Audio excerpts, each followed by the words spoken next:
Chapter 22. It felt familiar and wrong all at once. Waking up, like one memory had become tangled up in another, and both were struggling under the strange weight of deja vu. Solid, flat, cold. I was on the ground. Hard, solid earth. It was all damp earth, and something uniquely human that filled my nose. Not the fake lemon smell from Black Betty's past life as a cleaning services van. It wasn't the drone of a radio host reporting the day's horrible news drifting to my ears, but the steady, deep breathing of four others fixed fast into sleep. Finding consciousness was like hauling myself up from the bottom of a thick, slimed swamp. It was only when I broke the surface that the pain hit me. It started in my lower back and shot up and down my right side, tightening every muscle and tendon to the point of snapping along the way. All at once, the ground, the blankets, the dark became too much. I felt the phantom grip of the leather band around my head, tasted the leather tang of metal in my mouth. I realized then it was impossible to choke on a memory, to feel it, close tight and fast around your throat. Leather. All I could smell was leather. Chubb's tent, I realized. It had been real. They had found me. Jude, Vida. I pushed myself up, ignoring the protest of stiff muscles and the wailing pain in my back. There they were, sleeping lengthwise over our heads, practically on top of one another, Chubbs, Liam. A freezing wind blew up the back of my shirt, but it felt refreshing compared to the stale warm air inside the tent. I had the dim thought that I needed to find my boots, but it didn't seem half as important as just getting away, finding a place to be alone, to release the scream working itself up from my core. Just ahead were the smoldering remains of the campfire at the center of the clearing, an old public campsite maybe, and a clothesline scattered with shirts and sweatshirts that were strung up and frozen into stiff clumps. It felt colder than it had been when we first arrived in Tennessee. They had found a flat clearing to park the car, but a quick glance around told me the hills were more ragged than they had been before. The dead grass was finer, longer, buried beneath old, browning clumps of stone. Definitely not Nashville then. I took several deep breaths in through my mouth and circled back around to the pile of charred wood and ash that had been our campfire. Chubbs had left a canteen out, but both it and the plastic water bottle next to it were empty. My socks were wet and grimy, slick against the mud. I stumbled forward, muttering a few choice cuss words under my breath when my legs decided to give out. It took me longer than I would ever admit to reach the SUV, but once I careened into the passenger side, I had a chance to catch my breath. I had left a water bottle under the front seat. I remembered feeling the plastic butting against my heels every time Chubbs made a sharp turn. I just needed a sip. One single sip to get rid of that disgusting taste coating my tongue. The doors were locked. I stepped off the car rail, shaking my head as I moved backward toward the fire pit. There was a thin gray wool blanket draped over a well-used tree stump, and I claimed it, wrapping it tightly around my shoulders. We got no place for you, here or anywhere. The only place for you is in those camps, or burning with the rest of them. I shook my head hard to clear the unwanted voice. Throwing my loose hair around my cheeks and shoulders, it felt clean, soft even against my cheeks. I slipped a hand out from under the blanket and felt for its scraggy ends. No leaves or tangles. Someone had brushed it. Jesus, I thought, wrapping the blanket tighter around me. That guy. He had dragged me after him. Had dragged me straight to... My throat clenched. I could hear the blast of the static, stronger now, over the rising pulse in my ears. For one terrifying second, I was sure Rob was back, that he'd brought a white noise machine with him. But this sound was low and distant, not painful at all. I followed its rushing noise from the clearing, spotting the old hiking trail immediately. Snow blanketed the uneven ground, hiding sharp rocks and unforgiving holes, but I saw the curved path, clear of trees. I braced my hands against the steady bodies of the white oaks and maples. The sun was just beginning to touch the horizon. The first rays of pale yellow light fanned out against the snow. By the time I made it down to the pool of water, I felt stupid for ever having thought it could be something so terrifying and awful. Something as unnatural as white noise. Waterfalls, tumbling, roaring waterfalls in what looked like miniature canyon. The water jetsoned over the curling lips of the rocky cliff, branching out into smaller falls along the bigger ones. The dark rocks circled in around the pool and leaned forward, almost like a body hunching its shoulders against the cold. The path connected with what looked like a wooden deck, which had been built out over the edge of a small body of water. I stepped over a small creek that had split off from the pool, breaking the crust of thin ice that lined either side of it. The deck was damp, covered and scattered in small patches of snow. I brushed aside a small glittering pile of it and planted myself right at the edge, where I'd have the best view of the wild, roaring water as it came tumbling down. The waterfall cast a fine mist over the pool's glinting surface. I reached down and scooped a blisteringly cold water into my hands and splashed it against my face. I slipped a hand under the blanket and the sweatshirt, trying to find the one source of white-hot pain. A lump of neat, even stitches only stopped stinging when my stiff, icy fingers were there to numb it. I thought, at first, that it was only the mist clinging to my cheeks, that the wind might have carried over a spray of water from the falls.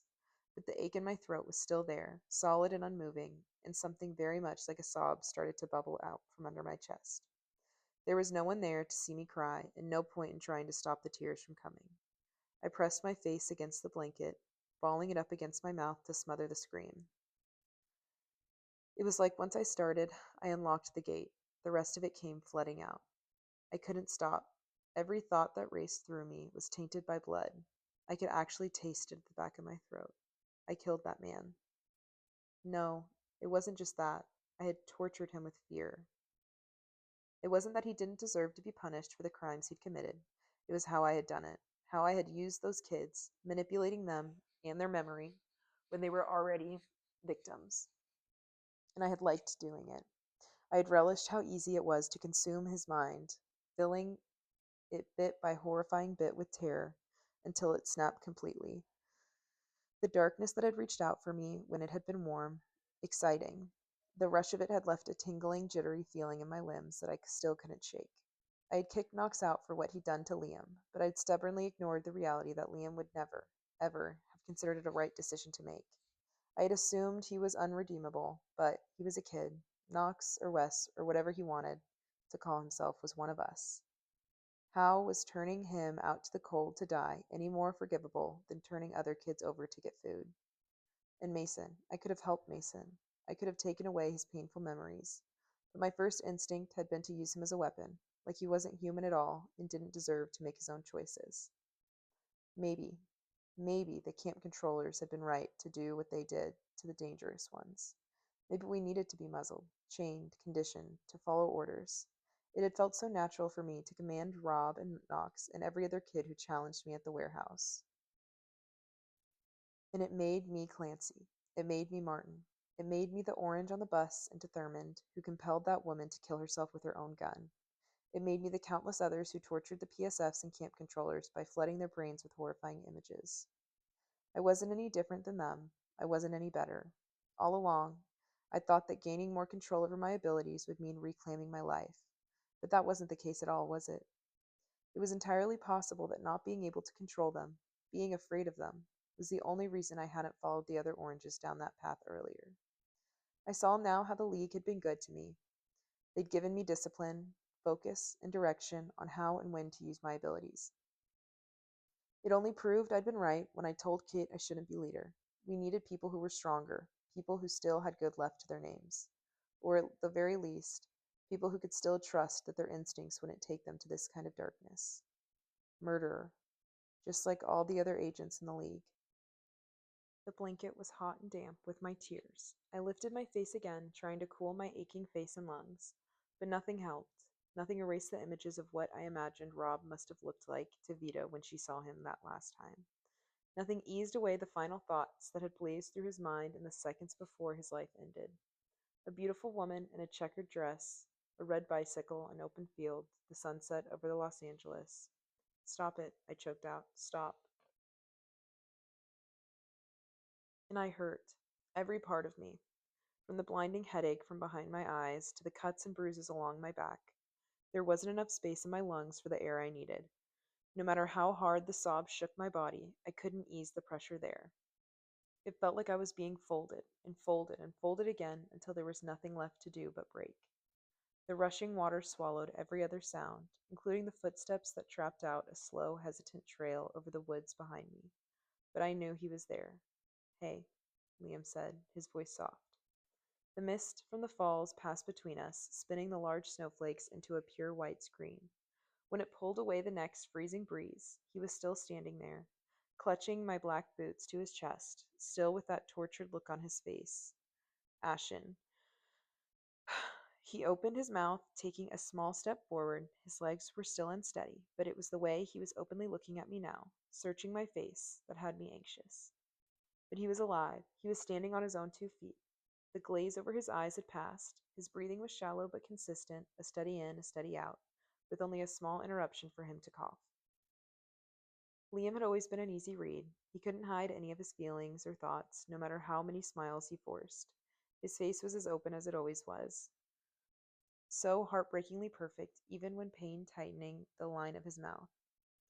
His eyes were, they were so pale in this light, jumping from my eyes to my nose to my lips, like he had never seen me before but never wanted to stop looking. An ache started at the center of my chest and worked its way out, twisting my insides until I finally forced myself to look away. I don't, he began, the words edged with soft desperation. How can I help? What can I do to make it stop hurting? Make it better? Liam, you can't. Not this time. The thought made me feel displaced somehow, like I had watched him come toward me from the top of the falls. Just don't tell them about this, I whispered. Please. I wiped at the tears on my face. They stung as they dripped down my cheeks, my chin, onto my neck. It was embarrassing and overwhelming, but somehow right that he was the person who found me. Out of the corner of my eye, I saw Liam nod. Of course he understood. He'd gone off a number of times by himself because he didn't want us to see him fray and unravel. When you have people relying on you, you can't put on anything other than a brave, determined face, otherwise you chip away at their confidence too. There has to be something in the medicine, in the bag, he was saying, something to help you rest or to they hadn't gotten the medicine back to camp then. They had gotten the medicine back to camp then. Chubbs had administered it. The fact that Liam was even as coherent as he was now meant that hit hadn't been for nothing. Some small good had come out of it. I took my boots when he offered them, slipping them on, numbing sensation working its way from my toes to my ankles, to my calves, and I was waiting for it to spread. I was so tired. I hurt so badly. I felt myself slipping under a flat gray ice, and I didn't have the strength to pull myself up from under it. I sucked in a deep breath, tilting my head back, like that would be enough to stop the tears. Tell me, he pleaded. I can't. It's too much. Too much. My mind latched on to that single phrase. Too much, too much, too much. He knelt down next to me, his Adam's apple bobbing as he swallowed. I couldn't tear my eyes away from it, not until he reached over, his finger running along the scar on my forehead. When I didn't flinch away, I felt it trail feather soft down the side of my face, across my cheek. His hands were rough and chapped from the unforgiving weather as they slid back through my hair to the hollows behind my ears. I closed my eyes, letting his thumbs brush away the tiny flakes of snow that had caught in my lashes. Move, I told myself, as I forced my eyes open. Move. Because he wasn't. I could feel him leaning toward me, dipping his head down closer to mine, and I mirrored him, tilting my face up to meet him halfway. Liam's eyes were closed, and it seemed just for a second, almost like he was trapped in some kind of dream. I felt his breath warm on my lips. The touch was so assured, and I had wanted it for so long, that in the tiny slice of morning it was almost easy to forget what I had done. That he wasn't supposed to know me at all, let alone care enough to try. Too much. What are you doing? I whispered.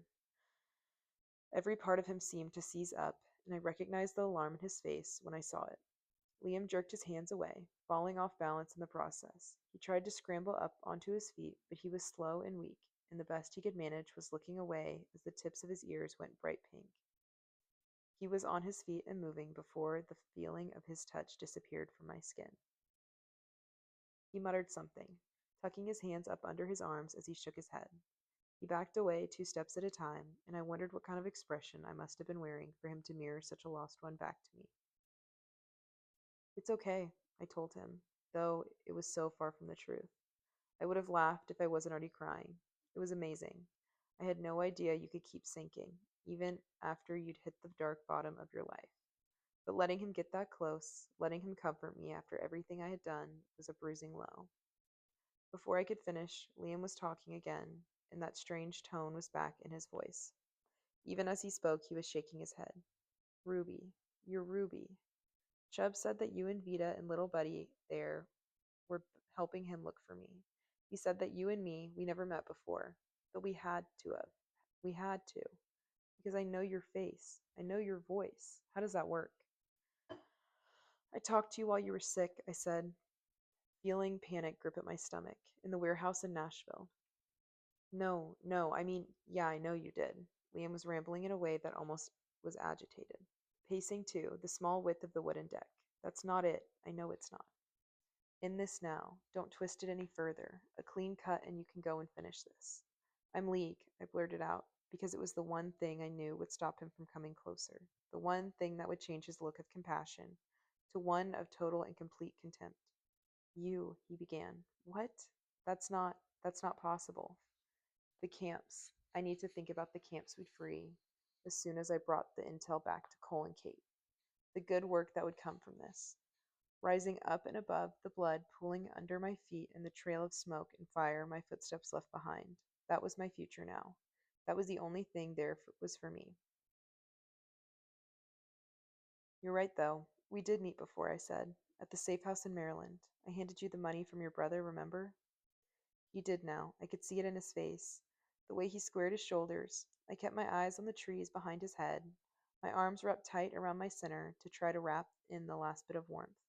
He looked like he was about to be sick. But you got out, right?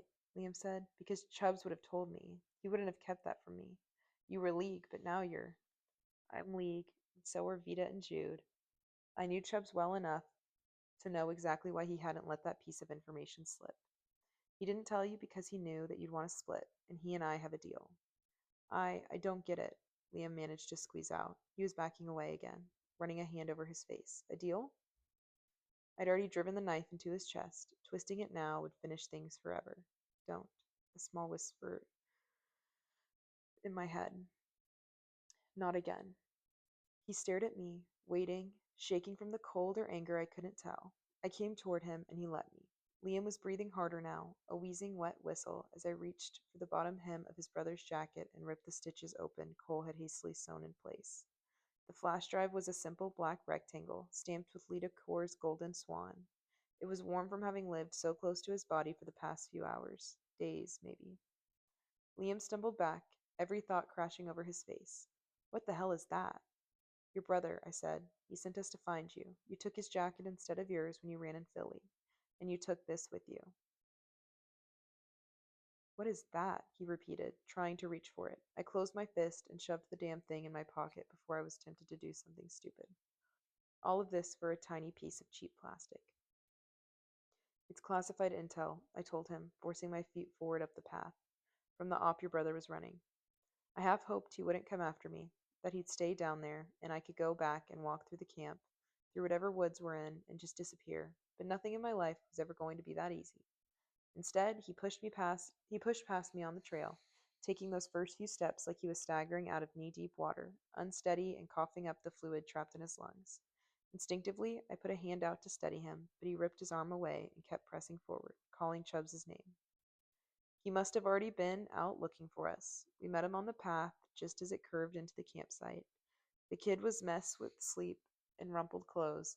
His brain must not have fully have warmed up yet, because he hadn't thought to put on a coat or shoes despite the frigid temperature.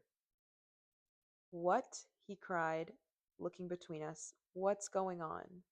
I can't believe you, Liam rasped. What the hell kind of game are you playing here? Chubbs blinked. What are you? I know everything. Liam stalked over to him, still breathing hard from climbing back up the trail. How long were you planning on keeping this from me? The League? Really? Jesus, you're supposed to be the smart one. You made a deal with them? Oh, Chubbs rubbed a hand over the tufts of his dark hair and blew out a long, exasperated sigh. I had about 3 seconds to deflect Liam's anger back on me before Chubbs said something he'd really regret. Yes, that. Liam charged up into the campsite, stalking over to the smothered fire. He wouldn't let me get close enough to so much as share his breathing space. Will you please listen to me? I asked. It was all my idea, all of it. Your brother sent us to find the flash drive, and in the process we found your friend. We'd agreed that if we helped him find you, we wouldn't turn away any information about you over to the League. and we'd help you get to California to find Zoo. At first, I assumed the wide eyed look Chubbs flashed my way was because he'd been shocked at my ability to turn out one lie after another. But some part of me must have known, even as I said it, that I'd picked the wrong nail to hammer home. And you know that how? Liam demanded. And you know her how, exactly? I swallowed, wrapping my arms around my sinner, my mind spinning through excuses, each one worse than the next. Answer me. I flinched. I just have heard stories. From Chubbs, I mean. Liam spun towards Chubbs, his face burning with anger and disbelief. What else did you tell her? Nothing. Lee, you have to calm down. Please sit down. Listen. I can't believe you. You don't realize how they have ways of tracking her down? Do you want them to take her in? Sue, we promised we'd. I thought. You didn't tell me anything about her other than you were traveling together for a while, I said calmly. Liam had been protective in all of us in different ways, but Sue had been a special case. Stay out of this, Green. He was still wholly focused on Chubbs. What else did you tell her? What else did she get out of you? I jerked back, one single word throwing me off balance. What did you just call her? Chubbs interrupted. Of course he had caught it too. What? I'm not allowed to use her name now? He demanded. The look on his face was ripe with derision. What do you want me to call you? What clever code name did the League think up for you? Pumpkin? Tiger? Tangerine? You call me Green. I said. No, I didn't. He said. Why the hell would I call you that? I know what you are. You did, Chubbs insisted. You called her Green. You really don't remember? My heart shattered my heart shattered the ice around it, slamming against my rib cage. Beating harder with every minute of silence that followed, the anger had left him quickly, replaced by confusion that bloomed into open barefaced fear as he looked between us. It's okay, I said, holding up my hands in a weak attempt to placate him. It's fine. You can call me whatever you want. It really doesn't matter. Are you messing with him? Are you forcing him to play nice with you? Liam asked. His face was flushed, and it almost seemed like his anger was edging into anxiety. He was looking at his friend and seeing a stranger. I couldn't keep up with his flip-flopping moods. I suddenly wondered if it was even worth the energy to try.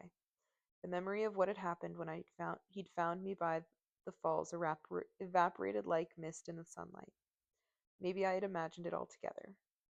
Are you freaking kidding me? Chubb said. After what happened at East River? Do I need to remind you that while Clancy Gray turned you into his little poodle, he couldn't even touch me? I don't. What? Liam's breath exploded out of him. What are you talking about? Oh, I thought, damn. When I had gone in and pulled myself out of Liam's memories, I had to tweak a few of them. Otherwise, they wouldn't have made sense. The night we tried leaving East River had been one of them, because the whole terrifying episode had been sparked by my letting my guard down and trusting Clancy when I shouldn't have. It was a crucial part of that story. But now, what had I slipped into place? Had I just erased that night completely? My mind was spinning, trying to tidy up what images I had pushed into that vacant space, but everything was black and black and black. Chubbs turned to look at me with a glare that could have incinerated a mountain. What are you looking at her for? Liam exploded. I don't even know what you're doing here, and with them. We were trying to find you, Chubbs said. All of us just wanted to help you. Oh, for fuck's sake, came Vita's shrill voice inside the tent. Can you two shut the hell up and just go back to spooning? We don't need to hear this same shitty argument for the 10th fucking time before 5 a.m. Jude made a very valiant effort to shush her, but the damage was done. You, I can't, Chubb sputtered, too furious to form an actual sentence. Come out here right now. Come and get me, big boy, she sang back. I know I don't have the parts like you, but we can always make it work. Oh, like a functioning brain, he shouted. Chubbs, I snapped. He knew what he was like. He was only playing into her hands. Vita, please come out. You too, Jude. She exited the tent with a blanket wrapped around her like a queen's flowing robe. The effect was soured by the fact her fading blue hair was sticking straight up on either side of her head like horns. Jude didn't look much better. I don't know what I'd ever seen such dark rings under his eyes. He slouched out after her in his EMT jacket, taking a seat on the opposite side of the fire pit. I'm not going to change my mind, so don't even start spinning a little yarn about how great the League is, How wonderful the agents are, Liam said, crossing his arms over his chest. Tell Cole to go screw himself. I don't need him or you to take care of me. Says the kid who was 2 steps away from death, grasping fingers when we found him, Vita said, rolling her eyes. You're fucking welcome, by the way. I promise that we don't have any other motivation beside getting the flash drive and seeing our end of the deal through, I told him, watching his chest heave with effort to get enough air in. It was easier to talk to him like he was a stranger, and as pale and thin and unshaven and dirty as he was, it wasn't hard to imagine him as one. This is not Liam, I thought. Something's wrong. Is that a fact? Liam said coldly. I didn't even ask for this, and the last thing I'd ever want is to be babysat by someone like you. It took me a second longer than the others to realize the last singer was for me. Hey, Jude cut in. We're just trying to help. You don't have to be mean about it. Lee, you're being dramatic, Chubbs began. And you, God, it's like you get a new pair of glasses, a car, and some tech, and you think you're Rambo in the jungle. I never thought you would play along with this. If he trusts us, Jude tried again, why can't you? The League? Liam let out a single bark of laughter. Are you all really that stupid? He held up a hand to silence whatever Vita was about to say. They talk about rehabilitation and do nothing but hold kids hostage. They talk about training kids to defend themselves and then turn around and send them off to be killed. Either we're in camps or we're with the League or we're on the run and it's not even a choice. You want to know what I want? A choice. Just one. And this is me making it. You might be okay heading back into the arms of those murderers, but I'm staying the hell away from them. From you. With that, he shouldered past Chubbs and me and started heading back down the same path to the falls. Chubbs glanced sideways at me, but I kept my eyes on Liam as I lowered myself down onto a stump, rubbing absently at the row of stitches on my lower back. You really think he wants me going after him this time? I asked. Chubbs sighed, rubbing his hands briskly over his arms, and followed his friend down the trail. Neither of them got far. If I stood on my toes, I could see where Liam stood, leaning heavily against a tree. At first, it looked like Chubbs was keeping a careful distance, not wanting to provoke Liam's temper again. But he must have said something, apologized, because in the next moment, Chubbs was standing close to him, one hand on Liam's back, the other pointing back in our direction. I can't believe he said all that bullshit, Vita groused. This kid has more mood swings than a toddler's birthday party. I didn't realize he hated us that much, Jude said. He doesn't hate you, I promised. Still watching the boys. He hates the League. He thinks we're better off without them, that we don't need them. Well, he needed us, Vita said, right around the time when he was drowning in his own mucus. Jude was quiet, even as he watched me watch the others. When I glanced back to ask him what was wrong, he only looked away and busied himself with digging Chubbs's coat out of the tent. I forced myself to sit on one of the tree stumps around the fire pit, my entire brain throbbing in time with my pulse. It was 10 more minutes before Chubbs and Liam finally made their way back over to us. Chubbs was still shaking his head, clearly frustrated. Liam kept his own face down, avoiding all of us. The biting wind, or embarrassment, had turned the tips of his ears red. He kept his hands shoved in his pockets as he shuffled forward, past us, down toward the tent. He'd agreed to stay for now. Chubb said, he does want to go to California to find Zoo, but he doesn't want any of you to be able to tail us. We'll probably have to split up before we hit state lines. That kid's a few colors short of a rainbow, isn't he? Vita said, rolling her eyes. Jude huddled in close to the two of them, passing the coat over to a grateful, shivering Chubbs. Be sure to send us a postcard when you get your asses caught and hauled back into a camp. I'll keep working on him, Chubbs promised. He just needs to cool down. I know, I said. Thank you. But I knew it wasn't going to be enough. Chapter 23. Natural Falls State Park was located in Oklahoma, in what was most considered the highlands of the Ozarks, right up in the northeast corner of the state, where it was really freaking cold in December. Chubbs gave me a brief tour of the campsite as we made our way back to the others. A few picnic tables here and there, RV parking, a number of hiking trails that looped around one another. The only thing that really mattered was that the campsite was deserted. Are you in any pain? He asked, tossing another branch on the growing fire. I'm fine. I just want to know what happened. I scooted, giving him half the stump so he wouldn't have to sit on the snow. I threw one end of the blanket over his shoulder, drawing him in close. He still smelled faintly of laundry detergent and hand sanitizer. Only now I could pick up earthy scents too, the kind that gave away just how many nights he'd slept on the ground without a shower in between. The poor kid probably felt like he was dying. Okay, he said, taking a deep breath. They knew right away that something was wrong when Olivia's half of the team came back alone. She and her group of 10 had made it back mostly unscathed, with as many supplies as they could carry over the water. Brett didn't appear for another 2 hours, struggling through the soaking parking lot with Jude still draped over his shoulder. His team hadn't fared so well. Only 5 of them had made it back, and I wasn't included in that total. I showed Olivia how to give the kids the medicine right away, dosed Lee, and then we carried him out to the car. We spent most of the night driving around, trying to pick up an internet signal to download an update from the Skip Tracer network. We were also sure the PSFs had grabbed you. Almost, I whispered, but I don't think he heard me. Even before they found a connection to hook into, Kate had sent a message through the chatter. It turned out that when you got snapped by a profiler, the device the PSF snapped in my face, it not only brought your listing up for the PSF or Skip Tracer's viewing pleasure, it also automatically updated the same listing with time and location stamps on both the PSF and Skip Tracer networks. That's how Rob knew to look in that area, I thought. But how did you know to look for Rob in the first place? We didn't at first. He was under a fake name. Chubbs glanced down at where his fingers were laced together. He updated the Skip Tracer network to say that you were recovered. Once that happened, I could look up his profile, see what car he'd registered and license plate. We weren't too far from the area, but I'm still amazed we kept it together long enough to find you. After we found you, we came here. We've been camped out for almost 4 days. Thanks, I said after a small stretch of silence, for not giving up on me. You seriously thought we would? He asked. That we wouldn't have done everything and anything we could to find you?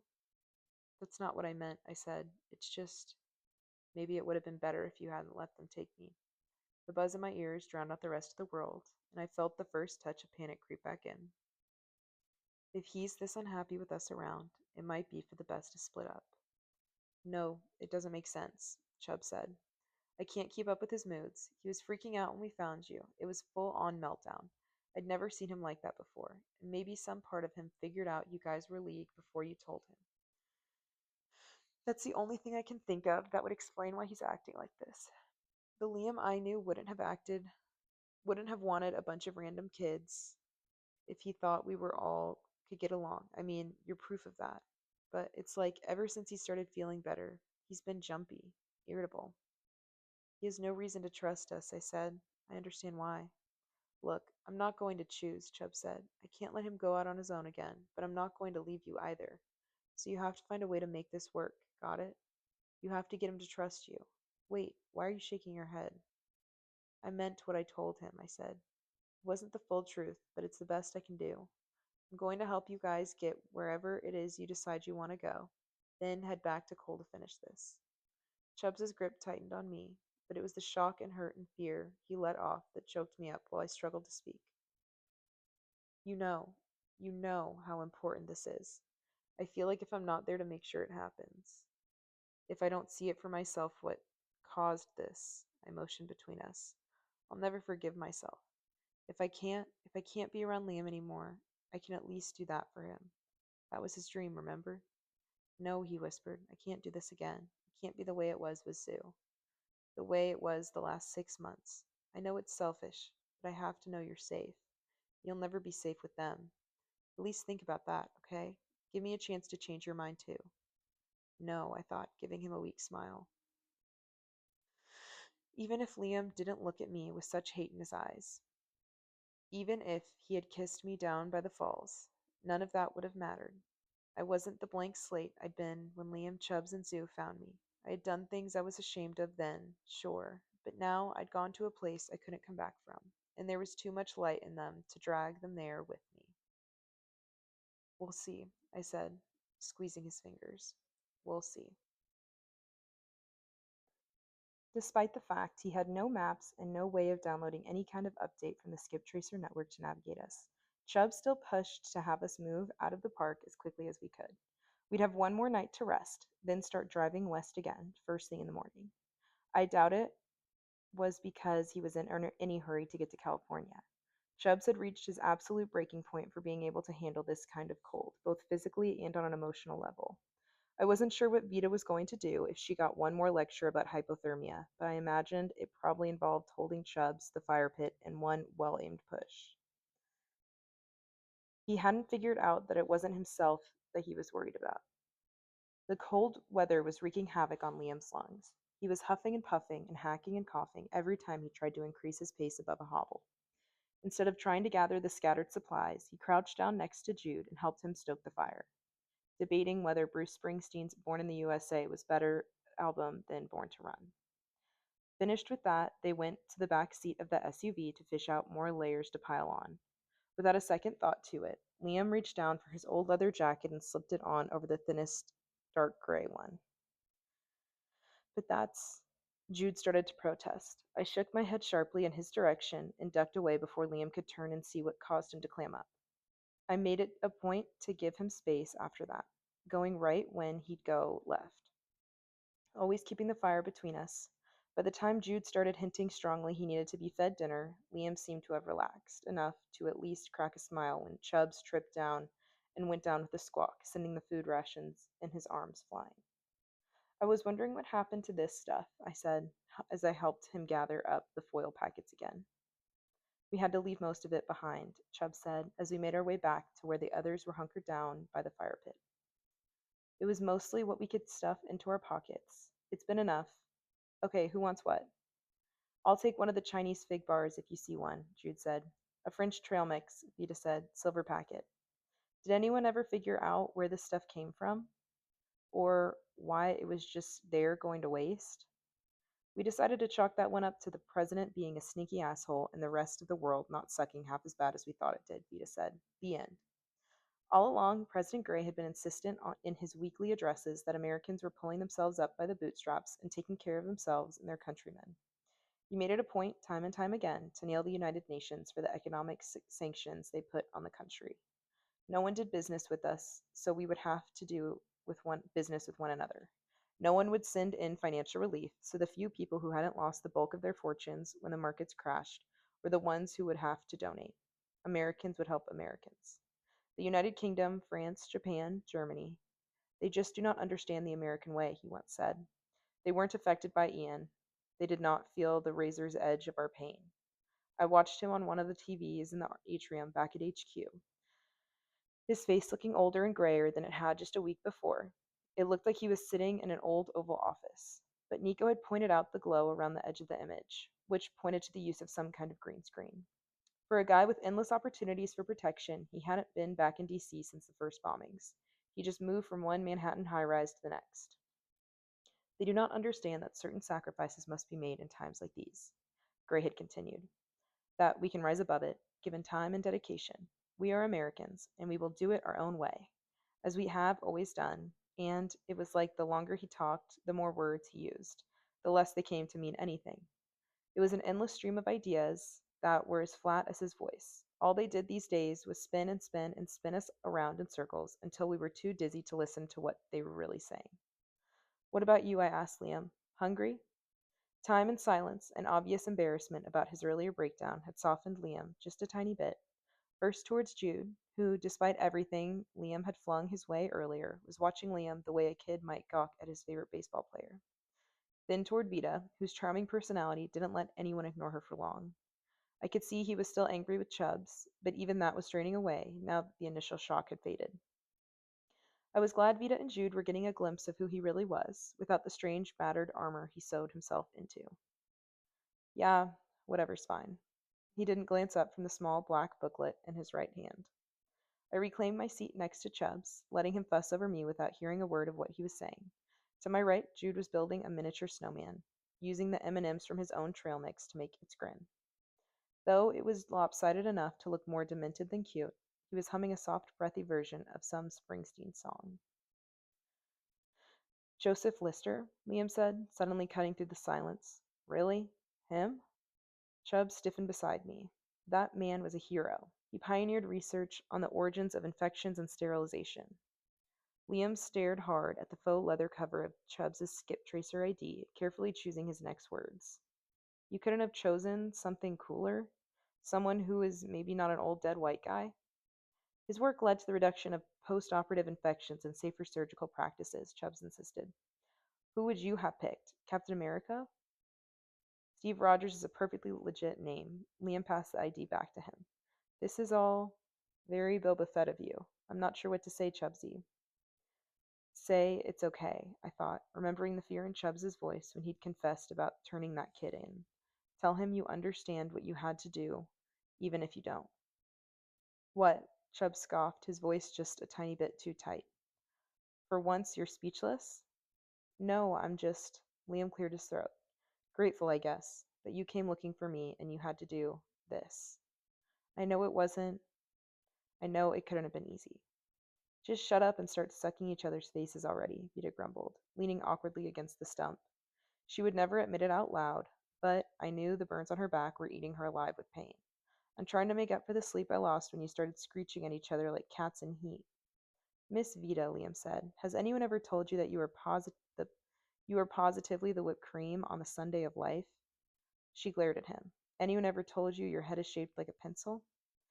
That is physically impossible, Chubbs groused. He'd be. Actually, Liam began, Cole once did try to. What? Oh, I'm sorry, Chubbs said. Apparently the middle of my sentence interrupted the beginning of yours. Do continue. I'm going to guess you probably don't want to hear about the time he pushed my head through the neighbor's fence. Was there a lot of blood? Vita asked, suddenly interested. Did you lose an ear? Liam held his hands up next to his ears, indicating both were still firmly attached to his skull. Then no, she said. No one wants to hear your boring-ass story. Night settled in quickly overhead. I tracked the movement of the sun through the trees overhead. The faint orange glow swept across the forest's snowy floor until it finally faded away into a sleepy gray, and the cold forced us back inside the tent. Vita lay on her back, holding the chatter up in the air, moving it around to find the exact right position to catch a signal. She'd been trying to send all clear, objective accomplished, in response to the 10 report status messages that had been waiting for us when she turned it on a few days ago. If Kate was half as anxious as Vita was to make contact, I had a feeling there'd be 10 more messages waiting once the device reconnected to the chatter network. Nothing? I asked. She let it fall onto her chest with an annoyed sigh and shook her head. Maybe once we get out of the mountains, I said, but she didn't seem quite comforted by the idea. Vita squinted at me from across the dark tent. Since when did you start drinking from the half-glass full? I grunted, pressing my face back down against my arms, and the next sharp stab of pain in my back. Does this hurt? Chubbs asked. He kept one hand flat on my shoulder blades to keep me down, while the other poked and prodded at my stitches. I managed another grunt in response. I'm going to disinfect it again, Chubbs warned. Super. We settled into a quiet little calm that was at odds with the billowing winds outside. Once he was finished with me, Chubbs picked up a book, White Fang, and settled down on his stomach in his sleeping bag to read. I stayed on my stomach, trying to force myself to sleep. Jude reappeared at the tent entrance with the flashlights he'd been sent to find in the car. His curly hair was coated in a thick layer of snow and that he decided to shake out all over us. It was the first grin I'd seen him crack in days? Weeks? But when he caught my eye, Jude looked away, sitting next to Liam to resume their game of war. The longer it stayed silent between us, the more overwhelming the awkwardness became. Vita was starting to get that dangerous gleam in her eye, too, a smile that got progressively more wicked the longer she stared at the side of Chubbs's head. So, a thought crossed my mind, Liam said suddenly. That must have been a lonely journey, Chubbs said, flipping the page of his book. Liam rolled his eyes. It's getting late, and I was just thinking that we should take turns on watch, set up shifts. That sound good? I nodded. Young Jude here and I can take the first one, Liam said. Ruby and Chubbs the second, and Vita can bring up the rear. I thought about protesting the lineup, but Liam looked like he was ready for a challenge, and I just didn't have it in me. I faded in and out of sleep all night, twisting and turning against the blankets serving as bedding in the tent. I was awake to hear Liam tell Jude in quiet tones about some horror flick he'd watched religiously as a kid. The blankets rustled as they shoveled back over the bedding. Jude had all but dropped to his knees between Chubbs and me in exhaustion, patting us on the shoulders until we were both awake and sitting up. He let out a blissful sigh as he curled up under the blankets, but Liam was slower in his approach, almost hesitant. I felt his eyes fix on me the way you feel a beam of sunlight cut through a window. Warm, focused. I got up as he slid under the other end of the blanket, positioning himself as far away from me as he could without giving the warmth or comfort of the fleece padding under us. To stay busy and keeping our blood flowing, Chubbs and I did a quick walk around the camp, glad to have the wind and snow die down, if only for a few minutes. Is that where you drove in? I asked, pointing to the trail that seemed wider than the others.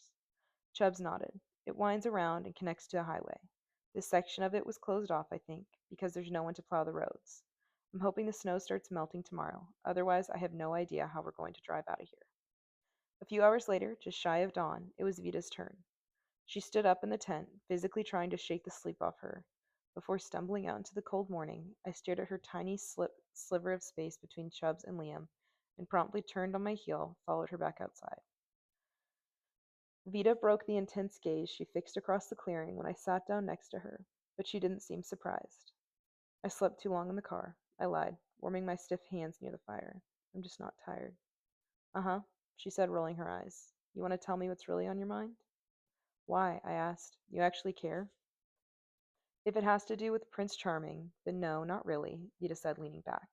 But if it has to do with you ditching out with Tweedledee and Tweedledummass and leaving me and Judith to finish out the op, I want to hear about it. I shook my head. Sorry to break it to you, but I'm not going anywhere. Really? Now Vita actually did something that surprised me. Then, what was all that whispering between you and Granny? He asked me to go with them, I admitted, but I can't. Can't or won't? Vita asked. Can't, I whispered. Won't. What does it matter? Vita sat up straighter at that. What's going on with you? I shrugged, rubbing my fingers along the worn edge of the blanket I'd wrapped around myself. You've been acting like a spooked cat since we picked you up. I saw her mind working behind her dark eyes, narrowing as she made the connection. I'm not sure why it was easier to tell Vita this, or why I wanted to, when I hadn't been able to speak a word of it to Chubbs. Maybe it was because she already had such a low opinion of me, and it didn't matter either way if it made her hate me that much more. I went too far, I said. With Knox, the kids at the warehouse, with Rob. How? She asked. You mean the fact that you don't have to touch people to use your brain voodoo? It's complicated, I mumbled. It won't make sense to you. Why? Because you think I'm stupid? Vita kicked at my foot. Give me an answer straight, and if my little bitty brain has questions, I can ask them. That's not. I stopped myself. I needed to stop fighting with her over every damn thing. It's just, you're okay with your abilities, right? Okay as you can be, I mean, I corrected, seeing her sharp look. But I hate what I can do. I hate it every day, every minute. And it's better now that I have a grip on it, but before, every minute had been a waking nightmare. I had lived life second to second, holding my breath, waiting for the inevitable slip that would ruin everyone again. It's not right, okay? I know it isn't. I don't like how it feels to compel people to do things, especially when I know it's the opposite of what they would normally do. I don't like seeing their memories or their thoughts or the things they wanted to keep to themselves. Vita didn't break her gaze for an instant. I'm not seeing the problem. Just, I got too deep. I said. I could feel myself digging deeper and deeper, and it didn't matter to me. I was in control. I could get anyone to do anything I wanted. I got to punish the people who hurt me, and you, and Liam, and I wanted more still. Once I didn't have to touch a person to use him or her. It was like taking away that last roadblock. She sighed. Not that it'll make you feel any better, but that Knox kid got what he deserved in the end. It wasn't just him, I said. I was in Mason's head, and I really thought about turning him on Knox. That was my first instinct, not helping him. And then, with Rob. Vita didn't react as I laid out exactly what had happened in the car, what I had done to him, in vivid detail. I confessed it all to her, the words flooding out, releasing the knot that had been tightened in the pit of my stomach since it happened. I don't want to be him, Vita, I heard myself saying. I don't want to use my abilities unless I have to. But then, how do I stop myself? Is that why you were screaming at us to leave you? She asked. Which, by the way, screw you. You think I'm that big of an asshole? What if I can't stop, I said, and something happens to you? Or Jude, or Nico, or Kate, or Chubbs, or Liam. The thought turned my stomach over. I was surprised by the quiet that followed. Vita drew her hands into her lap, fixing her gaze on them as she went back to work picking at the bloody cuticles. The other orange, she said after a while. He was a grade A freak. Yes, I agreed. He was. He was never shy about taking what he wanted from whoever he wanted. Gave me the fucking creeps, she muttered. Wormed into my head and whispered all these disgusting things to me. Tried to get me to do things. I know he. I started to say. My mouth finally caught up with my brain. Hold on. What? That kid, Martin, she squeezed out. I wanted to tell Kate, but he'd never let me get close enough to tell her. I don't know what it was that rose up inside of me then. Surprise, maybe, that I had never once pictured Martin positioned at the center of my team,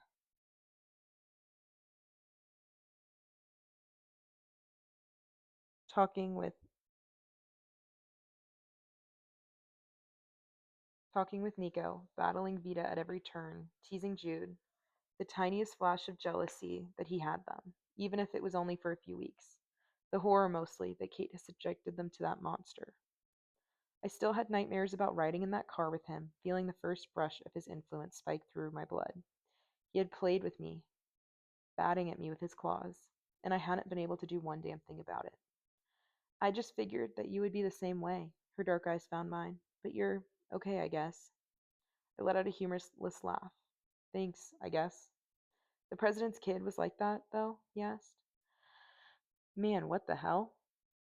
It does something to you, I said. The thing that scares me is that some part of me understands where they're coming from. They took everything from us, you know? Why shouldn't we be able to take it back if we have the power to? Are you shitting me? Vita said. The fact that you can even ask these questions mean you haven't fallen to their level and you probably never will. I get it. I mean, I understand why you're afraid. I do. But you're missing the key difference between you and those two. What? You're not alone, she said. You aren't, even if it feels that way sometimes. You have people who are in your corner, who care about you like crazy, not because you force them to feel that way, but because they want to. Can you honestly tell me that those two other shitheads have that? Do you think that they would have been half as bad if their people had been there to step in and tell them when to stop? I can't stop thinking about those kids, I said, tears pricking at the back of my eyes. Good, Vita said. It's on you to remember them and what that felt like to come up out of the dark and see what you'd done. Forgive yourself, but don't forget. And if it's not enough, then I'll stop you, she said. I'm not afraid of your crazy power. Not anymore, at least. Vita stood up, brushing her pants off. I'm going to go take a walk around. When I come back, you better be asleep, or I'll knock you out myself. Thanks, I said, for listening, I mean. Don't mention it. I waited until Vita was heading down the trail before turning back to Chubbs and crawling between Liam and Chubbs. I was too tired and too drained to wonder or care if it was a bad idea. I settled down and closed my eyes, letting my thoughts slow and spill into a soft, pale blue dream.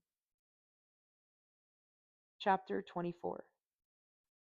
I was so used to the strange on-off sleep schedule of my life now. I'm not sure what it was that actually woke me up. Not a noise. Vita was back in the tent, humming softly, some old song I half recognized. I watched, disoriented, as she gleefully tore out the scraps of White Fang's pages, rolling each into a tiny ball and threw them one by one into Chubbs's mouth, which had fallen wide open in sleep. I sat up and rubbed my face, trying to clear the crud from my eyes. What time is it? She shrugged. Half past who the hell knows. Go back to sleep. Okay, I said, lowering myself down onto my elbows. Chubbs's rattling snore kept time with the persistent rip of each page. Both he and Jude were asleep, flat on their backs, shoulder to shoulder.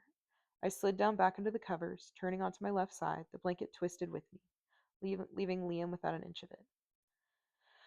I sat up again, heavy limbs and all, and untangled myself from the soft wool. With Liam's half of the blankets finally freed from under me, I tossed it carefully back in his direction, watching with disbelieving eyes as the pale peach fabric fluttered down through empty air and settled on the ground. Where's Lee? I hadn't been awake before. I was now. He went out, Vita said, not looking up from her work. Out, I repeated, the word tasting like blood on my tongue. Out where? To walk around for a while, she said. He said he couldn't sleep. You let him go alone? I scrambled for my boots, hands shaking as I pulled them on. How long ago did he leave? What's going on? Chubbs mumbled. Liam left. What? His hands smacked around on the ground until they found his glasses. He shoved them onto the bridge of his nose. Are you sure? I'm going to bring him back, I said, tugging on the navy sweatshirt and an oversized dust-smeared black pea coat they grabbed by mistake as they left the warehouse in Nashville. Vita, did he tell you where he was going? Leave him alone, Boo, said Vita. not turning around. He's a big kid, wears the underwear and everything. You don't understand, I said. He's not coming back. He's leaving for good. Vita's lips parted as she glanced around, the full weight of realization knocking the breath out of her. Well, you have the flash drive, right? It's not a total disaster. Are you kidding me? I shouted. Jude sat straight up, blinking, but I didn't have the time to answer any of his questions. Where would he go? He'd need a car or a bike. Did he mention that anything to any of you? No, Chubb said. I would have told you. Definitely not, Jude said. He kept talking about all of us going together tomorrow. Maybe, he could come back, right? If we give him a few minutes? He could be right. I forced myself to gulp down a breath. I pressed a hand, hard, against my chest, trying to ease the fluttering beat of my heart. He could have just gone down to the falls. That was possible, wasn't it? Liam would never have left without Chubb's, or some kind of. I stopped mid thought, noticing for the first time the tiny sliver of paper sticking up out of his shirt's front pocket. The buttons there had been undone, making room for a folded one. I reached over and plucked it out before Chubbs could stop me. Gas station off highway, 2 miles south, come by 6. I crumpled the note in my fist, throwing it back at him. I didn't know, he said, before he even read it. I didn't. We had a total of 2 guns that Vita and I traded carrying off. Since both Chubbs and Liam refused on moral grounds, the revolver was on the ground at Vita's feet, and the black semi-automatic resting on top of the deflated backpack, which meant Liam had neither. Of course he would go to the one place he had the best chance of being spotted by someone else. What was he thinking? That he'd be fine under the cover of night? I shook off at a stumbling run, shoving the tent flap open, thick soles on my boots smashed through the window. Wait for me, Vita shouted. Ruby. Outside of our small shelter, the freezing air hit me like a bat to the face. In the precious seconds it took for me to get my bearings and head towards the small road Chubbs had pointed out earlier, large flakes of snow had already managed to work their way along my loose hair, down into the collar of my coat, but they weren't nearly heavy enough to cover the careless footprints he'd left behind. I ran, through the flurries of snow, the morning misty haze, the overgrown trails, until I found the highway. The blanket of snow on the road wasn't nearly as thick-skinned as the layer covering the forest floor. I lost sight of the trail. I just skidded onto the icy black top, the stitches pulling so tight in my back it momentarily knocked the breath out of me. I staggered forward, lungs burning. The sun was rising in the east. It was the only reason I knew how to set my feet towards the south. It was another 20 minutes, a whole lifetime of poisonous terror, before the small strip of businesses took shape down the misty highway. I spotted the gas station they must have passed on the way in. I was out of breath, my lower back screaming in pain each time I swung a leg forward. The paved road disappeared into slushy dirt that splattered along up into my shins. The half-dozen gas pumps had been knocked face first into the torn-up pavement. There were a couple of vehicles parked behind the station, one a truck with its hood popped open, and if someone had just taken a look, if he had found nothing wrong with it, there was a chance he was looking for a part in the service garage. Or food, I thought, turning back toward the building, stalking up before he runs. The back door of the station was unlocked. If I were being technical about it, the lock and handle had been blown right off. I creaked as I opened it, and I slipped inside. The store was bigger than I expected it to be, but in worse shape. Someone had done a fairly thorough job of cleaning the joint out, but here and there were jumbo bags of chips and a soda dispenser that was still glowing and buzzing with the last gasps of electricity. The gun stayed in my hand, cold and solid, trained on the glass doors of the drink refrigerators and the endless graffiti tagging that masked the view from anything still inside. I followed the line of shelves as they flowed past the cash register and an empty cardboard candy containers. Around the front of the store to a fairly new-looking section of the building labeled Full Service. The short hallway between the store and the mechanic garage was decorated with photos and posters of old cats and bikini-clad girls perched on top of them. I took in a slow, steadying breath. It was all rubber, gas, and oil. No amount of time or bleach was going to scrub that stench from the air. There was another entrance into the section from the outside. The sign on the glass door was still flipped to out, back in 15, and it directed visitors kindly to inquire at the back garage if it was an emergency. There were chairs, photos of vacant-eyed employees lining the walls, in model tires, but no footprints, no noise, no Liam. A spike of fear cut through me as I shouldered the door to the mechanic shop open. I turned, trying to catch a heavy thing before it could slam shut. And that was a mistake. I knew it, even as I turned, even as Instructor Johnson's favorite saying rang out my ears. Don't turn your back on the unknown. There was a tingling sensation at my back. Then I recognized a second too late. A burst of pressure slammed into me, throwing me forward as if someone had tackled me from behind. My forehead had cracked against the doorframe, my eyes flashed back, black, white, black, as I crumpled. The gun clattered away, skimming across the cement, out of reach. Then a warm, familiar voice, pitched with fear. Oh my God, sorry, I thought.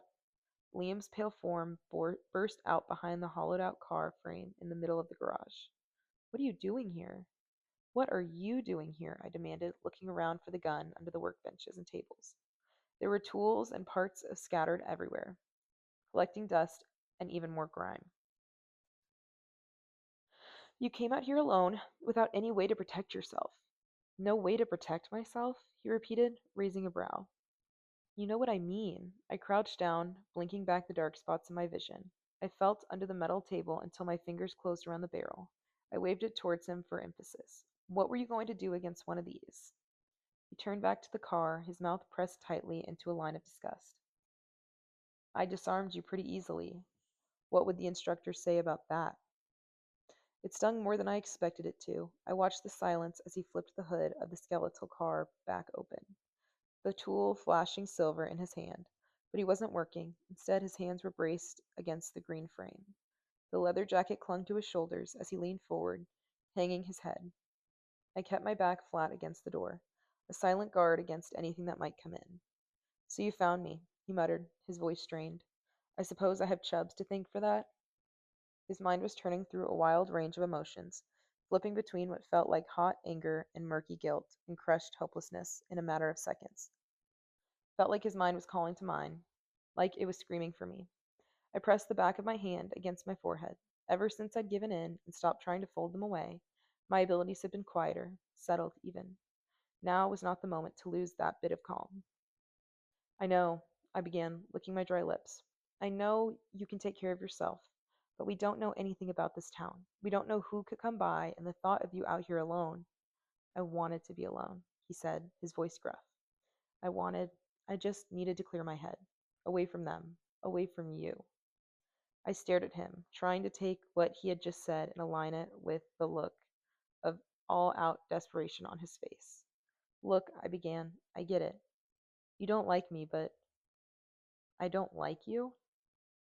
He let out a low, flat laugh. One fell into the next, and it was awful. Not him at all. He was half choking on them as he turned around, shaking his head. It almost sounded like a sob, the way his breath burst out of him. I don't like you, he repeated, his face bleak. I don't like you? Liam, I started, alarmed. I can't, I can't think about anything or anyone else, he whispered. A hand drifted up, dragging back through his hair. I can't think straight when you're around. I just, Liam, please, I begged. You're tired. You're barely over being sick. Can we go back to the others? I love you. He turned toward me, that agonized expression still on his face. I love you every second of every day, and I don't understand why or how to make it stop. He looked wild with pain. It pinned me in place, even before what he had said registered in my mind. I know it's wrong. I know I down to my bones, and I feel like I'm sick. I'm trying to be a good person, but I can't. I can't do it anymore. What is this? The look of open pain on his face was too much to process. My mind couldn't work fast enough. My hands fisted in the pockets of my coat, I felt myself backing away towards the door, trying to escape the look, trying to stop my heart from tearing out of my chest. He was confused. Explain it to him. He's only confused. Look at me. I couldn't move. There was nowhere to go. He wasn't hiding from me anymore. I felt his feeling unravel around him, a flood of warmth and a piercing pain that cut through the daze I felt when he stepped in close to me. My hands stayed in my pockets. His were at his sides. We weren't touching, not really. I had the sudden sharp memory of the way his fingers had brushed against mine a few hours before. He bent his face down to my shoulder, his breast slipping through 3 layers of clothes to warm skin there. One of his fingers hooked a belt loop on my jeans and inched me just that tiny bit closer. His nose skimmed up my throat, along my cheek, and I saw none of it. I squeezed my eyes shut as his forehead finally came to rest against mine. Look at me. Don't do this, I whispered. I don't know what's wrong with me, he breathed out. I feel like I feel like I'm losing my damn mind. Like your face has been carved into my heart, and I don't remember when, and I don't understand why. The scar is there, and I can't get it to heal. I won't go. I can't make it fade, and you won't even look at me. My hand slipped out of the safety of my coat and gripped his jacket's soft leather. He was still wearing coals beneath it. It's okay, I choked out. We'll figure it out. I swear, he whispered, his mouth hovering over mine. I swear we were on that beach. And I saw you wearing this light green dress, and we talked for hours. I had a life, and so did you, and we lived them together. It doesn't fit. That piece doesn't fit. Claire was there, and Cole promised we'd never been. But then I see your face in the firelight, and I remember different fires, different smiles, different everything. I remember you in the green dress, and then it becomes a green uniform, and it doesn't make sense. Green dress? The beach? Virginia Beach? One tear escaped my lashes, then another. It happened so fast, I'd had to work so quickly in that sky blue room. What he was saying now, none of it had happened, not really, but the way he told it then had felt real to me. We could have met that summer, on that beach, with nothing but a tiny stretch of sun and sand to keep us apart. I must have been thinking about it, even as I pulled myself out of his thoughts and memories. I must have missed that one tiny sliver of myself, or pushed it, or I'm it's like torture. His voice was strained, hardly even a whisper. I think I'm losing it. I don't know what's happening, what happened. But I look at you and I love you so much. Not because of anything you've said or done or anything at all. I look at you and I just love you, and it terrifies me. Terrifies me what I would do for you. Please, you have to tell me. Tell me I'm not crazy. Please, just look at me.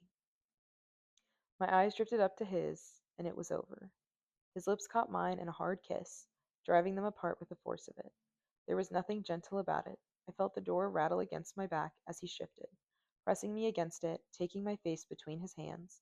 Every thought in my head exploded to a pure pounding white, and I felt the dark curl of desire begin to twist inside me. Bending all my rules, snapping the last trembling bit of restraint, I tried one last time to pull away. No, he said, bringing my lips back to his.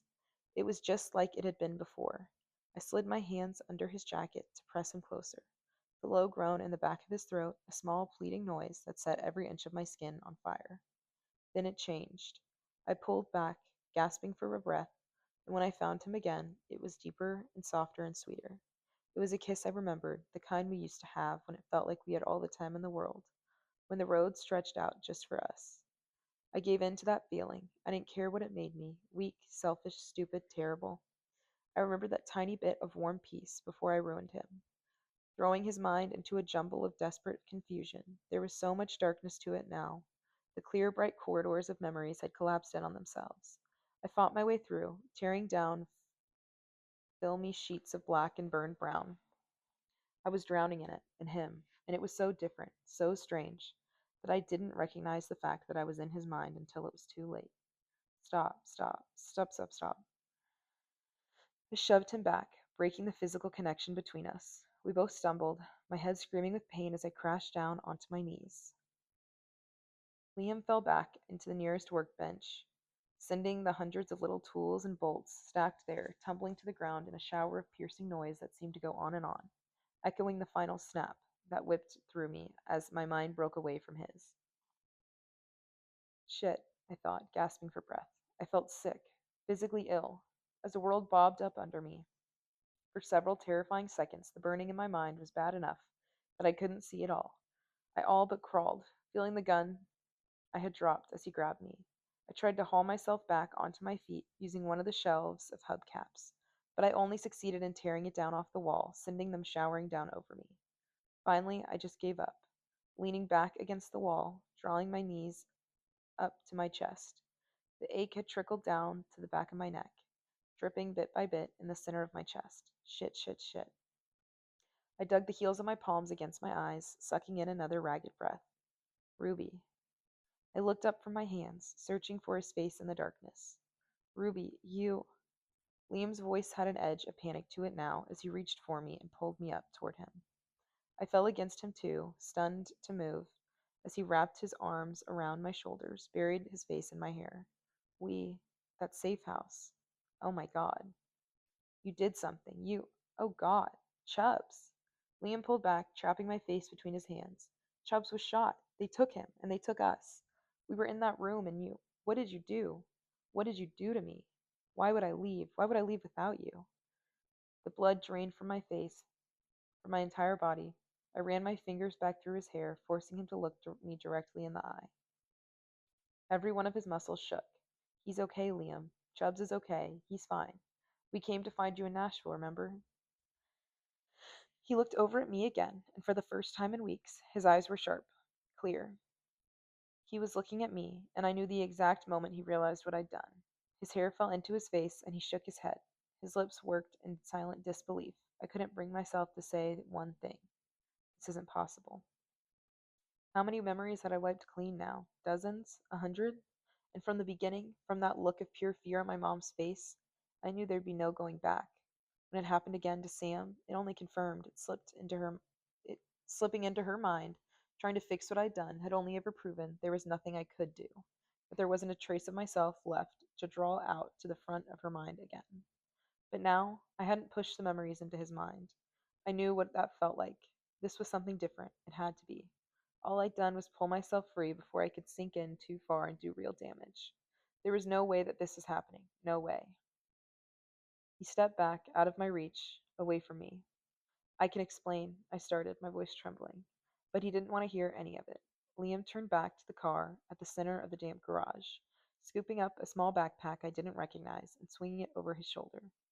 Panicked movements brought him back to the door. He needed to see it for himself, I realized, that Chubbs was all right, that everything that had happened since we had found him had, in truth, actually happened. Wait, I called, starting after him. Lee. I heard footsteps pound against the linoleum in the front office and his frustrated grunt as he knocked into the desk. I heard gunshots, the 1-2 punch of explosive sounds that shattered a wall of glass and brought my world down with it. Chapter 25. I scrambled through the front waiting room, the gun swinging in my hands as I ran. Liam had just turned the corner back into the store. I saw him on the ground, flat on his back. The glass was scattered thickly over him. On first glance, it almost looked like someone had broken a solid sheet of ice against his chest. That was all it took. Something cool and collected slipped into place. The terror that had almost brought me down to my knees distilled into something useful, something calculating, something that Children's League had carefully grown to nurture. Controlled panic. I wanted to run straight into the store, but I knew from countless simulations how that scenario would play out. Instead, I stuck my head out just enough to see which drink coolers had been blown out. Only the very last one, the one closest to me, was shattered.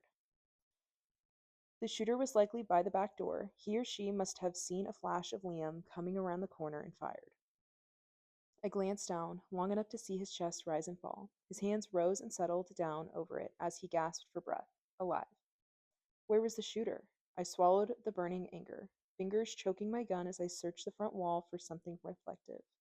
There was one of those round security mirrors just behind the cash register stand, and as grimy as it was, as narrow as my vision had become, I would never have missed her.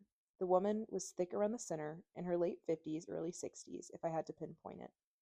The wiry gray hair that was only half tucked under her hat and green hunting jacket's collar gave her away. She was shaking hard, cussing as she dropped the shells she was trying to reload, and she disappeared behind the shelf of chapstick to retrieve them. I positioned myself over Liam and took aim through the golden frames of the coolers. When she popped back up, I was ready, squeezing off 2 shots that lodged into the wall behind her. I don't think she even looked at me before she fired that one last shot and bolted. I ducked it on instinct. Though it was obvious she had aimed wide, the front windows of the store shattered as the shotgun's slugs tore through it. And it was all thunder and noise, anxiety and terror and glass. So much glass. Liam groaned at my feet. I dropped, brushing the shards from his hair and front. My hands slipped inside his jacket again, feeling for blood. The floor was clean and my fingers came away the same, not hurt. The thought was fleeting as I hauled him up into a sitting position. He slumped against the cooler's frame, clearly stunned. His ears must have been ringing something terrible. I cupped his face between my hands in relief, pressing my lips to his forehead to his cheek. Are you okay? I breathed out. He nodded, pressing a hand over mine. Falling had knocked the breath out of him. I'm okay. The car engine roared to life outside. I pushed back, sweeping the gun off the floor. Ruby, Liam called after me, but I was already running, ramming my shoulder into the broken, swinging back door. The taillights were burning, bright red, growing smaller and smaller with the distance the woman put between them. I ran after her as long as I could, surging forward on a tide of anger. She'd come this close to hurting him, to killing him. I planted my feet and raised my gun one last time. My aim fixed steadily on her back, left tire. If she had seen one of us and had still had enough wits left to report us. No. My arm dropped heavily back to my side, and I switched the safety on with my thumb. Even if she had seen us, even if she had figured out what we were, this was the beating heart of the middle of nowhere. It wasn't a town, let alone a place skip tracers or even PSFs would think to hunt. She could call us, but it would be hours, maybe days before someone responded. I rubbed the sweat off my forehead with my wrist. God, that woman had probably come in looking for food, maybe shelter. She hadn't been trained, and the sloppy way she held that gun made me wonder if she hadn't fired those first shots by mistake. Liam and I had been quiet in the garage. Maybe she'd heard us, heard him coming, and panicked at the thought of being caught stealing. It wasn't worth it trying to puzzle it out, and I didn't have enough energy to. My problems weren't up ahead anymore. They were standing right behind me. I turned on my heels slowly, walking back toward the gas station where Liam was waiting. With the sun rising steadily at his back, his face was thrown into the shadow. There was still crushed glass dusted across his shoulders, but I kept my eyes on the backpack clenched in between his fingers, his cracked, white-boned knuckles. There was a new cut across the bridge of his nose, and blood oozed from an open gash on his chin, but that was the worst of the flying glass could manage. I only had to take one look at his face to know what I had done had cut him to the core. He waited for me to reach him, one agonizing step at a time. I felt a flood of hot shame wash down through me, tightening my throat, pricking my eyes with tears, a flush of red sweeping up his throat, over his face, to the very tips of his ears. Liam watched me, the longing on his face etched bone deep. I know how hard he was struggling with it, because I was fighting with everything I had not to reach out and take his hand. Run my thumb over the warm pulse in his wrist. It was unbearable, that thing between us. How much I wanted to pretend we'd never lived a life outside of this moment. Did Liam pressed a fist against his mouth, struggling with his next words. Did you just not want to be with me? It was almost too much for me to take. How could you think that? What else am I supposed to think? He demanded. I feel like I've been underwater. I can't get a thought straight, but I remember that. I remember the safe house. We were together. We were going to be okay. You know we weren't, I told him. It was the only thing I could do. It was the only way they'd let you go, and I couldn't let you stay. From almost the beginning, Liam and I had a kind of understanding between us that lived without words, only looks and feelings. I knew, instinctively, why he'd made the choices he did, and he could trace my lines of thought as easily as one would follow a lit road. I'd never thought this moment would come to pass, but I also never believed he wouldn't just know why I made the decision. You're not even sorry, he breathed out. No, I managed to say around the stone lodged in my throat, because the only thing worse than being without you would have been watching them break you day after day until you weren't yourself anymore, until they sent you on an op that you didn't come back from. Like they did to you, Liam said harshly, and now I just have to accept it? You took away my choice, Ruby. And for what? Because you thought I wasn't strong enough to survive being with the League? Because I'm not strong enough to survive seeing you with the League, I said, because I wanted you, after everything you went through, to have a chance to find your parents and live your life. Damn it, I wanted you. Liam seized my arms, his fingers tightening like he could make me understand his pain that way. More than anything, and you just crashed through my mind and sealed everything away, like you had the right to, like I didn't need you. What kills me is that I trusted you. I was so sure you knew that. It would have been okay, because you would have been there with me. How many times have I told myself a version of that? Hearing that, though, it was like a knife to my throat, a razor's edge I had no choice but to lean into. My head is so damn muddy. Nothing is lining up. He took a step back, letting himself drop down into a crouch. Chubbs was shot, and Zoo was still out there, and the East River burned, and everything. And everything after that night is like a nightmare. And you were with those people this whole time. Anything could have happened to you, and I would have never known. Do you know what that feels like? I dropped down to my knees in front of him, hitting the ground hard enough to finally jar the tears clinging to my eyelashes. I felt exhausted, empty.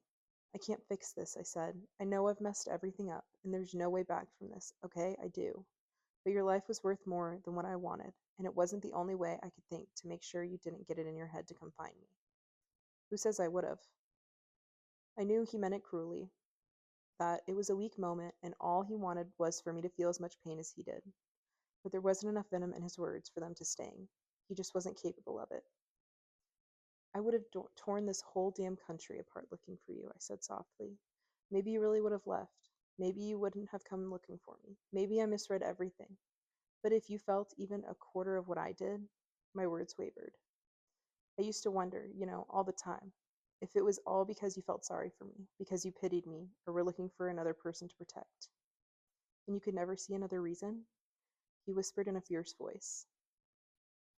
It couldn't have been because I respected how hard you fought to survive, because I saw how kind your heart was, or that you were funny and brave and strong, and you made me feel all of those things too, even when I felt like I didn't deserve it. Liam, I don't know what to say or what to do here, he said, shaking his head. It feels like it never ended for me. Do you get that? I can't forget it ever happened. I can't hate you. I can't, not when I want to kiss you so damn badly. Then, so brokenly, I almost couldn't understand him, he continued. Why couldn't you have taken everything? Not just the memories, but the feelings too. I stared at him, my mind blanking in confusion. It's terrifying. Terrifying to meet a stranger and feel something for her so intense it literally stops your heart and you don't have any basis for it, no context. The feelings are there, and it's like they're clawing at your chest, needing to get out. Even now, when I just look at you, it feels like they're crushing me with how much I want and need and love you. But you're not even sorry. You just expect that I'll be okay with the fact that you threw your life away for mine. The world around us had retreated so far back from our pocket of misery, I'd forgotten it even existed. When we were out at the edge of an open highway, exposed to the freezing cold and any passing eyes, reality came roaring back in the form of a car engine, a blaring horn, and a headlights aimed directly at us. I pulled Liam to his feet, reaching for the gun tucked in my coat pocket, but I saw the car now, the familiar dusty tan of Chubbs's SUV. The car skidded to a stop a few feet away, kicking up an explosion of snow. Chubbs jumped out of the driver's seat, leaving the engine running. Oh, thank God. I saw you both on the ground and I thought you killed each other. I turned my back to them both, wiping my cheeks against my coat sleeves. Behind me, I heard Chubbs suck in a sharp breath, but Liam was the one to speak, his voice frighteningly calm. Come inside for a sec. There's some food left we can take. I didn't want to follow them, and I didn't want to get into the car. I couldn't move. The fight, even if I could call it that, had drained me to the point that I was seeing two of Jude as he jumped out of the car and came toward me. Rue? He sounded scared. I physically shook myself to clear my head. It's okay. What happened? He whispered, pressing a comforting hand to my back. Did you guys fight? No, I said. He remembers now. We turned, watching as Chubb stumbled over himself, trying to keep up as Liam dragged him over to the gas station. He looked back at me with wide eyes as Liam kicked the door open with his foot. The bang as it slammed against the opposite cinderblock wall was enough to draw Vita out of the car, too. It took 2, maybe 3 full seconds for the shouting to start. They'd moved far enough into the store that we couldn't tell exactly what they were saying. Particularly hot words jumped out now and again. How could you? And why? And her. Holy shit. Vita turned back toward me, her hands planted firmly on her hips. I told you to leave the kid alone. What did you do to him? My skin felt tight and hot over my face with the effort it took not to burst into tears. A damn idiot, Liam was shouting, because I feel like a goddamn fool. He knows? Vita asked. You told him? No, I think he remembers. I think I undid it, or I never really did it. I don't know. He won't talk to me. He's never going to talk to me ever again. I don't think that's true, Jude offered. He's probably just overwhelmed. It seems like what? Vida asked. That some part of him remembered you. He got so upset when we found you, and he thought you were going to die, remember? Why was he acting like such an ass then? Vida asked. Think about it. He knew that Rue was the League, but he treated her differently than he treated us, right? Maybe being around you made him feel confused. His brain was telling him one thing, but his instincts were telling him another. That was the way Liam had explained it. Jude had been perceptive enough to pick up on something I never would have imagined possible. With my parents and Sam, they'd been cold after I erased their memories, sealed their memories, or whatever it was I was actually doing. I had been so young then, and I just assumed that some part of them recognized what I was and they hated me for it. Maybe I wasn't completely wrong then. If I had taken their memories of me, but none of the feelings they had, was it the same for them as it was for Liam? They were scared and just confused by what they felt. My mom hadn't exactly been stable then. She had panic attacks if I was even a second late coming home from school. Maybe she saw me that morning and it was too much for her. And Dad, calm, reliable Dad, he could have been worried about what she would do and why, and that's why he didn't have to come back inside. Maybe I could fix them too. The voice was small, but it was there, tugging at my ear. It doesn't change what Lee feels now, though, I said, or how my parents would feel when they find out what their daughter really was. I let the others lead me back to the car and slid into the back seat. They had packed up the tent and cleared the campsite before they'd come to get us. Not only because they were worried, but because Vida had finally been able to send her message to Kate, and she'd gotten one in reply. Instead of taking one of the front seats, Vida slid in next to me. Jude was starting to climb in after her when she pushed him back out with her foot and said, Will you go get Granny and tell him to hurry his ass up? Jude started to protest, but Vida was already shutting the door. What's wrong? I asked, feeling much more alert seeing the chatter in her hand. What did she say? I don't know. Something feels off. Read it for yourself. The chatter's blue-white lights flooded in the back seat as I scrolled through the latest conversation. Glad you are safe. We need to set meeting ASAP. Current location? Vida had written back. Current location, okay. Can be in California tomorrow. The response was instant. We'll meet and escort you. Pueblo, Colorado. Ditch target. I knew you lost a person's voice through sort of abrupt messages. That was the whole point of the chatter, to relay information or media as quickly as possible. Ditch target seemed especially terse, though. Not only that, but why would Kate or Cole risk leaving HQ and drawing attention to their plan? Do not tell target of meeting location. Below, that was the street address. What do you think? Something happened? Vita pressed. Why the hell would she risk leaving HQ when it could blow up our whole op? Maybe she thinks we won't be able to cross the California border without her help. It was a weak explanation, but a plausible one. Vita, did she give the chatter directly to you? Directly, like physically handed it to you? Yeah, Vita said. Nico set up the link between them himself. I watched her eyes go wide as she finally came upon a horrible possibility I had. You think someone took the chatter from her? That something happened to her? Or Cole has it? I think it's possible someone broke into your link, I said, my voice sounding much calmer than I felt, and they've been intercepting all of our messages back and forth. No way, Vita said. The whole point is that you can't hack the line. Is there any way to test? Maybe one. I clenched my jaw, typing each word carefully, deliberately. Will contact on arrival. Later, Gator. The seconds dragged on, and the screen dimmed from inactivity, but it didn't shut off, and Vita didn't pull away until it flashed back to full glow. The vibration seemed to race up the length of my bone, sending a wave of goosebumps after it. Good. After a while, crocodile.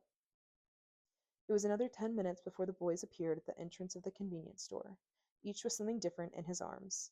Chubbs was all but nuzzling a package of toilet paper. Jude was balancing 5 different jumbo bags of chips, and Liam was struggling not to drop his 10 soda bottles. Breathe, boo, Vita said. Play it cool. We just gotta get to Colorado. Lie the whole way there, I thought, leaning my forehead against the door. It hadn't been much of a decision at all. If it wasn't Kate or Cole waiting for us, it meant something had happened to them. Either their plan with the flash drive had been discovered, or someone found out they knew exactly what we were, and they were doing nothing to bring us back in. So many possible suspects flashed in my mind: Albin, his advisors, Jarvin, all his friends. I couldn't shake the feeling that it all came down to the flash drive. Couldn't shake the thoughts of how someone like Jarvin would use this intel for his own agenda rather than to help us. And the worst of it was, we wouldn't know if it was safe to bring ourselves and the flash drive back to HQ unless we had confirmed it first with whoever was waiting in Colorado. And if it was really Kate, then fine. Pueblo, Colorado was as good a place as any to go our separate ways with the boys. It was like Vida had said, there's no use clinging to them when I'd have to snip the cord eventually. A blast of cold air hit us as they opened the trunk and dumped the supplies there.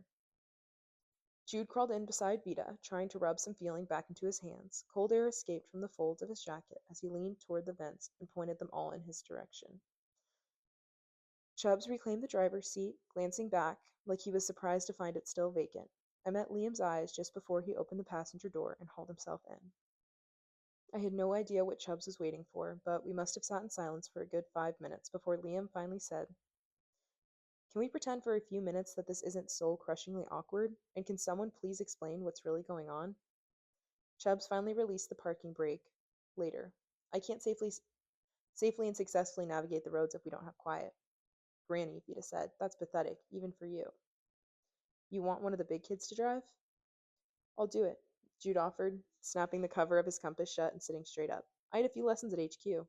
"You had one lesson," I said, "and it ended when you sideswiped 3 other cars while trying to park." "You killed that beautiful Mercedes," Vita said. "That beautiful, beautiful car." "It wasn't my fault."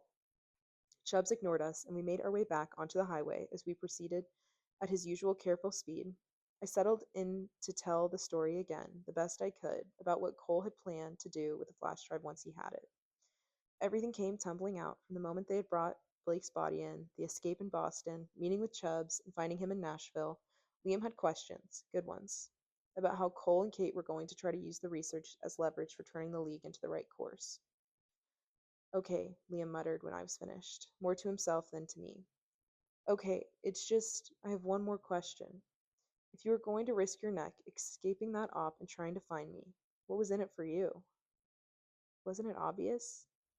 "I told you. Cole said if I brought back the flash drive, Albin would give him anything he wanted, including working on freeing the camps," I said. "And in the meantime, I'd be able to make sure you were safe and that Albin would have no reason to come after you and bring you back into the fold." But Liam finally did speak. His voice was almost hoarse. "Not that they would let you out of your deal? Let you go?" He took my silence as a no it was. "Did you even think to ask?" he whispered, the first traces of anger slipping back in. "You're going back, just like that. Like those agents aren't dead, set on killing other kids." "I have to finish this," I said. "Yeah, and who's going to protect you?" he shot back. "You're just going to give them the intel and hope for the best? Hope they don't go back on their promises or kill you because they feel like it?" "I just want to know why. Why give it to them when there's a chance we can use the intel to help ourselves? If what Cole says is true, they did find a cause, then don't we deserve to have it? Make decisions about what to do with it?" Liam was so earnest, so passionate when he said that. It was like he was blooming back into his old self. Even the color was returning to his face. "It's not up for discussion," I said. "I'm sorry, but we have to be realistic. Before we thought we could make it on our own, that we didn't need any help. And look how that turned out. We need help. We can still get our way, but we can't do it by ourselves." "And the help you pick is the League?" he demanded. I pressed on, ignoring that in the indignant voice Vita made. "All the tribes are scattered, and we have no way to bring them together in any kind of force that wouldn't matter. And even if we did, it'd just be bait for the PSFs to come round us up. I know you hate this, that this isn't what you would choose. But what would you honestly expect we'd be able to do with the research? Broadcast it all over the world? Do you have the tech for that? The resources? I'm trying to think about what's best for the kids in those camps." "No," he said coolly. "No, you're not thinking at all." "It's done, Liam," I said. "Maybe they'll go back on their word, but I'm not willing to go back on mine, not when the stakes are so high. If I won't like it, but I'll understand if you want to split now." instead of in Colorado. This shouldn't be your problem at all. Colorado? Chubbs and Liam said together. We finally got a message from Kate, I said, holding up the chatter. She wants us to meet in Pueblo, Colorado. She does? Jude started. But why? When were you going to tell the rest of us? Chubbs cut in. And as angry as he might have been at his friend, Liam was all too happy to back him on this. You just expect us to dump you off there? What happened to us staying together until we get to California? If she's coming to get us, it's probably because she thinks there isn't a way for us to safely cross the border into California. I lied and hated myself for it. She probably wants to fly in, and I'm sure she'll let you hitch a ride. Don't even bother finishing that sentence, Liam said. Okay, okay, okay, Chubb shouted over us, making a hard turn to the right. Please, for the love of God, can we just be quiet and okay for 5 frickin' minutes and remember that we're actually friends who care about one another and don't want to wrap our heads around each other's necks? Because that sounds really nice right about now. Somehow, Ida said, after a long, uncomfortable, silent 5 minutes had passed. This is worse. Liam must have agreed because he reached over and knuckled the radio on, humming something under his breath as he scanned through the static, the Spanish chatter, the commercials, until he finally landed on a woman's deep, even voice. The Children's League issued this statement about the Christmas summit. Oh, no, you don't, Chubb said, reaching over to turn it off. We're not getting into this again. No, all three of us protested from the back seat. Jude practically mashed his face against the metal grate between him and the radio dial, and the instant Albin's voice came pouring out of the speakers, Vita was right there with him. That's, Jude began in an excited voice. We do not believe that the peace Gray is trying to prescribe is in anyone's interest but his own. If this false meeting of minds is to take place, it will ruin the good work that common American citizens have done to rebuild the lives he shattered.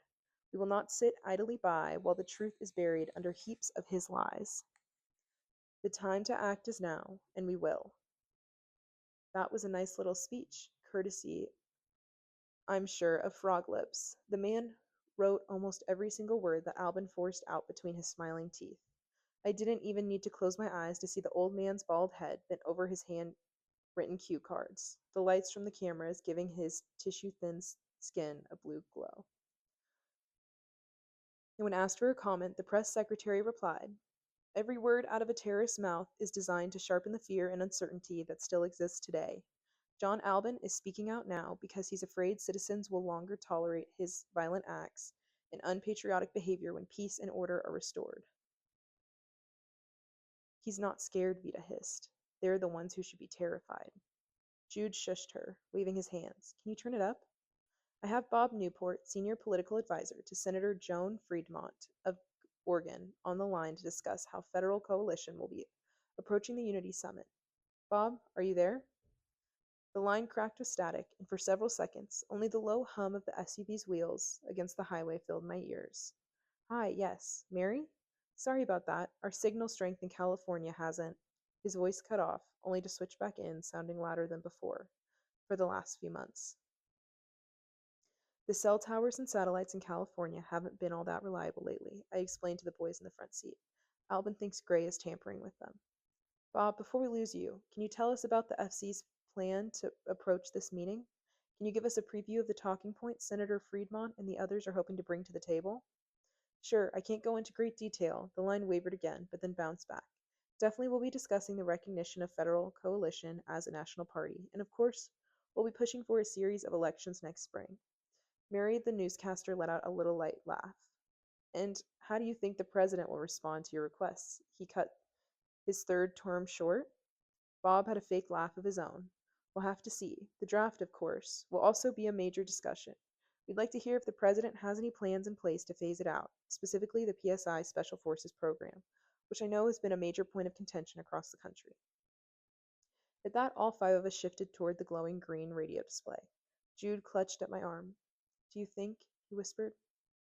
Will you also be discussing the rehabilitation programs? Mary smelled the slightest hint of blood, and now she had her nose to the ground, looking to follow the trail. Recently, there's been a lack of information released about the status of the programs and the children who were entered into them. For instance, the government is no longer issuing letters updating registered parents on their children's progress.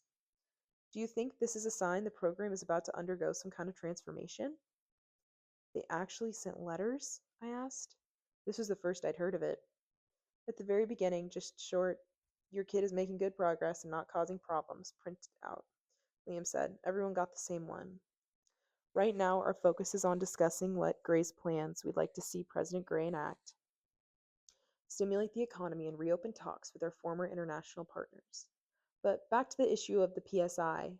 Mary's voice was starting to waver, crackling with an unnatural metallic whine. "Pull over," Vita said. "Otherwise, we'll lose the signal." "Will you ask him to come clean about what research programs are in place and whether or not they've made any progress in analyzing the source of Ian?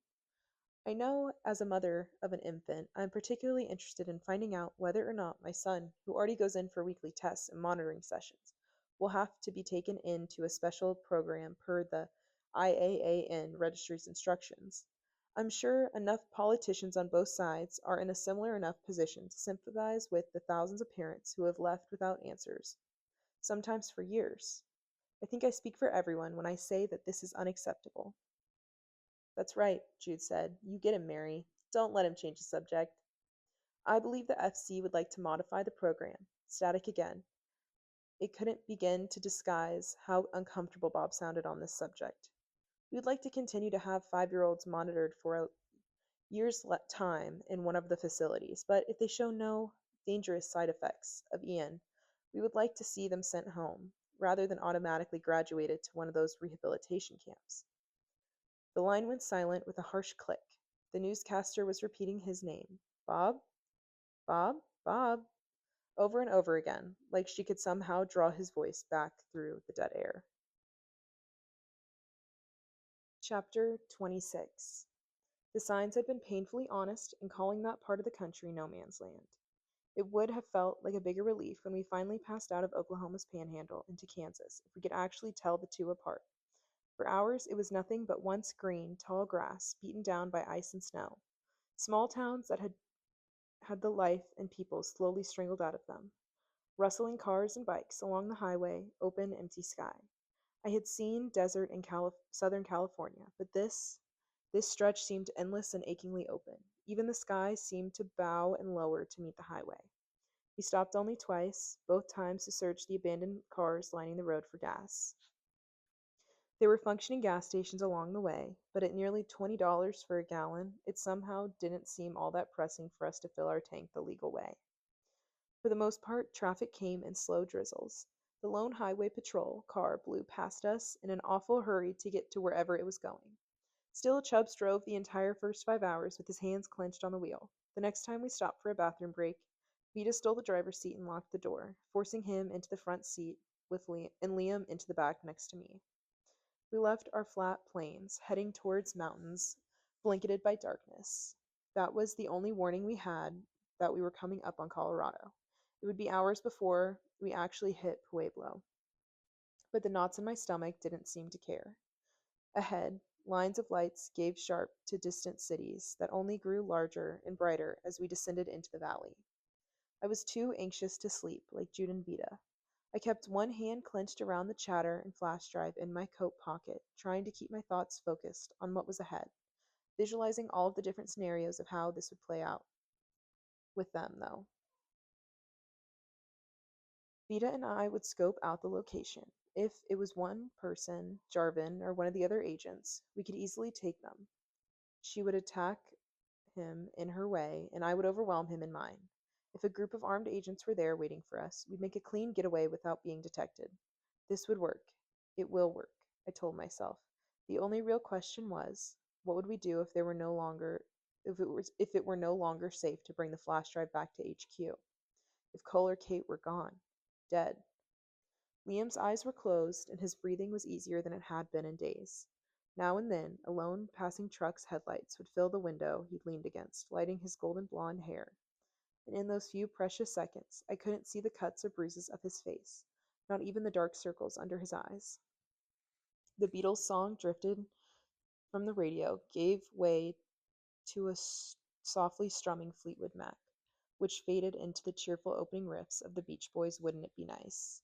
I don't know, until that moment, I really understood that this was the end, that in a matter of miles, hours, I would leave that car and shut the door behind me one last time. It had been hard enough to let go before, and now, this. Maybe that was my real punishment for the things I'd done, being trapped in a world where I had to leave them again and again until there wasn't enough left of my heart for it to break. I was I wasn't embarrassed or ashamed to cry then.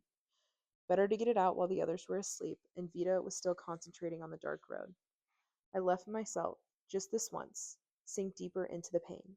I let myself wonder why this had happened to me, to all of us, until I was sure the shape of the flash drive would be cut into my palm. At least for now, hopefully, we'd know who, what, was responsible. I'd have something to blame for the mess that was my life, other than myself. And that song, it wasn't ending. It kept playing, that stupid, upbeat swing of voices and plucked strings, the promise of a future that would never be mine. The touch was so hesitant at first. I thought for sure he was still asleep, shifting in dreams. Liam's hand came down next to mine on the seat, his fingers inching over one at a time, hooking over mine in a way that was as tender as it was shy. I bit my lip, letting his warm, rough skin engulf mine. His eyes were still shut and stayed that way, even as I saw him struggle to swallow. There was nothing to say now. Our linked hands rose as he guided them to rest on his chest, and they stayed there, through the song, the mountains, the cities, until the end. Pueblo, home of the heroes, or Steel City of the West, depending on which sign you believed, was close to abandoned, but not quite empty enough to ease my mind as we drove past a line of flickering streetlights and empty car dealerships. It looked like what we'd seen so far, with mountains circling from all sides, rising from otherwise flat, dry landscape. I had always pictured the state to be one giant green mountain.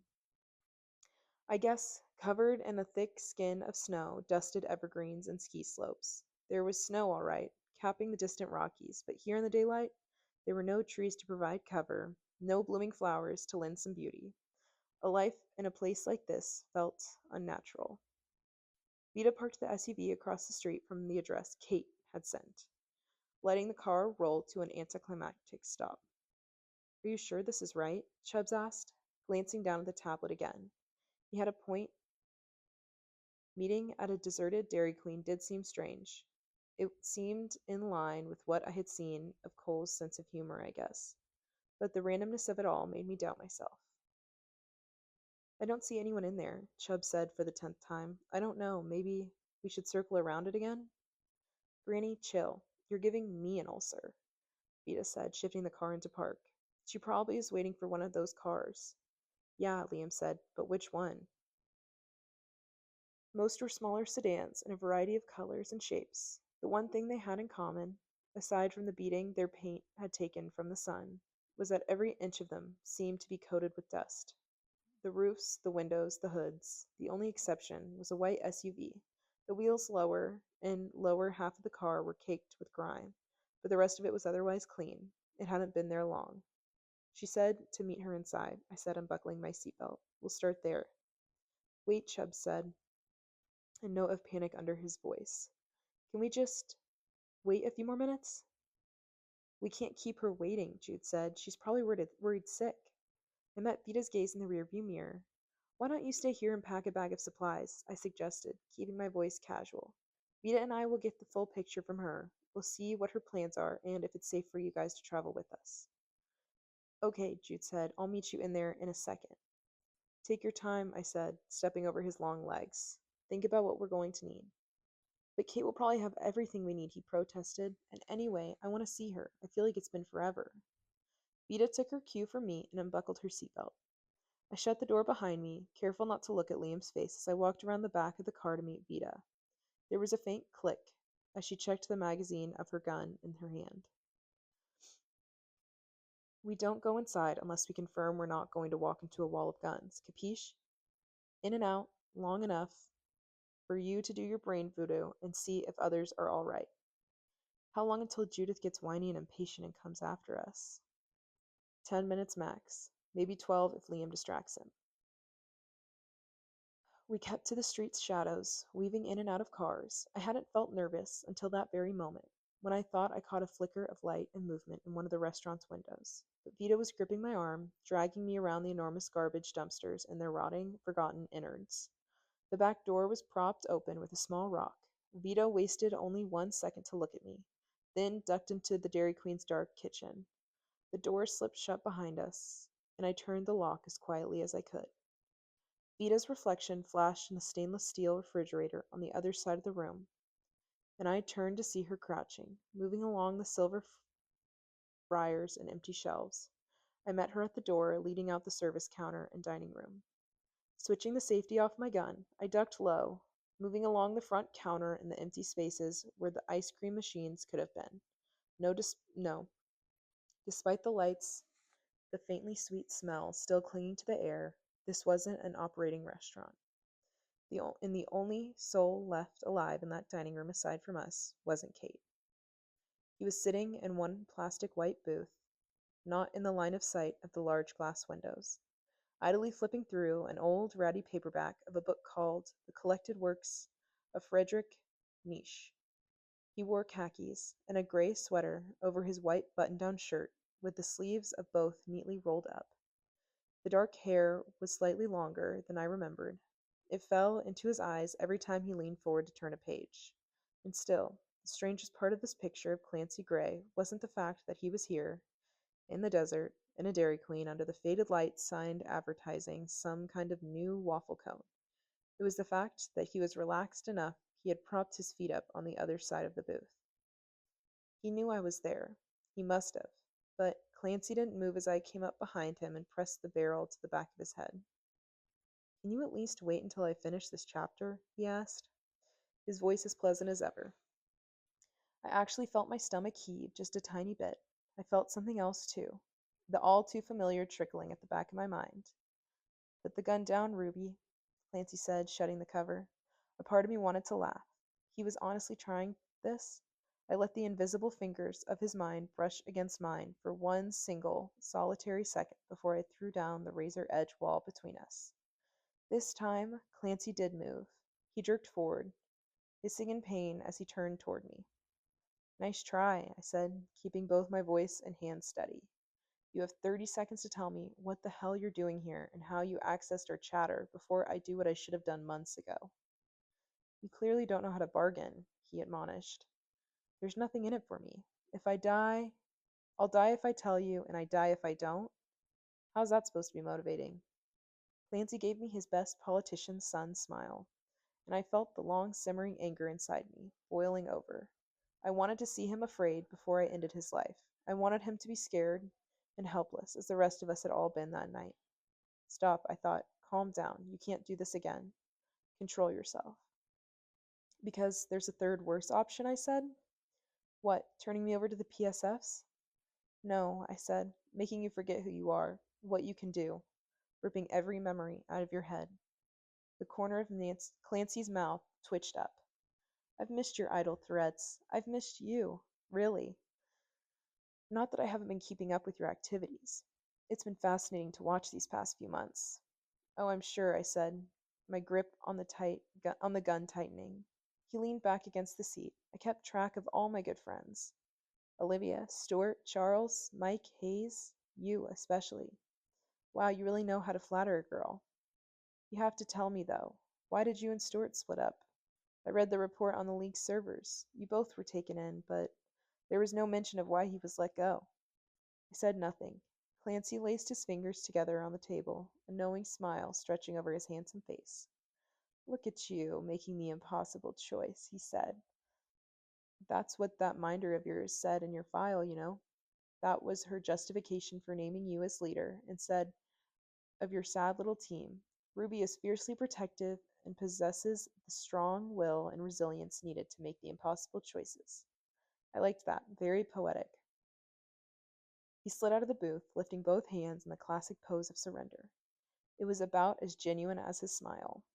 Ruby.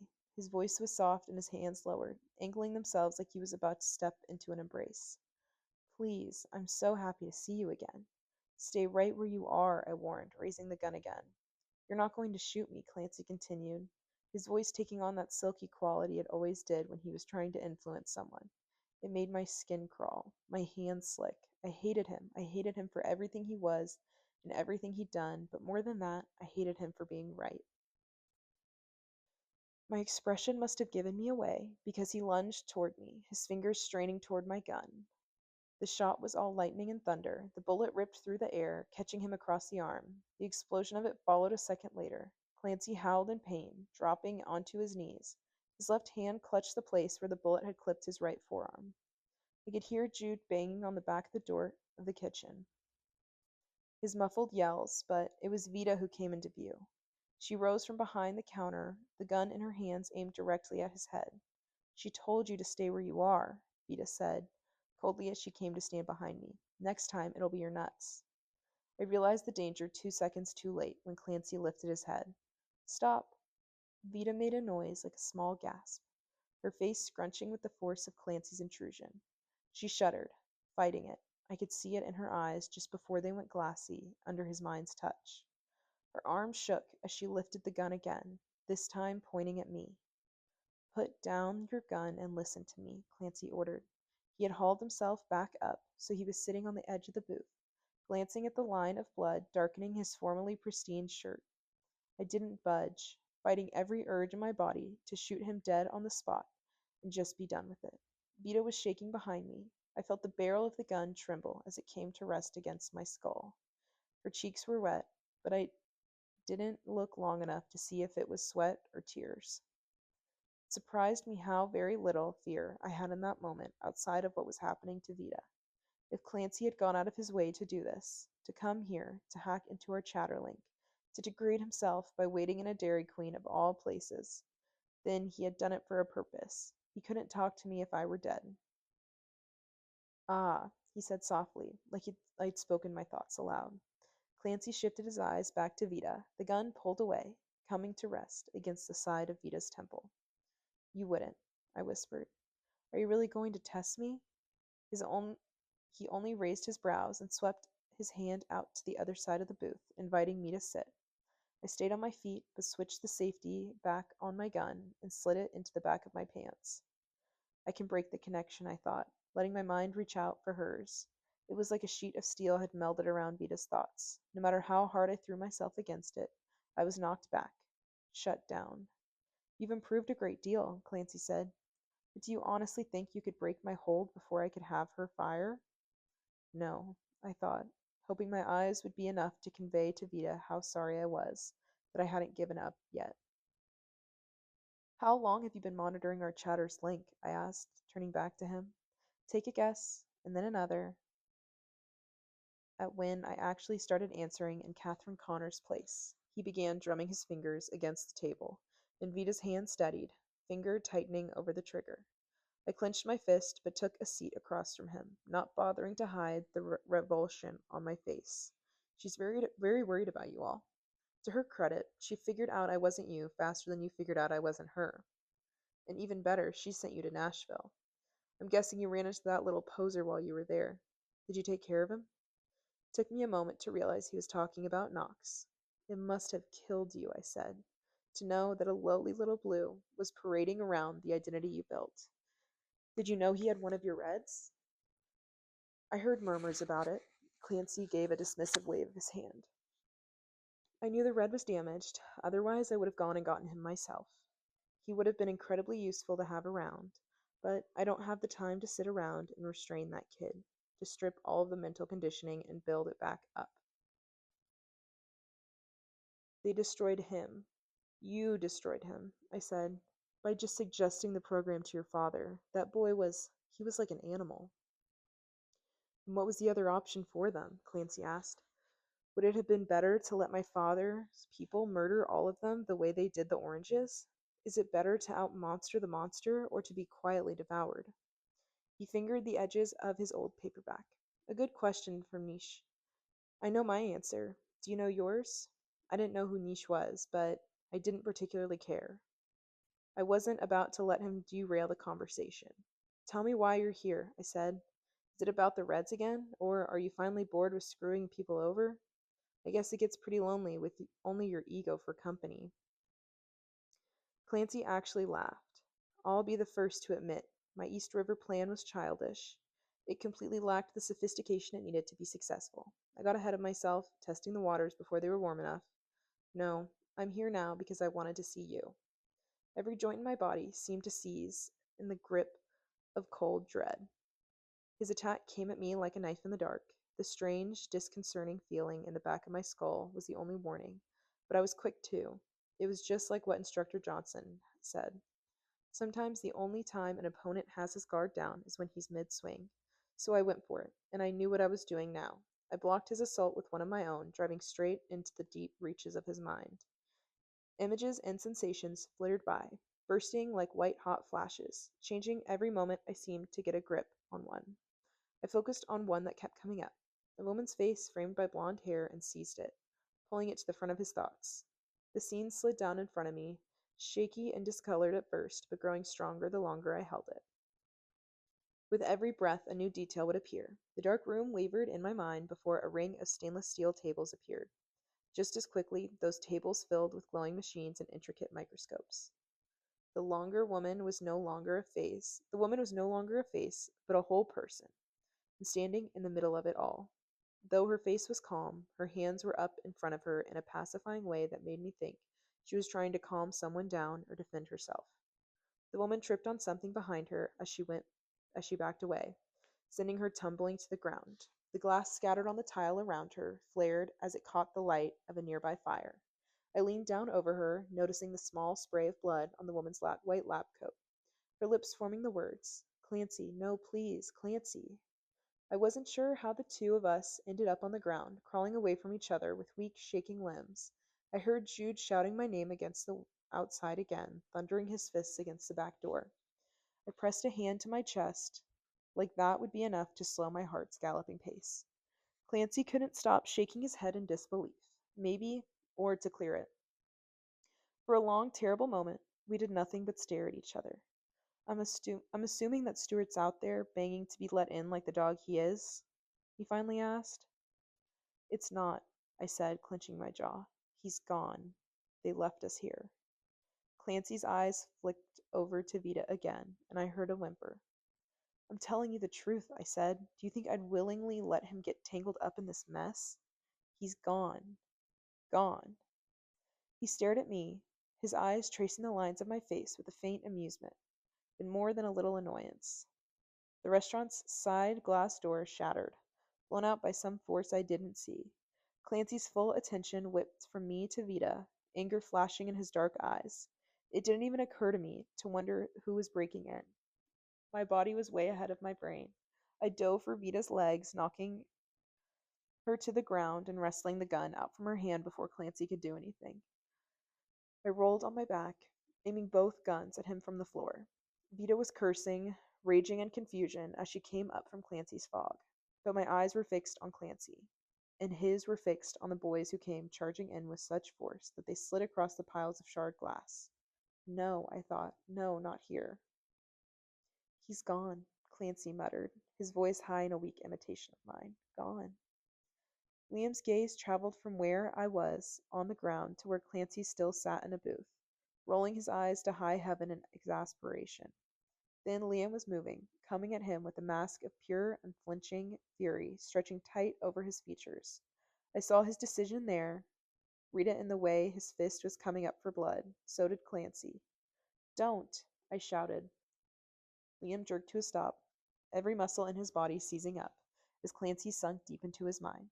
I watched him slump to the ground with no way of catching himself.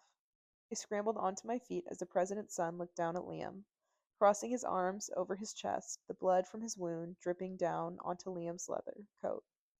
Liam's face changed from a wince to a grimace to a red mess of agony, and I knew it was different than before. Clancy's cool smile as he looked down on him was so much more terrifying than it had been at East River. Stop it, I said, forcing myself between them. I pushed Clancy back, one gun tucked under his chin. Let him go, Clancy. I'm not sure why he backed off then, releasing his grip. I left my eyes tell him everything I was willing to do to him.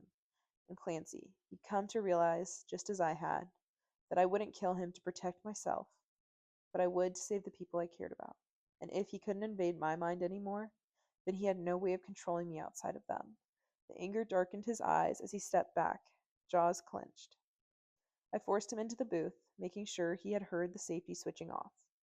My hand shook, but not with fear, but from the sudden spike in my pulse. The power I felt watching him shrink back without even a word between us. It was intoxicating. I would do it again, too. Or I would do it, too. If he tried to compel any of my friends again, I'd kill him, and the last thing he'd see was my smiling face. We need to get out of there, while we still had the flash drive and the upper hand.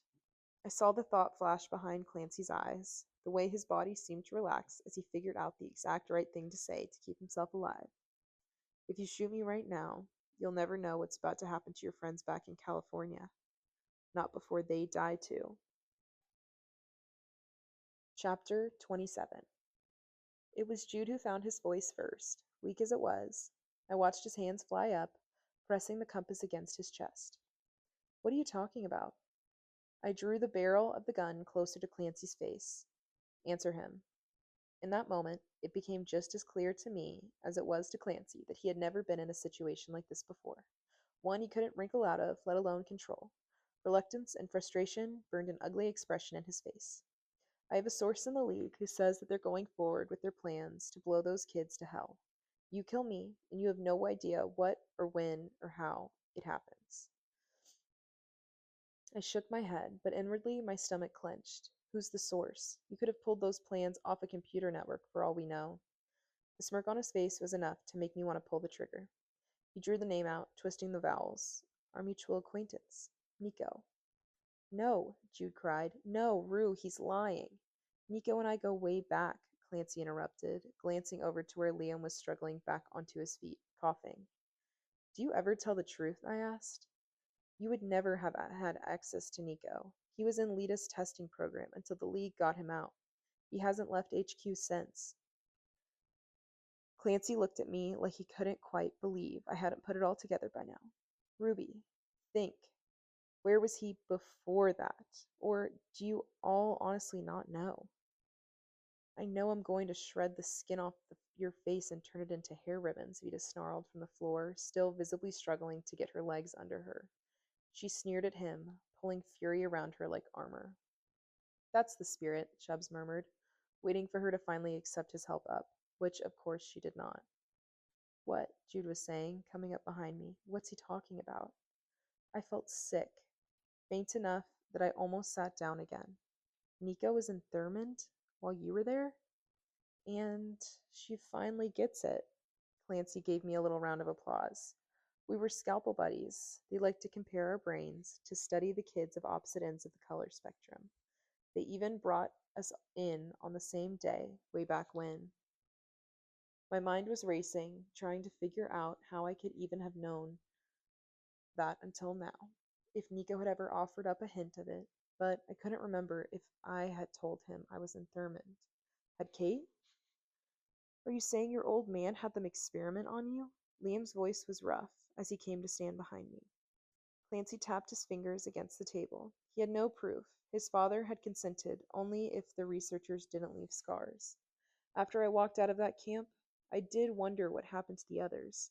I figured that they must have moved the experimentations to another location once they started expanding the camp to bring kids like our friend Ruby. It took me some time to find they'd been brought to Lita Core's Philadelphia lab.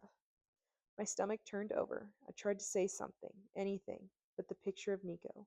Small, scared Nico, strapped down to one of the infirmary beds, was too much for my mind to take. I couldn't process anything else.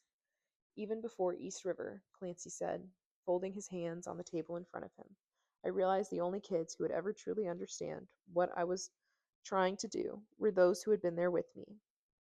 I thought they could be useful, but by the time I traced them to Lidacor, Nicholas was the only one who had ever been completely destroyed. And all you had to do was wait until the League broke him out to make him useful, I said, disgusted. Were you planning on convincing him to break away and meet you at the East River before your plan imploded? I didn't wait for anyone. Who do you think slipped the intel to the League about what they were doing in that lab? Who do you think suggested a way for them to get the kids out? I had to be patient, of course, and wait until they had them back in California before contacting him. And no, it was never the plan to bring him to East River. Ruby, he was more useful to me there, collecting every piece of intel about the league I asked for. No, Jude said, dragging his hands back through his hair. No, he wouldn't. You've all misjudged him, underestimated him. No one has ever suspected him, no matter how much digging I had him do. Clancy's eyes were on the gun as he continued. He's the one who told me that the League is moving forward with strapping the bombs to those kids.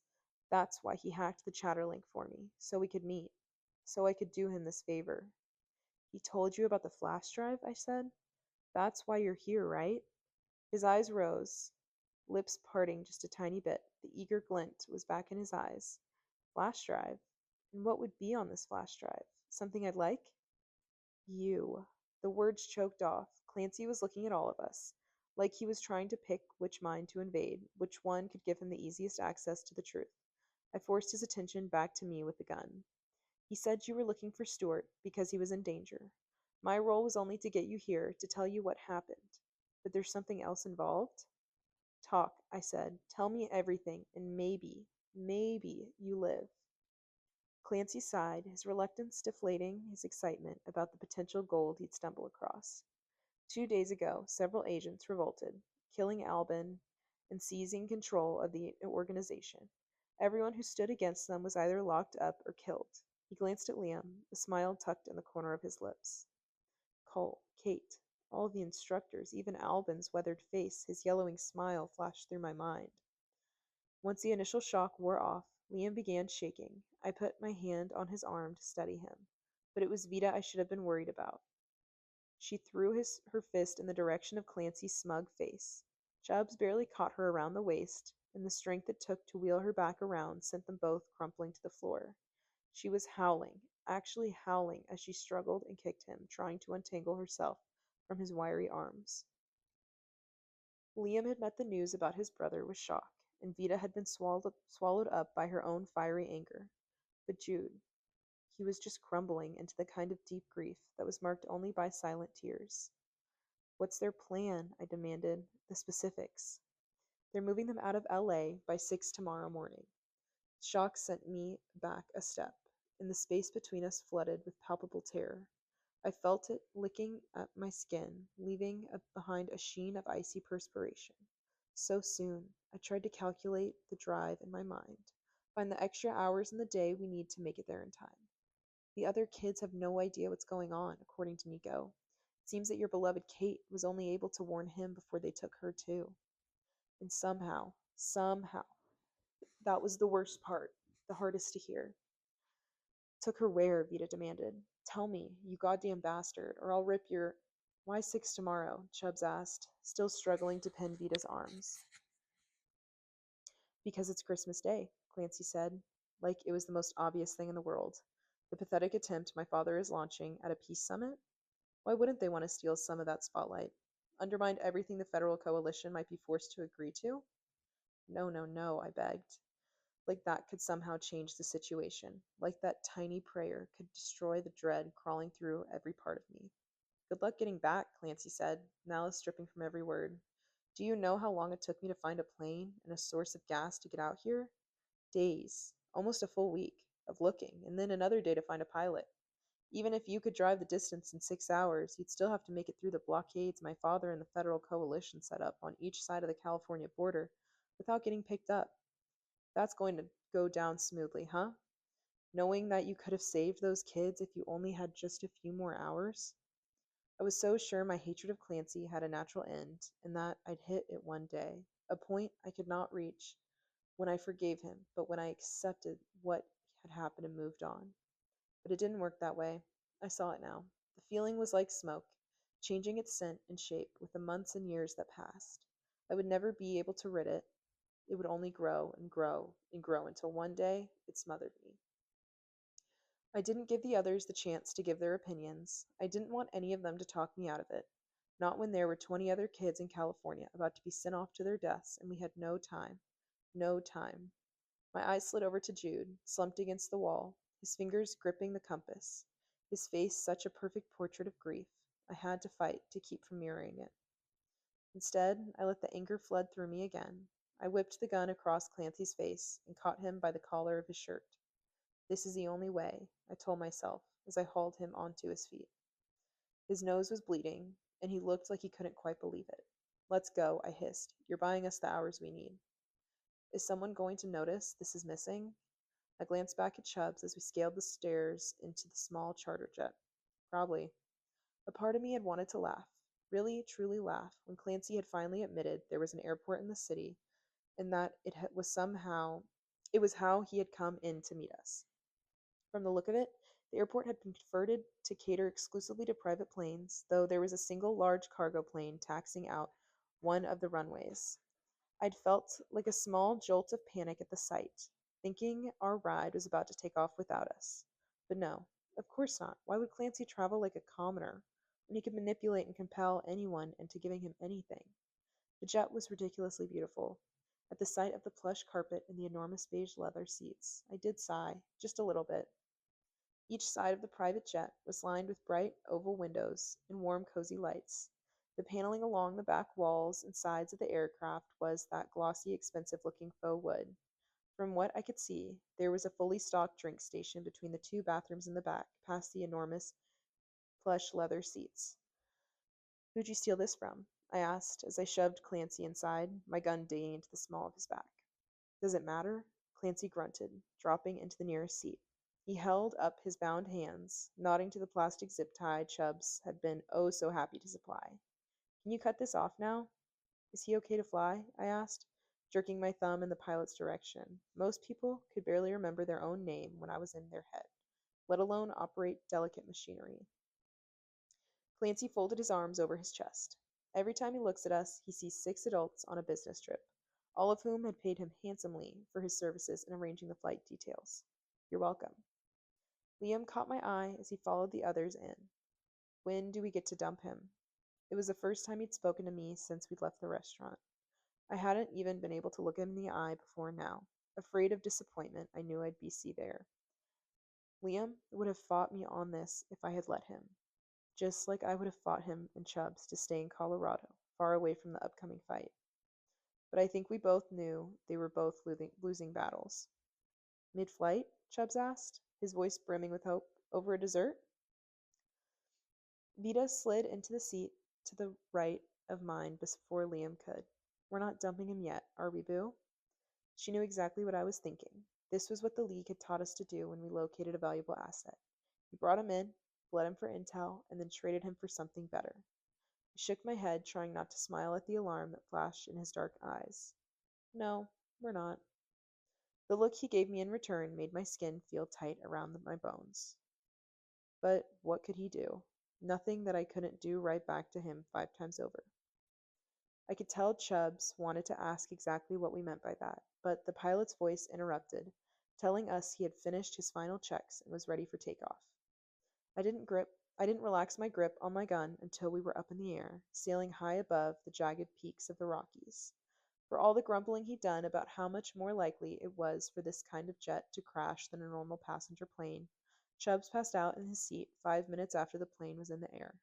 I glanced over my shoulder, watching as he began to slowly drift too far to the right, only to startle awake for an instant and catch himself. The others had laid their seats out flat or curled up on them, using the blanket we'd found in one of the storage compartments. Clancy unbuckled his seatbelt, pushing onto his feet. "Going somewhere?" I asked. "To use the bathroom in the back," he snapped. "Why? Do you need to come in and watch?" No, but I followed him to the back regardless, shooting him a meaningful look as he slammed the door and locked it.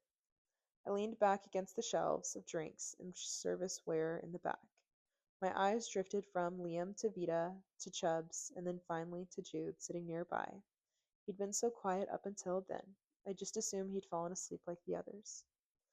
"Hi," I whispered. He had been staring out the window to the unending stretch of land below, and he stayed that way even as I touched his shoulder. Jude, who hated silence, whose past slithered up to him like a shadow along grass, did not say a single word. I sat down on his chair's armrest, glancing across the way to make sure both Liam and Chubbs were asleep. I had known worried Jude and terrified Jude and ecstatic Jude, but never this shade of him. Talk to me, I said. Jude burst into tears. Hey, I said, taking his shoulder. I know it doesn't feel this way, but it'll be okay. It took several minutes of coaxing for him to settle down and sit up. His skin went blotchy, and his nose refused to stop running.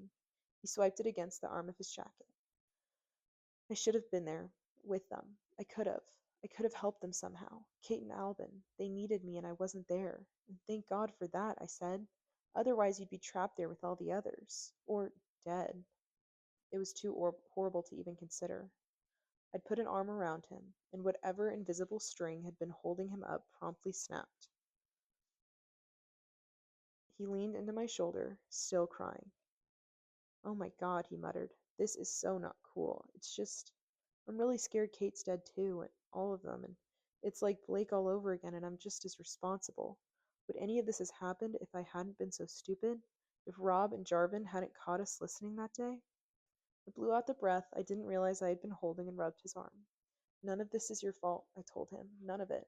You aren't responsible for what other people do, good or bad. Everyone is just making choices that they think will help them get by. He nodded, swiping at his eyes with the back of his hand. For a long while, the only sound between us was the moaning of engines and Chubbs's rhythmic snores. But I could have made a difference, Jude whispered. I could have fought. No, I interrupted. I'm sorry. I get where you're coming from. And they're all good thoughts, but I just don't think it's worth it. It's not worth it to weigh what you could have done or what you should have done, and there's no way of changing it. And it's not worth risking your life over.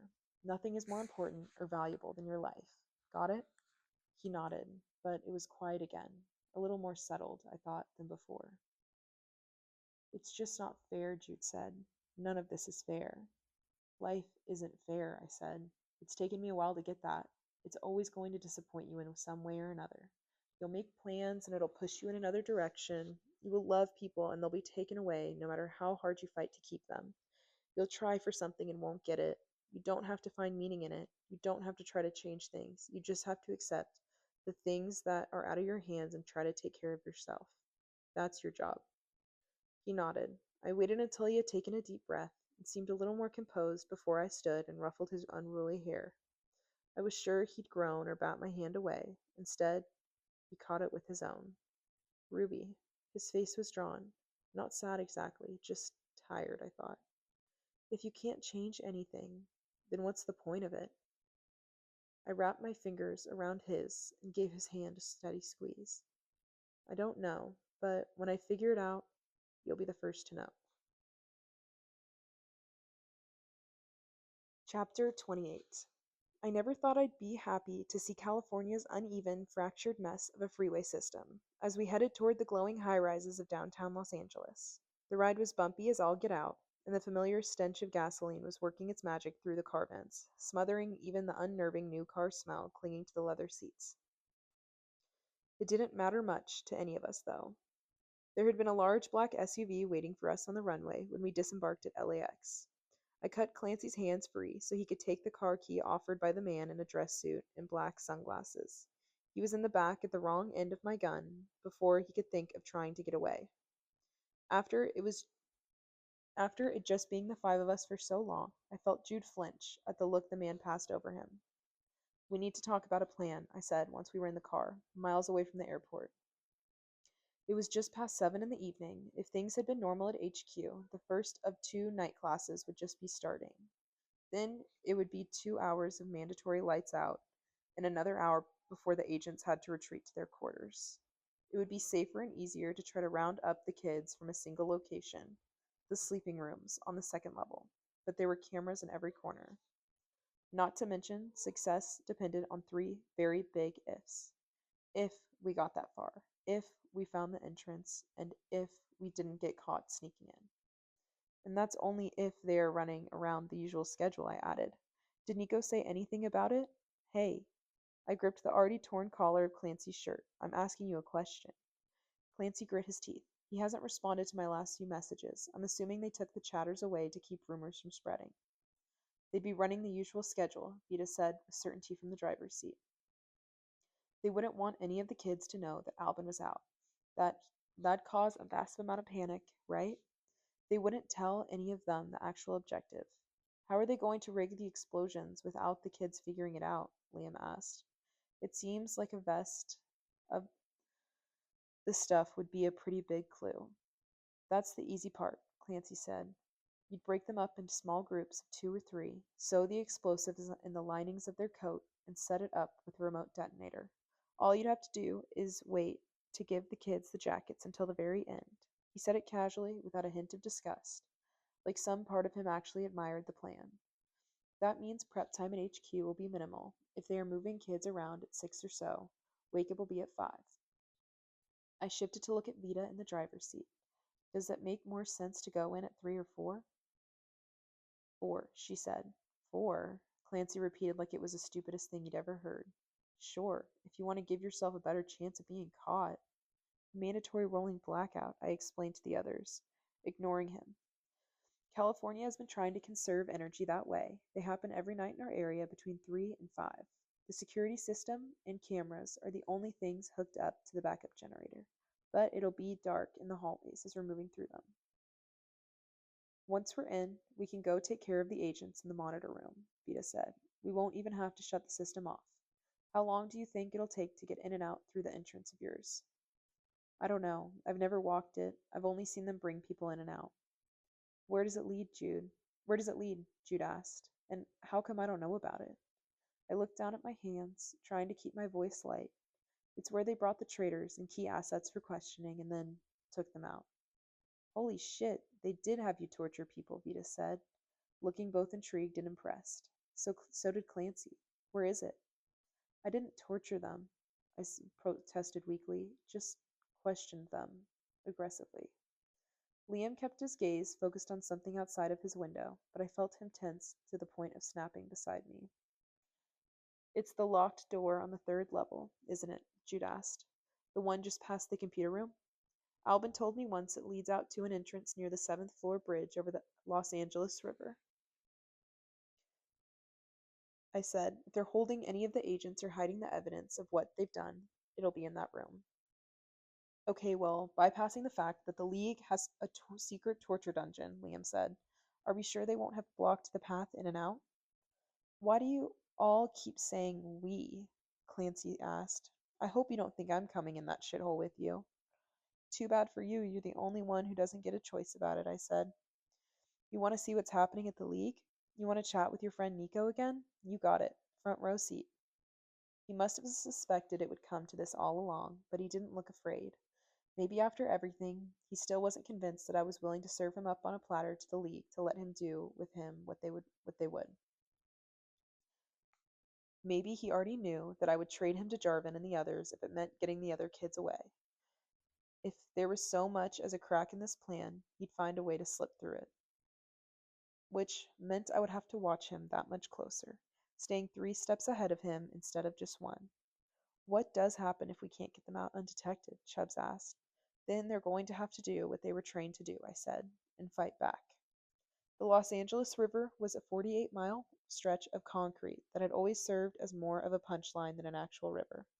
At one point in its long life, it probably had been a real waterway, but humanity had swept in and constrained its flow to a single concrete channel that wound its way around the outskirts of the city, lined on either side by railroad tracks. Kate had pointed it out once we'd left on an op, telling me that they used it to film car chases down there for movies that I'd never heard of. Now, though, if you were to walk its length, which was usually as parched as the ground had been in Pueblo, you'd be hard-pressed to find anything other than electric colors of graffiti tags and wandering homeless folks trying to find a place to settle for the night. If it did happen to rain, which was rare in Southern California, all sorts of things washed out of the storm drains and into the open river. Shopping carts, trash bags, deflated basketballs, stuffed animals, the occasional dead body. I'm not seeing anything, Chubbs muttered, holding a flashlight higher so I could scan the bridge's support pillars again. Are you sure? Here, Vita called over to us from across the channel. Liam waved his flashlight once so we'd see them. The streetlights were off, and without the light pollution that usually came from the city, we were both struggling to see anything beyond a few feet in front of us and to not be spotted by anyone else. I took Liam's arm and guided him down the slope of the embankment, then up again to the other side, to the place where the arch of the bridge's underbelly met the ground. I kept my flashlight aimed at Clancy's back, making sure he walked the entire way in front of me. Jude, I thought, counting them off with my eyes. Liam, Vida, Chubbs. I think this is it. Vida stepped back, keeping her own flashlight aimed at the huge, swirling patterns of graffiti. There was a blue star at the center of it, but it was the way the paint looked that had gave the hidden door away. It was thicker here, to the point that it looked sticky to the touch. I felt for a disgusted handle before throwing my shoulder against it. The panel of cement swung inward, scraping the loose rubble on the other side. Vida, Liam, and I leaned in, shining our flashlights down the metal staircase. I reached over to haul Clancy to the front. You first. If it were possible, this tunnel was somehow even cruder than the tunnel we took in and out of HQ. It was also about 10 times longer and filthier. Clancy stumbled in front of me, barely catching himself with a quiet curse. The walls, which had started out wide enough for us to walk 3 across, narrowed until we were forced into a single file line. Liam was at my back, the damp, rancid air wheezing in and out of his lungs in a way that was starting to worry me.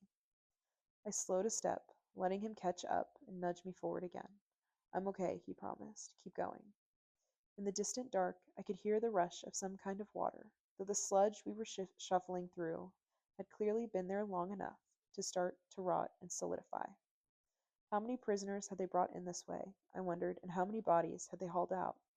I tried not to shudder or turn my light down to see if the water was as red as my mind had made it out to be. I tried to stop myself from picturing the way Jarvin and the others would have dragged Albin out, Kate out, Cole out, their lifeless eyes open, gazing at the string of small flickering lights hanging overhead. After this, we're all bathing in bleach, Chubbs informed us, and burning these clothes. I keep trying to figure out why it smells so much like sulfur, but I think I've decided to leave that one alone for now. That's probably for the best, Clancy said. His face was bone white as he turned in my flashlight's beam, which made his brows and eyes look like they had been stained with soot. How many of these tunnels did the League make? A few, I said. Why? Planning your escape already? He snorted. Time? I called back. 3:53, Vida answered. Can you see the end? No. I felt the first cold drip of panic down my spine. No, I couldn't. We'd been walking for close to half an hour, and it felt like we hadn't covered any ground at all. It was the same cement walls, the same sloshing of our footsteps. Every once in a while, one of our flashlight's beams would catch a rat as it scampered against the wall or darted into some black crack in the ground.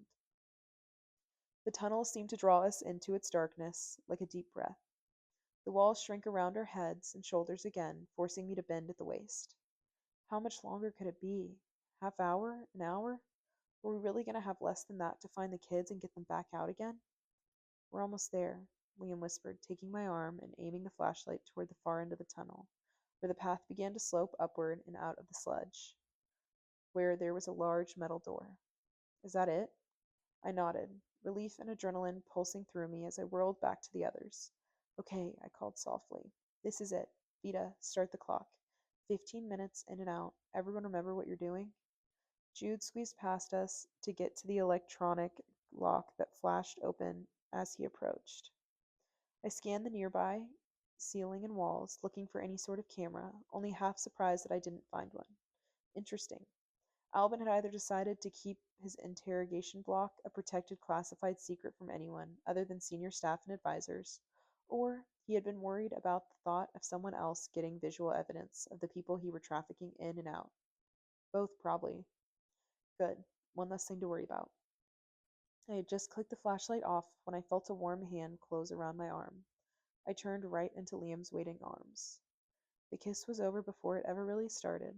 A bruising, single touch filled with enough urgency, enough frustration, and wanting to send my blood rushing.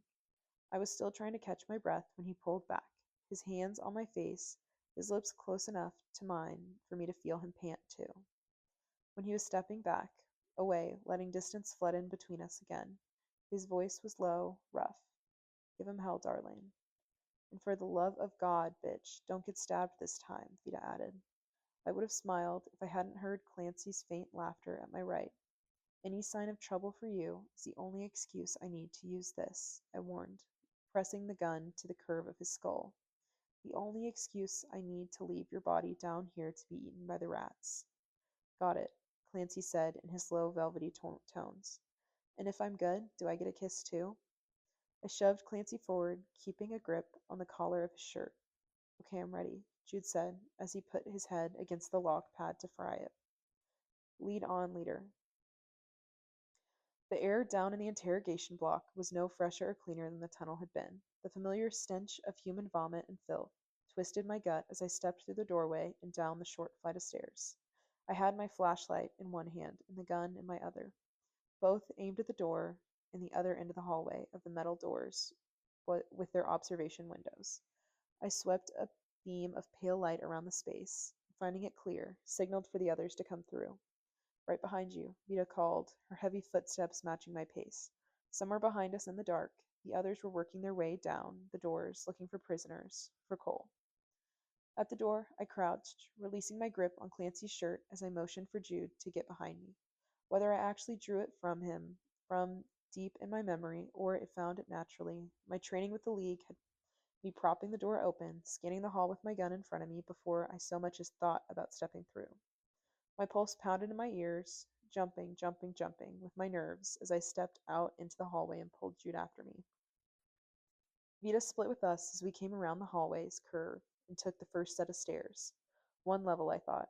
Fifth door on the right. She had the hard job here, not you. You have one level to go up. She has two to get to the surveillance rooms. One level, door on the right. There was a loud clatter to my left. I skidded to a stop, Jude crashing into my back. My heart was in my throat when I turned back to where Clancy stood a short distance ahead, fading into the dim light.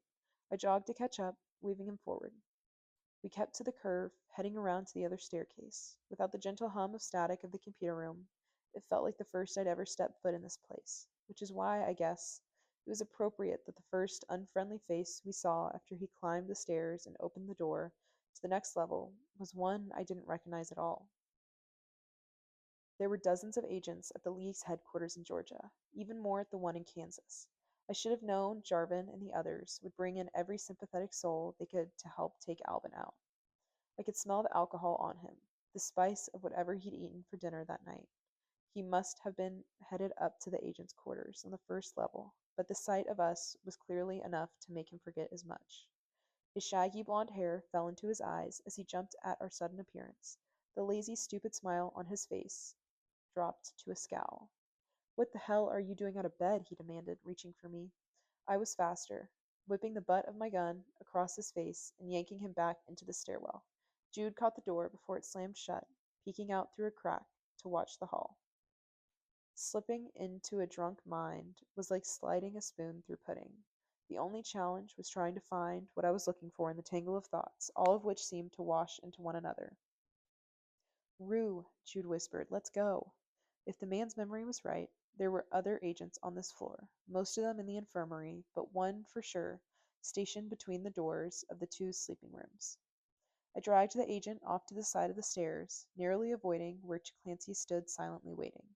I tucked the man into a corner and relieved him of his knife he was carrying in his back pocket. Stay behind me, I told Jude, my eyes on the way Clancy seemed to be fading in and out of the shadows, the whole time. The power was still out, and the hallway was still a little more than a dark curtain we were trying to fight our way through. They used glow-in-the-dark tape along the edges of the floors and around the different door handles and lock pads, but the combined light was less than a fraction of what it would have been if I could have turned my flashlight on. I counted the door handles as we moved. 1, 2, 3. This is actually going to work. 4, 5. Please let this work. The agent posted outside the sleeping rooms, Agent Clarkson, wasn't a stranger. She was tall, lanky, with dark features and a fondness for knife fighting that had gone uncontested for years. She'd been fighting so hard to be made a senior agent, her confidence had wrapped into desperation, and then, from there, a frustration that she could only ever take out on the ones below her. Us. She was the opposite of Kate in so many ways that hadn't mattered before now. Andrea? I called softly. Andrea? Chell? She said, It's already time? I thought wake up was at 5. There was a flutter of movement about 7 feet ahead. On my left, I could meet her eyes to trap her in that way, but the moment I caught the whiff of detergent and the subtle shift of warm breath that stirred the air in front of me, I lashed an arm out, catching her across the chest. Her gun clattered loudly against the floor, but her body was soft and silent as I pushed the image of her sitting and sinking into a deep sleep. She slumped against me, and I eased her down onto the floor. Jude bolted past me, heading for the boys' door. I took the handle of the girls' door, the same I'd opened for months without a second thought, and stepped inside. Pulling the door shut silently behind Clancy, I flicked on my flashlight. Up, I started to say, shining into the nearest bunk. The room wasn't large. It only needed to house 12 girls, though there'd only been an extra bunk bed crowding the right wall, and the off chance the League ever picked up another kid. The bunk Vida and I shared, in the back right corner, had been neatly made, the sheets stretched tightly over the mattress with Vita's military-like precision. All of them were almost like there were no one left to sleep here. Too late. Don't say it, I warned Clancy. Not one damn word. He stared ahead at the empty bunks, cold expression on his face, but he stayed silent. My knees buckled slightly, mirroring the feeling of my heart as it dropped like stone through my chest. Too late. Those girls, all of them, they were. I pressed the heels of my palms against my forehead, slamming them there over and over. A silent scream rippled in my throat. Oh my God. All of them. Too late. I ripped the door back open, letting Clancy slip out ahead of me as we moved to the boys' dorm. Jude wouldn't know, wouldn't think to be silent. He'd wake up the entire base. Where the girls' room had been cold and dark, this one had been filled with light and flashlight, lanterns, and natural body heat of 20 kids, all awake, fully dressed, and crammed together on the bunk beds. My eyes flew around each of their faces before they settled on the small pile of weapons gathered at Jude and Nico's feet in the center of the room. No, no, no. What are you doing here? I told you we came for you, Jude said. What the heck is going on? I thought you knew about their plans, I said. What about the bombs and camps? You didn't think we'd come to get you out after your friend had told us what happened here? Clancy only had the same unreadable expression on his face as we surveyed the room. Of course I knew, Nico let out a low moan. We'd been communicating on the chatters this whole time. You were supposed to stay away. I told him to tell you not to come back until it was safe. Until tomorrow. What the hell? I said, whirling around on Clancy. What game are you playing? The faces around me looked just as confused as I felt. Who are you talking to? Jude asked, glancing around. Him, I snapped, exasperated. I tried to grab Clancy before he slipped back out the door. Who else? Rue, Jude began, his eyes wide. There's no one there. Clancy's. Clancy, Nico said. He's here? He came? He's right here, I said, grabbing for his arm. My fingers passed right through it, drifting through cold air. The sight of him wavered, flickered, faded into nothing. He's. My mind was gripped with panic. I couldn't finish the thought. I didn't see him get away, Jude said. Did Vita take him to disable the cameras? Rue. The camera's already down. We hacked into the program hours ago, Nico said. We have to stay here, one of the other kids added. They told us to get into the one room and stay until it was all over. You're too early. Until what's over? Jude was asking. I barely heard him over the roar of blood in my ears. What's happening at 6? Nico let his head fall back for a second, taking a deep, frustrated breath. That's when Kate and the others are coming to get us. Chapter 29. It was a trick. Okay, I said, trying to catch one of the thoughts flying through my head long enough to put it into words. Okay, he was there, in the tunnel, he was there. He came in with us. If he was going to get away, why didn't he do it before? Clancy could influence more than one person. He could have tricked all of us by never getting off the plane in the first place, but he had. I had dragged him down the steps myself. I felt his pulse jump when I pushed him toward the ladder down the tunnel. Why not escape then? It had been just as dark outside. What should we do? Jude was asking.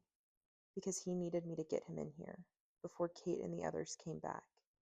You have to stay where it's safe, Nico rambled. If you go back out there, I let him play me again. Ruby, Rue.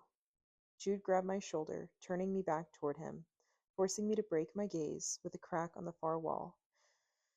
His hair and eyes were both wild, his freckles overlapping points on a map I'd only recently learned how to read. He was anxious, but he wasn't afraid. This was a good Jude to have. Go down and get Chubbs and Liam and bring them up here, I said. But come back if you think even for a second that you might get caught. Understand? He nodded eagerly.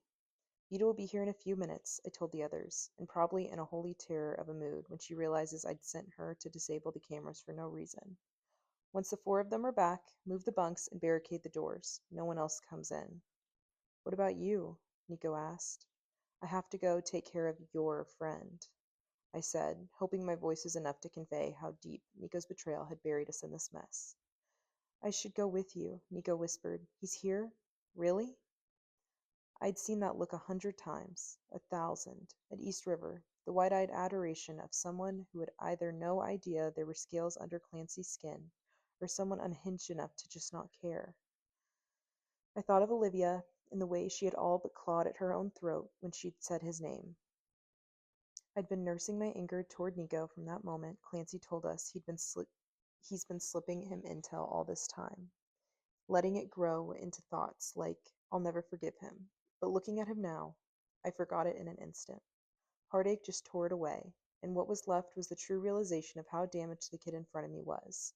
His paranoia, his nervous fidgeting, his silent moods. Of course, Clancy was his hero. He had saved him from a hell too horrible for nightmares. Did he ask any questions about HQ recently? I asked. Any particular files or people? By the way Nico's mouth seemed to twist, it was looking more and more likely that his loyalty to Clancy was going to win out over his alarm that Clancy had flat out lied and brought us here, and despite the warning he'd given him. He gave me a list of words and people to look for, Nico said. There were a lot of them. One of them pinged in the system a few weeks ago. It's called Professor. I tensed. Professor? You're sure? The agent was doing some kind of research at our Georgia base.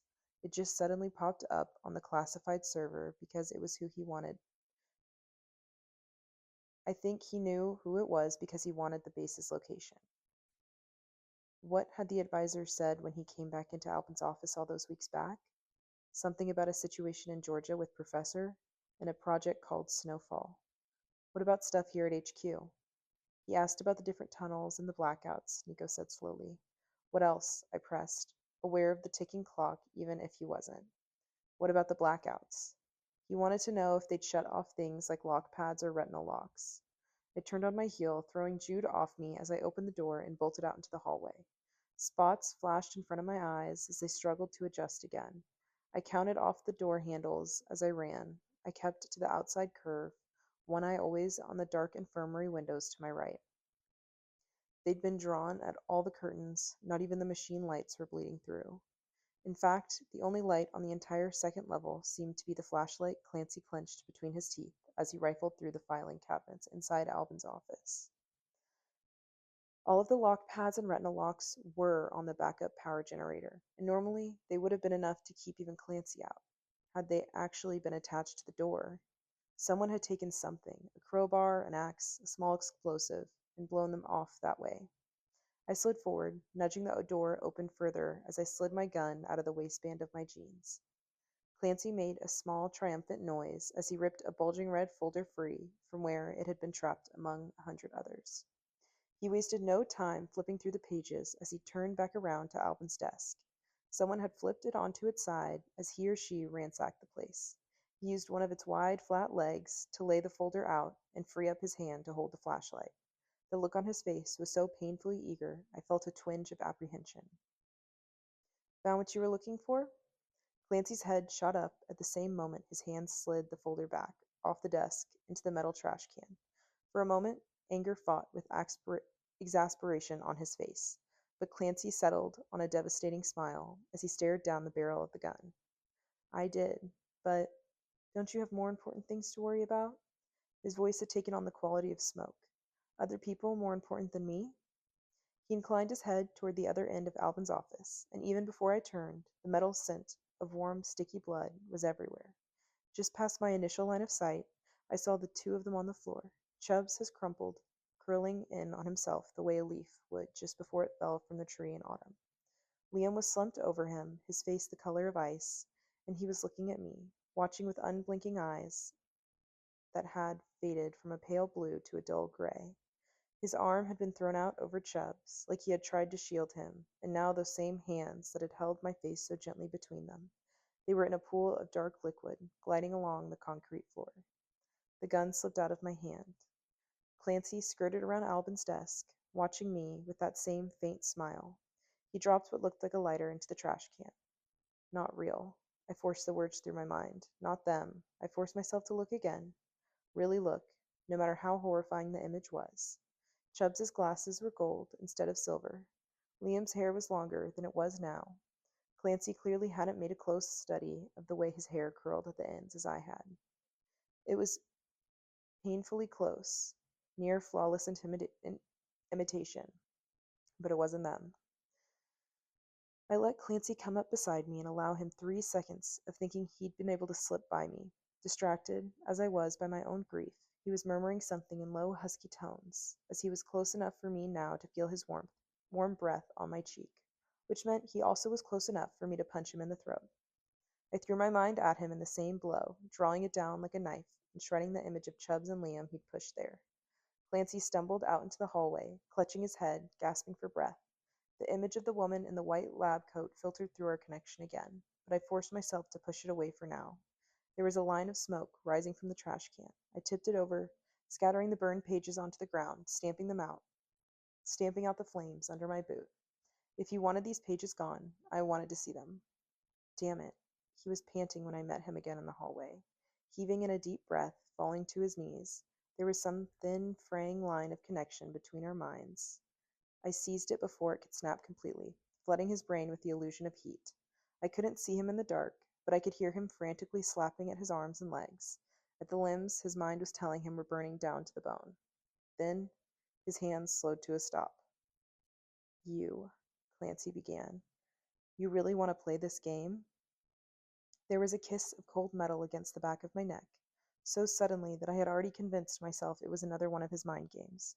But when you lose a sense like sight, it's true what they say, the rest of them are sharpened to ruthless efficiency.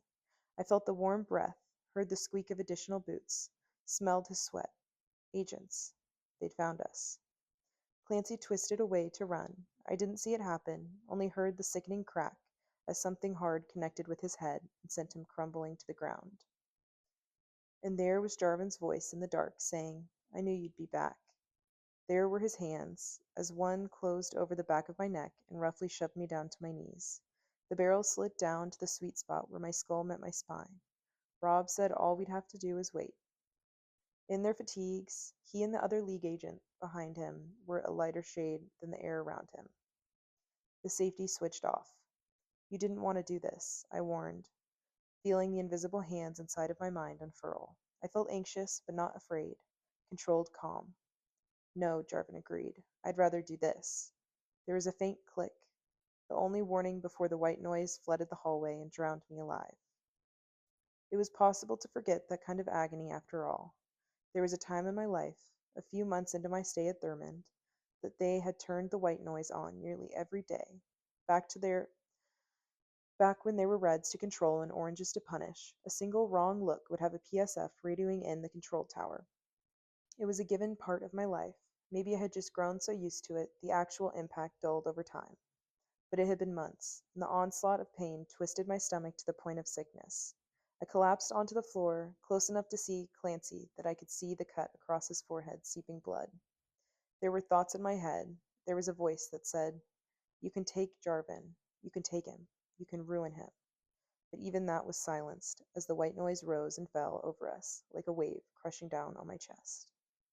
And it was amazing, everything we could do, the kind of power we could have over others. It all meant nothing. It all came to nothing. At Thurmond, we would have heard 2 warning blares, and a heartbeat later, the noise would explode from the camp's loudspeakers. It wasn't something that could be easily described. It was shrieking static, cranked up, sharpened to drill through the thickest part of your skull. It passed through us like an electrical current, making our muscles jump and twitch and sing with pain until the only thing left to do was try to drive your head into the ground to escape it. If I were lucky, I wouldn't pass out. I wasn't so lucky. I felt myself fade, drift back into the darkness of the hallway. I couldn't move my arms out from under me where they were pinned against my chest. My legs had turned to the air. My legs had turned to air. Finally seeing that I couldn't do so much as lift my head, Jarvan switched it off. I drifted from one moment to the next, my ears ringing, the blackness of the hall pulling me in, my head under its murky surface. When I came to again, someone had a grip on my arm. I could hear Jarvan talking to the others around him, only because he was shouting now. Get the damn lights on. I don't care what you have to do. Switch them on, damn it. Something's going on. Can someone just give me a damn light? It was a warm, southern voice that answered him. Sure, brother. I got you covered.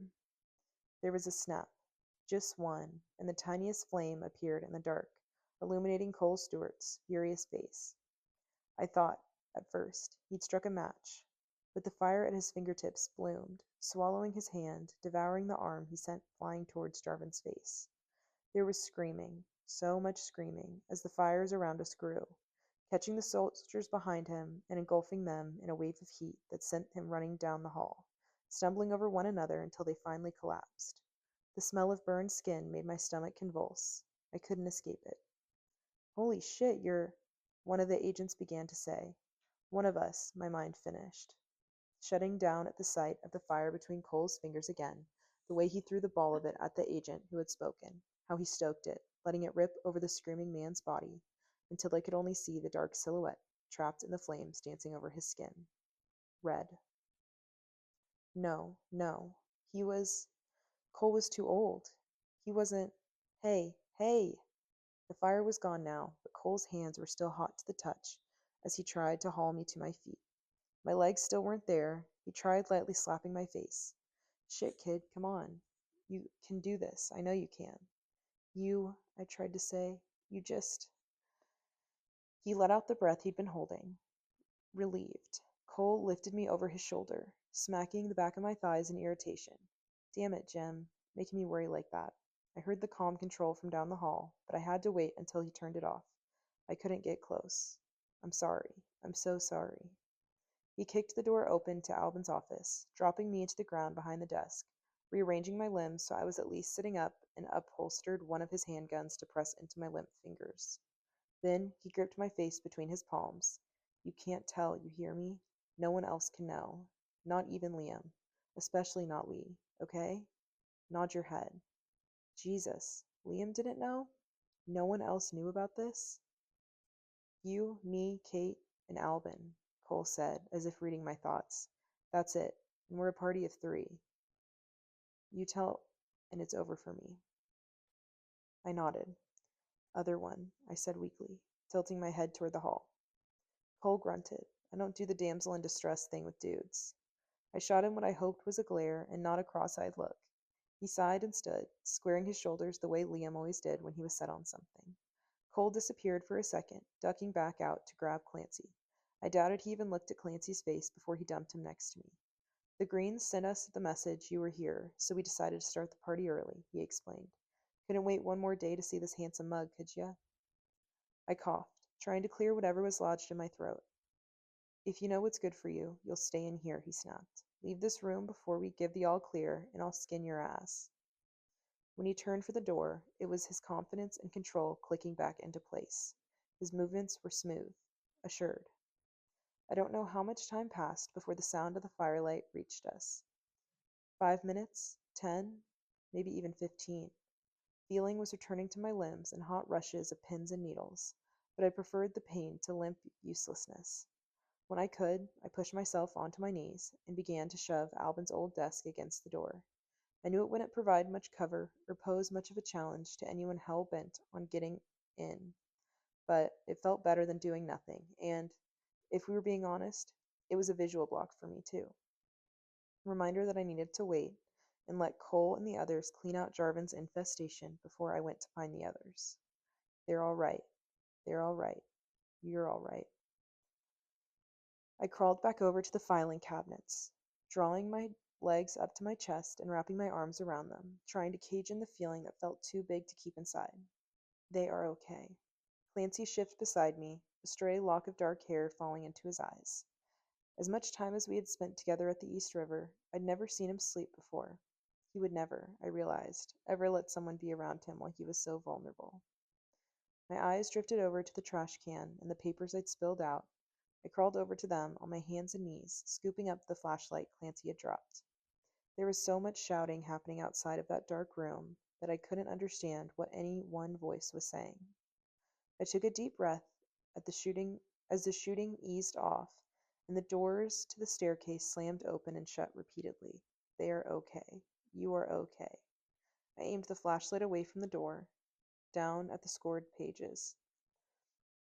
It gathered into my lap. A quarter of the pages or so were unreadable. Sizable holes had burned through the photographs and pages. Aside from the smears and soot and smoke stains from the top of the sheets, the bottom of the stack was in much better shape. Most were charts and graphs, all in that same strange scientific language that would have even tripped up Chubbs. These were medicines, medical terms. They had the same sort of complicated names as the list of medicines Chubb had given me in Nashville. Every now and then, my eyes would catch a few stray words of plain English. Subject A is free of symptoms following the procedure and routine, showing signs of passive behavior. Conclusive results are pending. But at the top of them all, printed in bold black text, were two words I did recognize: Project Snowfall. I only stopped flipping through the pages when I reached the photographs, the ones that showed the woman's face. It was one of those unexpected drawbacks to living almost half of your life locked away in a camp with no access to any kind of media.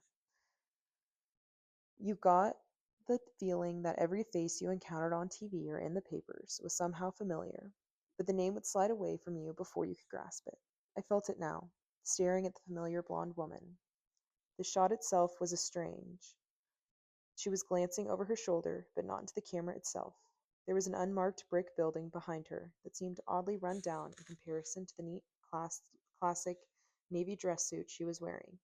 The look on her face wasn't afraid so much as nervous. I wondered, for a second, if she rightfully thought someone was tailing her. The next photo was smaller, torn away, that made me think Albin had started to rip it up, only to change his mind. In this one, she sat between the former leader of the League, and a much younger President Gray. The connection stole my breath. Clancy. No, please, Clancy.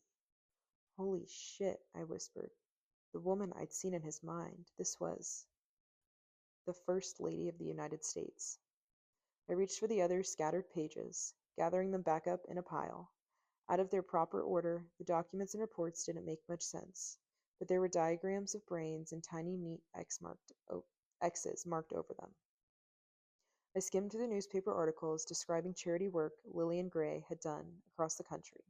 Someone had highlighted different key phrases about her family.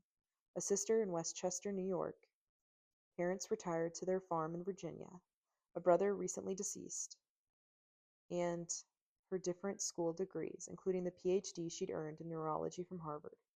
She'd also given a touching eulogy at the vice president's funeral, flanked by the smoking wreckage of the Capitol, and had refused to comment on President Gray's reluctance to immediately replace him. The last article I found was focused on her disappearance from public life shortly after the attack on Washington, D.C. In it, the president was quoted saying, "My wife's protection and security is my number one concern," with no other details given. And that was her legend, not the dozens of awards, ceremonies she'd attended, not her groundbreaking research in systems neuroscience, or any of the parties she'd hosted on her husband's behalf. Not her treasured only son. According to the Time article Albin had slipped into the folder, there were rumors that she'd been killed or abducted by a hostile country shortly after the outbreak of IAAN. She'd become especially alarming when Clancy went on the road alone on his father's behalf to praise the camp rehabilitation program, showing himself to be its first successful subject. It had been nearly 10 years, and she had yet to show her face publicly. But here she was in this folder, her face, her research, her handwritten notes. I clenched my hands into fists and released them several times, trying to force them to stop shaking. There were 3 notes mixed into the mess of the documents, each one only a few lines long. There were no envelopes, but the sheets were sticky with whatever they had been sealed with. Someone must have passed this to him by hand, rather than risk sending it digitally. Albin's clear cursive filled in the dates at the top, likely for his own record keeping. The first, from 5 years before, read, "No matter what's become of us, I need to get out of his reach if I'm going to save him. If you help me disappear, I'll help you in return. Please, John." The next, 2 years later, enclosed are the most recent findings of her work. I'm feeling incredibly optimistic this will all be over soon. Tell me you found him. And the final, from only 2 months before. I'm not going to sit around waiting for your approval. That was never our deal. I'm leaking the location onto the server tonight. If he doesn't come looking for me, then I'll find him myself. Clancy was still out cold, his head lolled to the side, watching the steady rise and fall of his chest. Something sharp twisted low in my gut. "You sad son of a bitch," I whispered. This was why he'd come here. This was the task he couldn't entrust anyone other than himself. I combed through the pages again, trying to decipher exactly what she'd been working toward. A part of me had suspected it had something to do with us when I saw the diagrams, but why would she secretly be running her own experiments about the cause of Ian at the same time Lidacor was? There was that mention she made of her first note of needing to get out of his reach. Was it possible she thought her husband would tamper with the results of what Lidacor would find, and that the misinformation would jeopardize Clancy's life? But then, why would he want to destroy this? I flipped back to the pages of charts and graphs, and there at the bottom of each page were the initials LG. I combed through the bottom pages again, making sure I was looking at each and every one. Why had he wanted to destroy this? To protect his mother's whereabouts? To destroy proof that was somehow providing information to Alvin about her research? None of this made sense to me. Her final note said she was leaking the location. Her location? Onto a server. That was in line with Nico's earlier explanation that the word professor, one that Clancy had asked him to watch for, came up with on the server. But she only leaked it when she was ready, only after Project Snowfall was complete. She didn't want him to know what she was working on, I realized. But why go find him? Why let him find her, when it was obvious that he was the one she truly needed to be protected from? Chapter 30. The lights and machines around Albin's office came back on, an explosion of noise and static, and I was up and off the ground before the radio scanner clicked on, blasting the room with a rousing chorale rendition of "O Come All Ye Faithful." I drew my hand up in a weak attempt to block the glare as I stumbled toward the corner of the office. My eyes were watering, but I couldn't see any of the radio dials, so I settled for slapping and turning them all until the sound finally dropped to a bearable level. After the white noise, even a faint scratch against the door would have sounded like thunder. For a long, terrible minute, I forced myself to stay still and readjust to the world of light, just as long as it took Clancy to let out a low moan and start to shake his head, and for me to realize my window for being able to control him was being slammed shut. The fighting outside had faded into a lone spray of bullets firing 1 floor up. It was a risk to assume that they'd already cleared this level of rogue agents, but reason had overdriven my fear.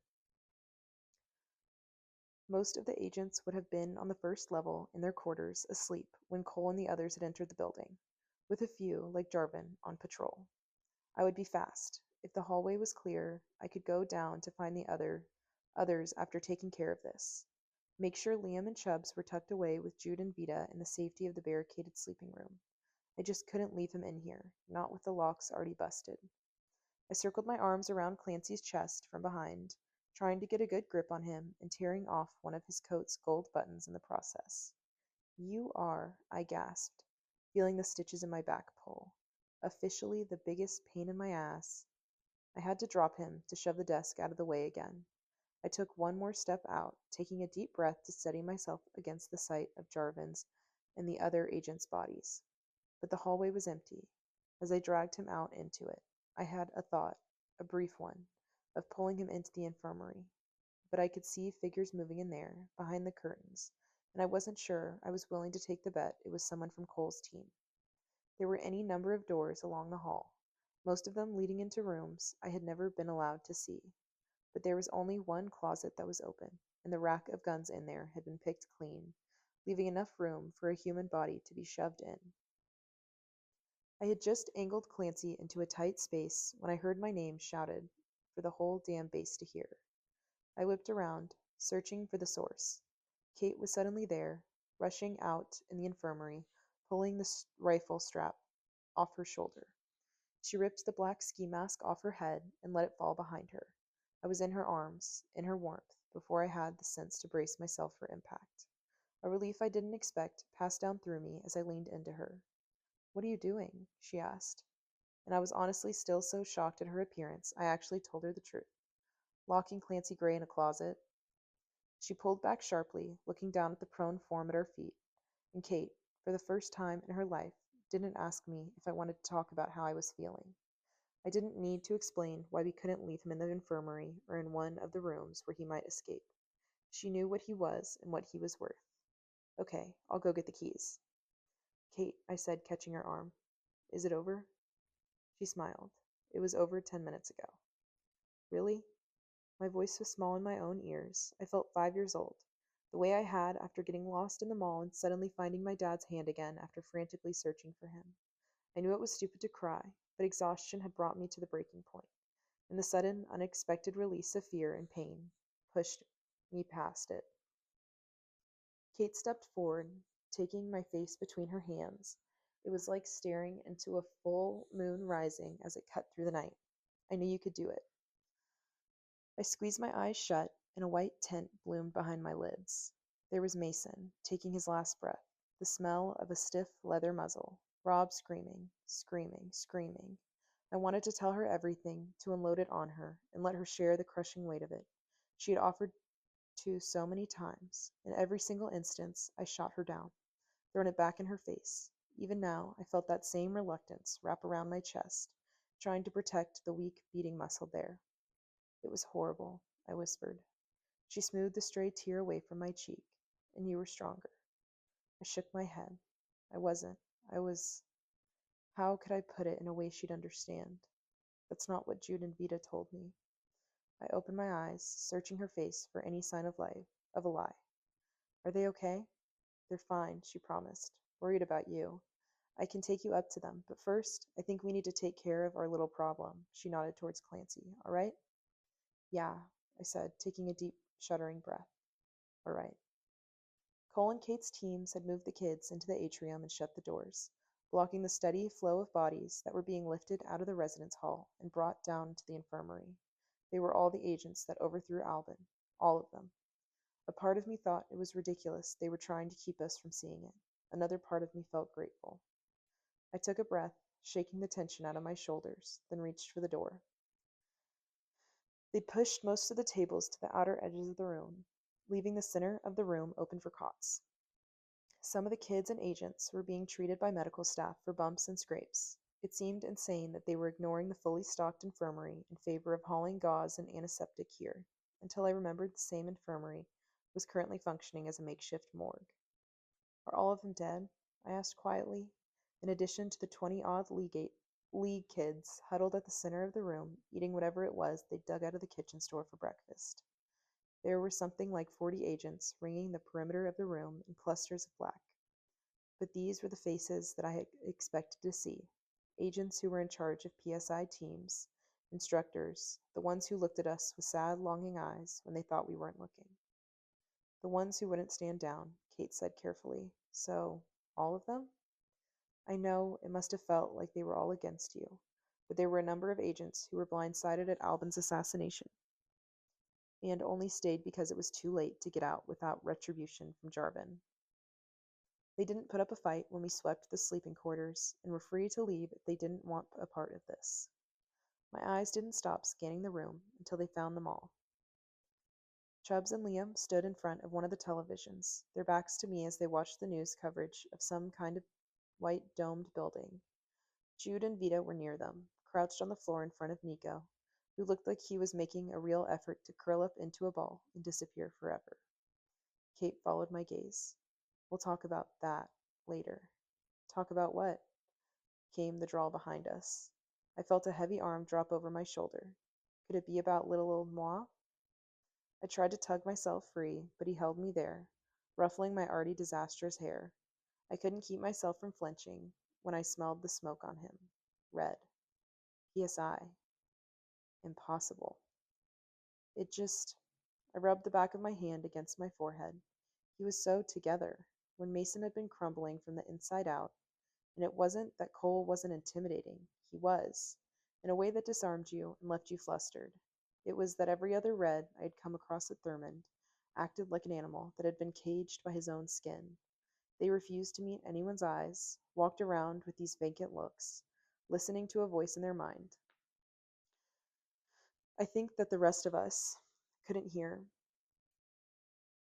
Every once in a while, they'd come back to themselves, a hunger darkening their faces. You'd catch them staring at another kid, these little twisted smiles tucked into the corner of their mouths.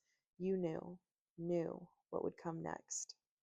But Cole not only had kept himself in check, he'd flourished. Red. The two of them shared a look over my head. He mentioned that you've been trusted with a very important secret. I didn't say anything, not because I couldn't think of a response, but because I couldn't pick one out of the thousands of questions billowing through my mind. Finally, I turned to him and settled on, "How long have you known?" "Since I was 12, he said. "Late bloomer compared to the rest of you. Scared me shitless. Mom and Harry always thought I was sneaking in matches or lighters, burning things to act out. It's not the kind of thing you talk about if you don't want to get bused to some god-awful camp, you know?" "Why not tell Lee?" I asked. "Why keep it from him?" Cole's eyes narrowed. "I have my reasons, none of which is your business. You gave me your word you wouldn't." "I won't," I said, hating him for it. Another thing to keep from him, another lie. I just, how is it even possible? You're too old. Are there more like you? No wonder Alvin had valued him. A PSI who could move among the adults, never detected, just because he missed the supposed age cutoff. Kate glanced around, making sure there were no prying ears nearby. Far, far, far fewer. A few hundred age outliers. But it's not the time to talk about it. We have bigger concerns right now. Speaking of which, Cole lowered his voice as he leaned down. You couldn't have mentioned damsel in distress number 2 was the president's kid? Let's see how many words you can get out after having your brain scrambled. Fair. He glanced at Kate. Is he going to be a problem? He's in closet B2, she said, raising her eyebrows in what looked to me like a challenge. Okay, he said. This first, that later. There weren't any guns left in there, right? I don't know who looked more irritated at the suggestion, Kate or me. Cole was still smirking when he asked, You bring back the little prize along with my jerk-ass little brother? I patted my pockets, feeling for the small plastic rectangle. I held it out to them, suddenly eager for someone else other than me to carry its weight for a few minutes. Cole glanced at Kate. All yours. You're still heading out soon, right? In a minute. I need to tell my kids where I'm going, because they won't know what to do with themselves without mommy fussing over them every 2 seconds. At that, I really did wrench myself away from him, feeling my temper spike dangerously. Cole held up his hands and backed away just a step. Take a joke, Jem. Smile. Today's a good day, remember? Solid win. Where are you going? I asked Kate. Out with a few agents to try to find some kind of transportation for all of us. But I'll be back in a few hours, I promise. I think you know that.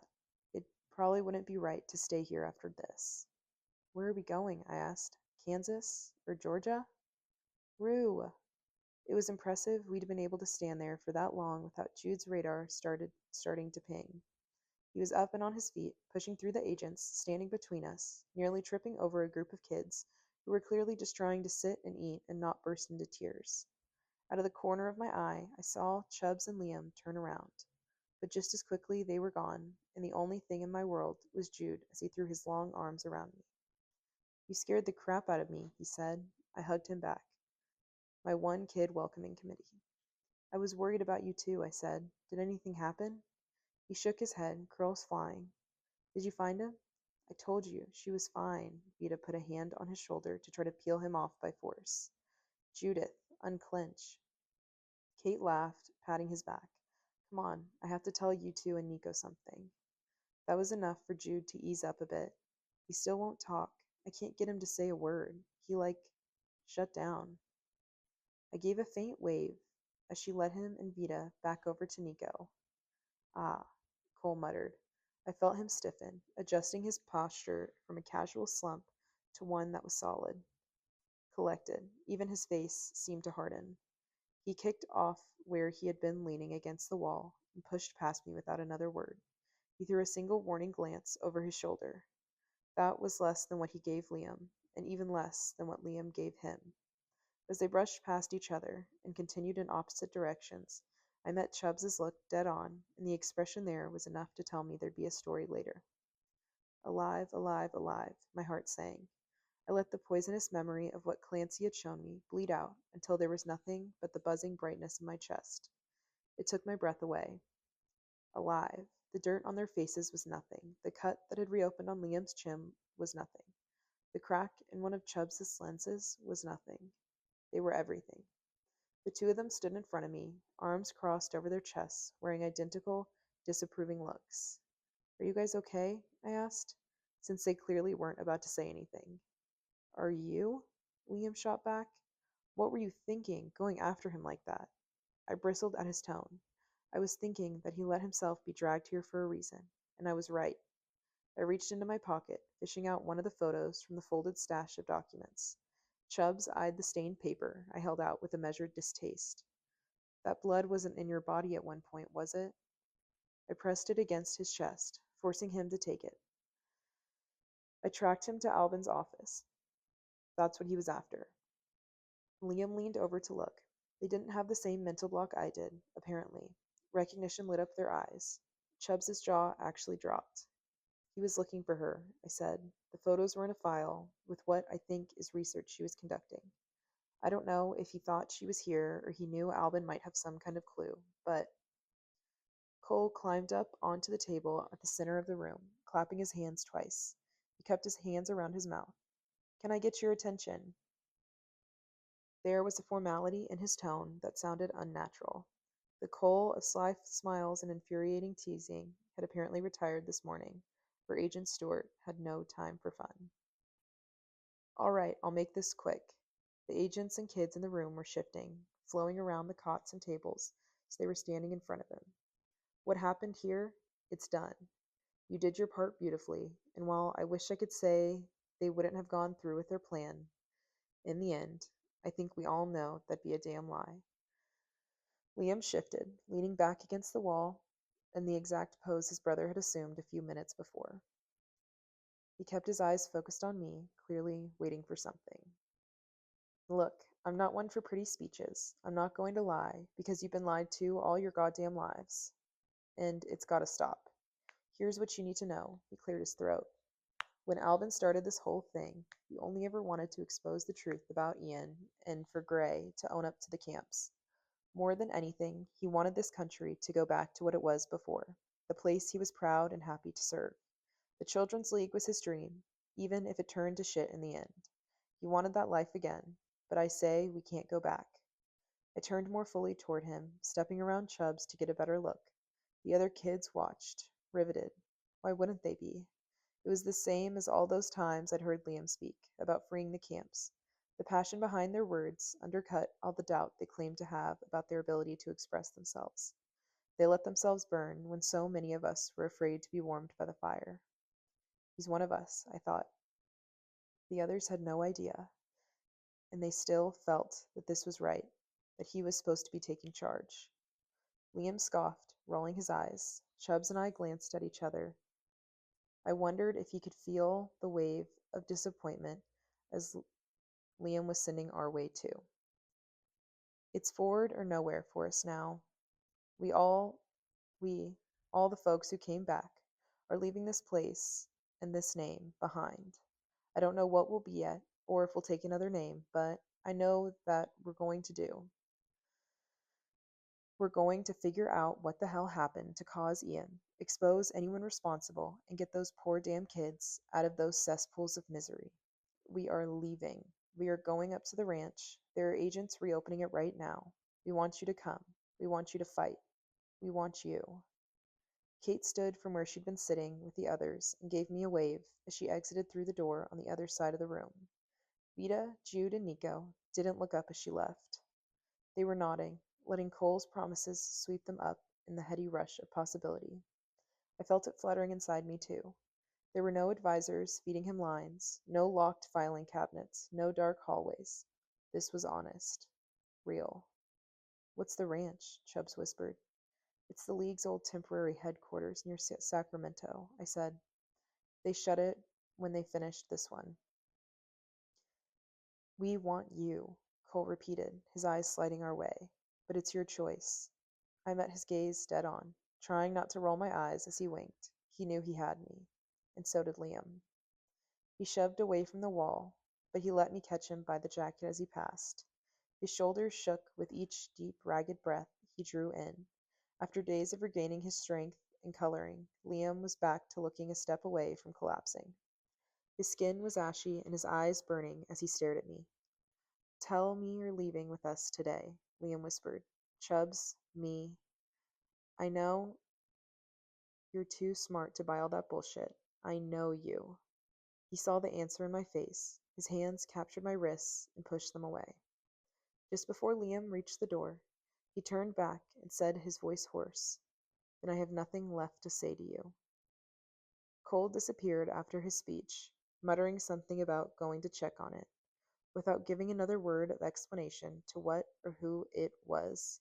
I had half the mind to follow him and make sure it wasn't Clancy Gray, but I'm not sure I could have stood up from the table if I had tried.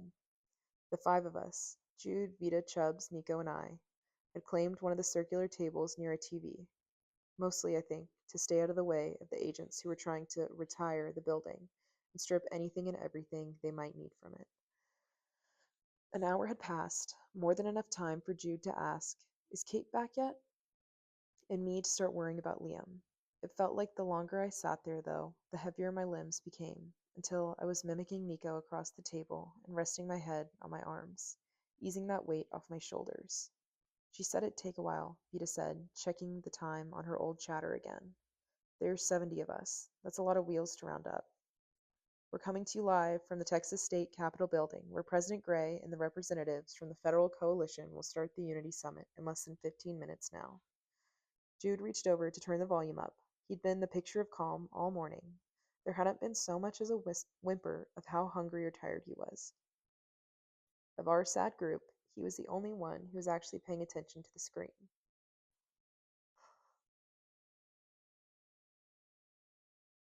Nico had retreated so far in on himself, he was basically comatose. Chubbs kept glancing between the watch on his wrist and the door. The news coverage of the Christmas Day Peace Summit had started 15 minutes before, at 9 o'clock Texas time. They were mostly crowd shots, and of that, only a very small section, when the cameraman had accidentally panned over the group of protesters and their signs, all of which were being kept as far away from the building as possible. The feed had been cut. Cole slid into the space between Jude and me, nearly knocking the kid off the bench. Hey, Jim, need to borrow you for a sec. I turned and buried my face deeper into my arms. Can it wait? It is awake and very angry, and I would appreciate some guidance on how to approach, seeing as you are the only one who might be able to tell me if he's trying to melt my brain. People know what he really is? Chubbs asked, surprised. You told them?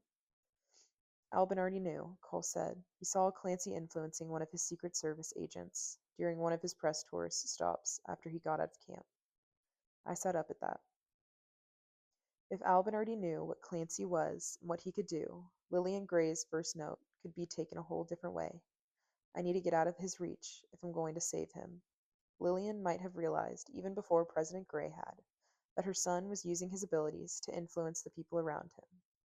The timeline was coming together for me, finally. Albin would have seen Clancy do this just before he left to join the League. He removed himself from, as Lillian called it, Clancy's reach. If she had tried asking her husband or any one of his advisors for help disappearing, Clancy would have had access to that information. It really had been a plan of desperation.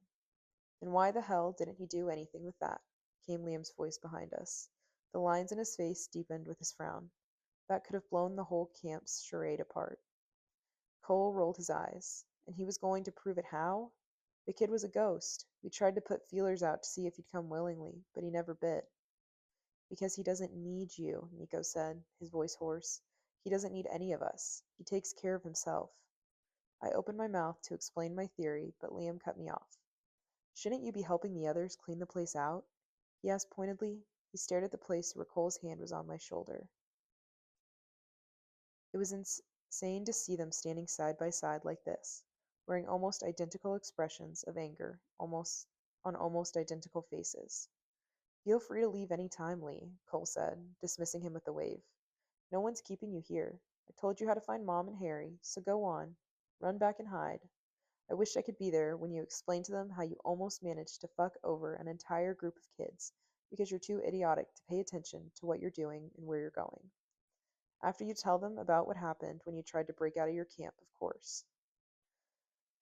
I heard Vita swear under her breath, slamming a hand down on Chubbs's arm to keep him from trying to jump in. There was no one there to check me. "Stop it," I said. "Listen to yourself. You—" A flush of red swept up Liam's neck, and he was visibly struggling to keep his face in check. "You have no idea." "Oh, don't cry about it," Cole said, standing. "Haven't you already embarrassed me enough? Just go. Jesus, just go already if you want out so damn bad. Stop wasting my time." "Guys," Jude's voice went high, cracking on the word. "Guys." "Please," I tried. "Just—" Jude leaned over the table and grabbed my arm, turning me back in the direction of the television. "Shut up and look." President Gray had exited his car and was looking around at the crowds, lifting his hand in a well-practiced wave. His hair was grayer than I remember than it being even a few months ago. Heavier bags rimmed his dark eyes, but it was still Clancy's face, a glimpse of what he'd looked like in 30 or 40 years. And for that alone, I wanted to look away. "What—" Vita began, just as the camera panned to a small hooded figure shoving his way past the pretty blonde broadcaster, leaping over the police boundaries. President The president was slowly making his way up the pristine white steps of the Capitol, his hand outstretched toward the governor behind him. Both the American and the Texas state flags were swaying with the breeze. He didn't seem to notice something was wrong until the men in suits behind him pulled their guns, and the governor's face went white as bone.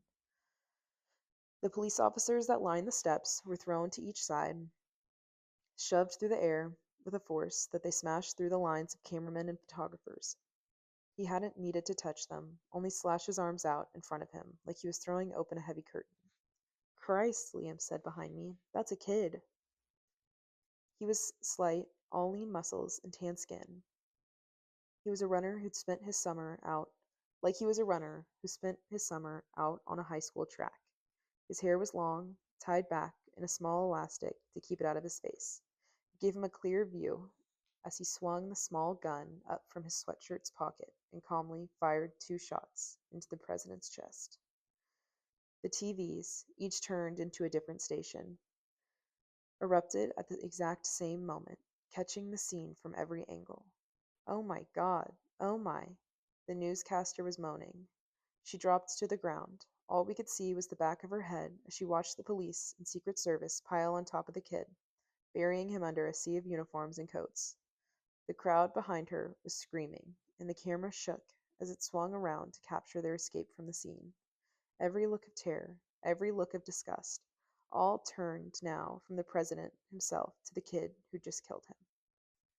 "Did you do this?" Liam snarled, swinging back towards his brother. "Did you order that kid to do that?" "He's not one of us," Vita said. "I've never seen that piece of shit in my life." Cole spun on his heel, diving headlong into the stunned silence in the atrium. No one was moving aside from him, and I had no idea where he was going. Vita grabbed the remote and turned the volume up. Ladies and gentlemen, please." The broadcaster was still on the ground, trying to protect herself from the stampede of bystanders fleeing the scene. The picture cut away to the horrified faces of the anchors back in the studio, but they were only there for an instant before the screen clicked to black and bold words appeared there. Emergency alert system. The United States government has issued an emergency action notification. Do not turn off your TV at this time. Important information will follow. But the message stayed on the screens, and the only thing that did follow was the low, wailing tones of the emergency alert system, the same one we'd heard 1,000 times that they'd run the tests on televisions and radios. There was a muffled bang that came from somewhere above us, almost inaudible, under the sound of panicked voices in the atrium, in the blaring television screens, 2 of them, 3, 4, all firing off in rapid succession, like the crackling 4th of July fireworks we used to watch at home from my backyard. They were too far away to be truly frightening for a moment. I wondered if they were fireworks. Were people really crass enough to be celebrating President Gray's apparent demise? All that washed away with the overpowering sound of rushing water, no, more like static. A ferocious wave of noise, cackling, snapping, hissing, like a rolling hurricane. And then it all cut out with a low, mechanical whine, the kind of an animal might make as it took its last breath. The lights, the TV, the air conditioning, everything switched off, throwing us back into the same impenetrable darkness we'd just left. If Jude hadn't still been gripping my arm, I would have never been able to catch him as he swayed toward the ground. Whoa, I began. Vita was instantly at our side, helping me lower him back into his seat. Something just happened. The agents around us were all snapping on glow sticks, illuminating the room in that small way. I could see his hands clenched in his hair.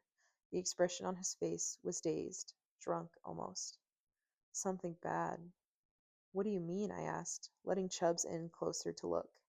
His eyes were slightly unfocused. It was a big burst, like a flare. And then it was gone. Everything is so quiet. Nothing's talking anymore. I scanned the room, searching for the team of yellows. They were in the exact same dazed state, limp and unresponsive to the other kids' efforts to get them to their feet. I could see their faces in the faint dying light of the glow sticks. What the hell? I heard Chubb say. Another rolling blackout? I shushed him, trying to listen as an agent quickly ran down the situation for Cole as they made their way back over to us. Backup generator is still up and running. No cell or radio connections available. The cameras on the streets have been shut off. Bennett is trying to get them restarted. Don't bother, Cole said calmly. They're most likely fried. Fried. But that would mean it was too much of a coincidence for the power to have gone out at that moment. But what Cole was suggesting wasn't that someone had tampered with the Los Angeles power grid. He thought someone had disabled every piece of electronic equipment throughout the city. You think it was some kind of electromagnetic pulse? Another agent pressed. I think we better get our asses moving before we find out. Cole cupped his hands around his mouth, shouting over the panicked whispering. All right, I know you've drilled this. Take what you can carry from this room and go straight for the hole. Nothing else. Keep to your lines. Mandatory evac starts now. Vita gathered Jude to her side, leaving me to haul Nico up from his seat. It could just be another blackout, an agent protested. It can't have been in response to the assassination. Our best bet is to go down to level 3 and ride it out. If this is an attack, another one put in, then the safest place for us to stay is here. The safest place is out of this. There were 3 loud knocks, like someone was standing directly above us, politely asking to be let inside. I don't know why I did it, or what I even thought the noise was, but I tackled Nico to the ground, and a moment later, felt Vita do the same with Jude beside me. Cover! Someone screamed, but the words disappeared in the white-hot flash of light. Then the world rained down fire over our heads. Chapter 31. I didn't feel the pain right away, only the heavy pressure against my spine. I woke in total darkness, with Nico shouting my name, gripping my shoulders. There was a single blessed moment where my brain was in tatters and it couldn't connect to what I was seeing and smelling and feeling with the reality of what had just happened. Everything was filtered through darkness. No, I have to find her first. Damn it, Liam, move, Cole roared. Go with the others. They're here, I heard Vita say. Help me with this. The weight pinning me on top of Nico lifted, and smoky, dust-stained air flooded in my lungs. I coughed, my hands sliding across the floor until I found what felt like a glow stick. It wasn't. It was someone's finger, and it wasn't attached to his body. I was hauled up and onto my feet, held there until my knees solidified. Everyone, I started to say. Bunker busters, Vita said. We gotta go. Jude, I'm here, he said. I can't see you, but I'm here. Everyone's here. We're all okay, Chubbs cut in. Tell us where to go. Down, I coughed, clearing the thick dust coating my tongue and throat. My eyes were adjusting now, and I was realizing that the dull orange glow surrounding us wasn't from glow sticks, but from the fires caused by the explosions. Everything else rushed at me with the force of a bullet to the head. Wires were hanging down from partially collapsed roofs, along with pieces of the roof itself. And the sound of distant thunder. It was still there, louder now, firing off in a driving beat. They're bombing the city. It didn't matter who they were, not then. I wiped at the slick rush of warmth running down my jaw, glancing over to make sure Nico was okay. He and Jude were huddled together, their arms wrapped around each other. I turned on my heel, counting them off as I went. Chubb stood, watching the dark shapes of kids and agents limping out of the west exit of the room. Liam was trying to get back to us, shoving at Cole, who was trying to force him to line up behind the others. And Vita. She was staring at the still bodies strewn across the floor, some half buried where the ceiling had actually caved in. The whole room smelled like scorched meat and smoke. Sneakers and boots were scattered, thrown off bloodied, unmoving feet. We can't leave them, Jude cried, starting to reach towards Sarah, one of the blue girls. Sarah stared back up at him, her chest caved in by the scaffolding that had fallen on her. It's not right. We can't leave them down here, please. We have to, I said. Come on. We'd run evacuation drills a total of 2 times since I'd been with the League, both using a different exit to leave HQ. One was out through the elevator and tunnel, the way we would have normally come in. The other was an enormous stairwell that twisted and curved its way up to the surface, a short distance away from the factory that was supposed to serve as our shield. Neither of them was an option now. I could see that just by looking at Cole's face. Move, move, move, he was telling us, shoving each kid and agent through the door. Down to level 3. We're going out the way you came in. Follow Agent called. I tried to count the heads as they passed, but it was too dark and the smoke was too thick. The whole structure shook, throwing me forward toward Liam, who was waiting for us at the door. Are you okay? He asked in a rush of breath. He grabbed me. I didn't want to go. Cole took him by the collar and hauled him out into the hallway before us. It was clear they'd been aiming for the dead center of the building. We'd stumbled after a line of us, trying to navigate through the concrete, flaming rubble, and the hissing, spitting steam pipes that had burst. Still, it was some small miracle it hadn't been damaged the way the atrium had. The stairwell down to level 2 was clogged with more smoke and steam. My shirt was drenched through with sweat. I started to strip off my jacket, automatically feeling for the flash drive that wasn't there. Kate, I thought. Where's Kate? What's happening to Kate? I was thrown forward into Liam's back with the next impact. One of the kids up ahead of us screamed, but all I could hear was Jude behind me, whispering, "Oh God, oh my God," over and over again. I don't know what he was picturing in his head, but if it was anything like my image had been crushed under 10 tons of cement and dirt, I was surprised he could even function at all, let alone keep moving forward. The line slowed as we rounded down to the second level, clogging with some problem we couldn't see. I slipped around Liam and grabbed Cole's arm to get his attention. What about the people in the infirmary? If they couldn't get up and walk it out themselves, we're not doing it for them, Cole said with a note of finality. What about Clancy? I asked, though a part of me already knew the answer. Did they let him out? There was no time to clear the floor, Cole said. I glanced back over my shoulder, wishing I could see Liam's face in the dark. I felt him instead, hands on my waist, gently pushing me forward. Then his voice was in my ear, saying, "What would he do if it were you?" Me. It didn't make it any easier to swallow the bile in my throat. It was one thing to bring a person in as a prisoner, and another to sentence him to what was likely his death. Are you fucking kidding me? Vita snarled, as she and Chubbs gripped a panicked Nico and kept him going. I could see Jude's pale face behind them, looking on in horror. I'll get him, Nico said. I can get him.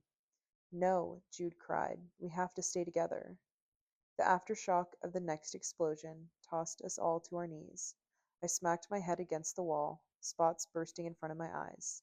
I hauled myself up, and then we were all running down the steps, through the dark hall, jumping down into the interrogation block. Sections of the wall to my right were already partially collapsed. Stay right behind me, Cole said, glancing back at us. Come on, we need to be at the front. He was able to edge his way up through the line, but everyone was bottlenecking as they reached the door to the tunnel. I could only imagine what the response would have been if the six of us tried to cut to the front of the line and follow him. We were finally close enough to see what the problem was. On the other side of the door, each kid and agent had to carefully climb over pipes and cement that had been shaken free from the tunnel ceiling. My blood was beating hard inside my head, but my limbs felt hollow with panic as we waited, and waited, and waited for it to be our turn. Liam was bouncing on the balls of his feet, like he was gearing up to bolt forward at any moment.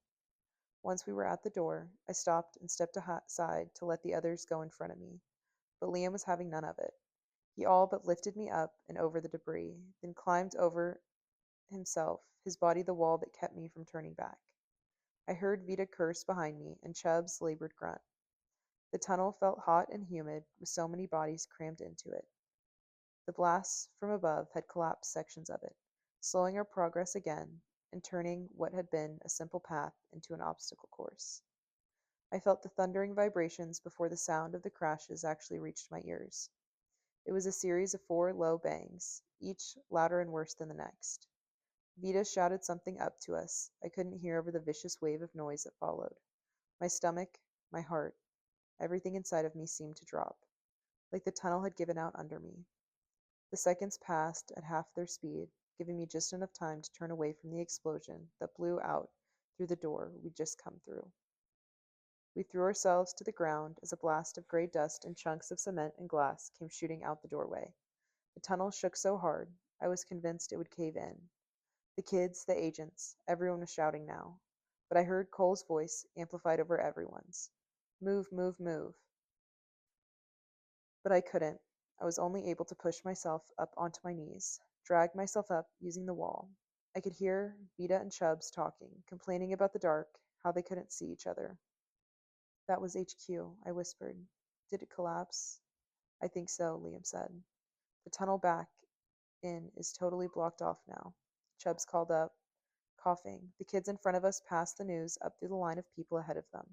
We heard the shock and tear-stained responses all the way from the back of the herd.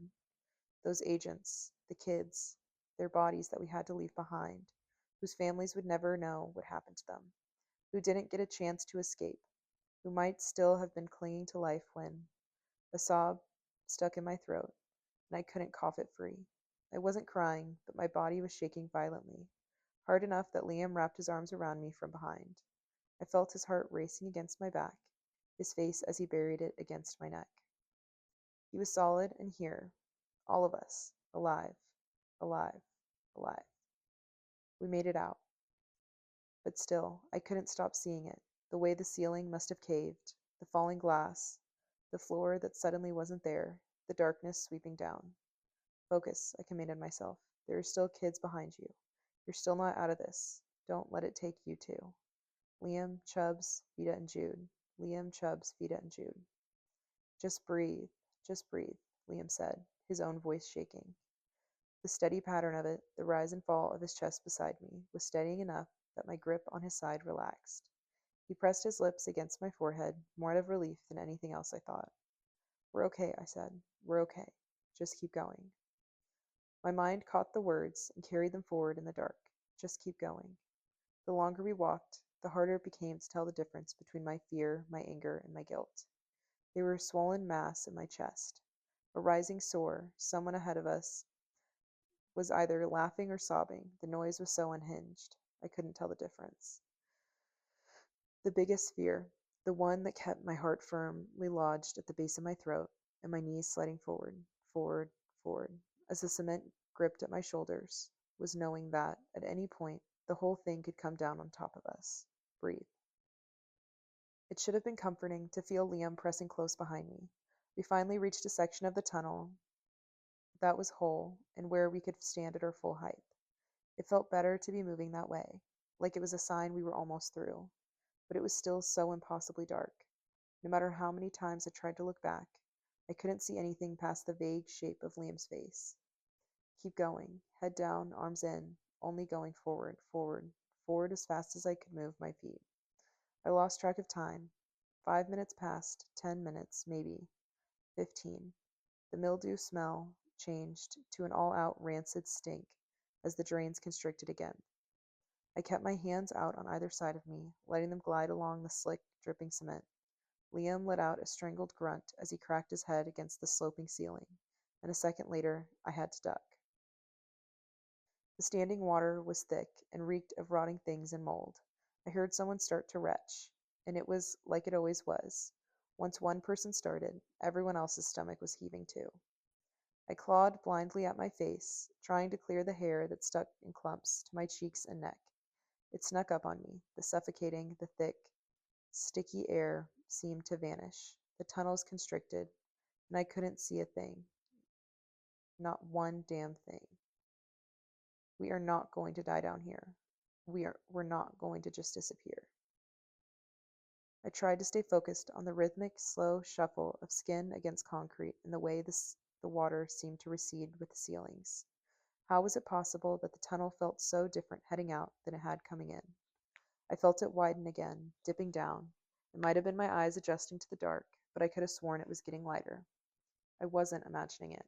The change had been gradual at first, a little hint of glow, but it was bright enough now that I could see Liam's surprised face as it turned down to meet mine. The tunnel filled with sounds of relief. I stood on my toes, trying to see over the heads in front of me. The smallest pinprick of light was staring down the long tunnel, and it grew just that tiny bit larger with each step. A sudden burst of energy kicked my legs up, moving them faster and faster and faster, until I could see the ladder, the figures climbing out of the crippling dark and into the light. For a long time, there was nothing beyond the smoke. It hung around us in a curtain of graying brown, warmed only by the setting sun. The debris that had been blasted in the bombing still hadn't settled. It floated down through the open door, a fine crushed cement that swirled as we stirred it. My arms shook the entire climb up the ladder. Cole was waiting for us at the entrance to the tunnel, gripping my arm and hauling me out before turning back to get Liam. God damn it, you stupid kid, he cried, shaking him, his voice hoarse as he seemed to choke on each word. You scared the shit out of me. When I say stay behind me, I mean stay behind. Why didn't you just leave when I told you to? Why couldn't you just listen to me? He wrapped his arms around his shoulders, and Liam, in all of his relief and exhaustion, let him. I couldn't understand what they were saying to each other as they stood in front of the door, but Vita's "Some of us are still trying to get out, assholes," shattered the moment. Another agent guided us down the embankment of the Los Angeles River to the spot where the others were huddled beneath the center of the bridge overhead. I pulled my shirt up over my nose and mouth to avoid breathing it in, but the chalky taste was already in my throat. I had already swallowed the day's poison down, letting it mix with the smoke in the bile. The sights of Los Angeles and the warehouse district were too much for any of us to take. No one was willing to turn around and face the wreckage in the distance. We knew, all of us, that the city had been attacked. But to actually see the burning skyscrapers in the horizon, watch the black smoke funnel out and into the clear blue sky, was sickening. Liam and I sat down a small ways from the other kids, who were crying and hugging one another. It was enough for me that he was sitting next to me, that his shoulder was pressed against mine. I watched them, the tears streaming down their faces. I wish I could have let myself break down too, to clear out the twisting mass of terror still churning inside me. But out here, my exhaustion numbed me. The sight of everyday objects scattered nearby in the river quieted the thoughts racing through my head. The dust-covered car in inches, the ground and feet. It gave way under us like playground sand. We were miles from downtown, but we were finding papers, an office chair, sunglasses, briefcases, and shoes that had been dropped and forgotten or blown out by the nearby demolished buildings. The airstrike had left one Wilshire, the old skyscraper that housed the Federal Coalition, a burning black husk. I had seen it, just for a second, belching out rolling steams of smoke, turning the entire city blocks dark. And all Liam could say, over and over, was, "Damn." I took a deep, steadying breath. Out of the corner of my eye, I saw Jude standing out from under the bridge, his eyes closed, his face turned up to the patch of sun that had broken through the smoke. I couldn't bring myself to stand, but I pretended I was there too, tilting my head back, letting the warmth dry the sticky, wet clumps of my hair, letting it burn away the taste of fear on my tongue, pretending we were somewhere far away from here.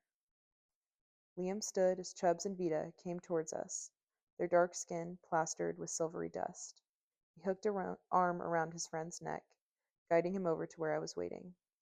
We heard Cole talking to some of the other agents, who got out of the tunnel first. They said every car and every phone they found was dead. Cole thinks it really was some kind of electromagnetic pulse. We just couldn't tell because we were so far underground. That was one of the reasons Albin had insisted on the building being so deep in the earth, for protection from that kind of thing. If Cole was right and they had set off an EMP, everything fell into place the way Albin had assured it would. The detonation knocked out the power station supplying electricity to HQ, but the backup generator had kicked in, at least for a time. I couldn't believe Gray, or whoever was in charge, had gone this far, had fried every vehicle, computer, and TV, ensuring he'd be helpless, defenseless. "We can't make contact with Kate," Vida said. "She's right," I told her, hoping I didn't sound as hopeless as I felt. "The flash drive. Kate still has the flash drive, and if something happened to Kate, then—" "The city?" "Swarming with soldiers, apparently," Chubb said. "It's not good." "Full-on invasion," Vida said, dropping next to me. She pointed to where Nico was standing at the door leading down to the tunnel. He was staring down it, as if waiting for one last person to come through. I rubbed my face with my hands, trying to clear away the image of Clancy Gray, trapped down in the dark. "That's where he belongs," came the savage voice in my mind. He was the only reason we had to come here in the first place. He lied and risked every one of our lives, and for what? So we could work out some kind of demented mommy issue? I didn't want to think of the dead, so I focused on the living. I kept my thoughts on the people beside me, the rare kindness life had shown in getting us out just before the whole structure collapsed. It didn't feel real yet to me, but these kids were. Liam, his head bent down towards his best friend, whispering, "We'll stay with them until we figure out how to get out of the city." Chubbs nodding, visibly struggling not to cry. Vida lying back, her hands on her stomach, feeling its fall and rise with each deep breath she took. And Jude.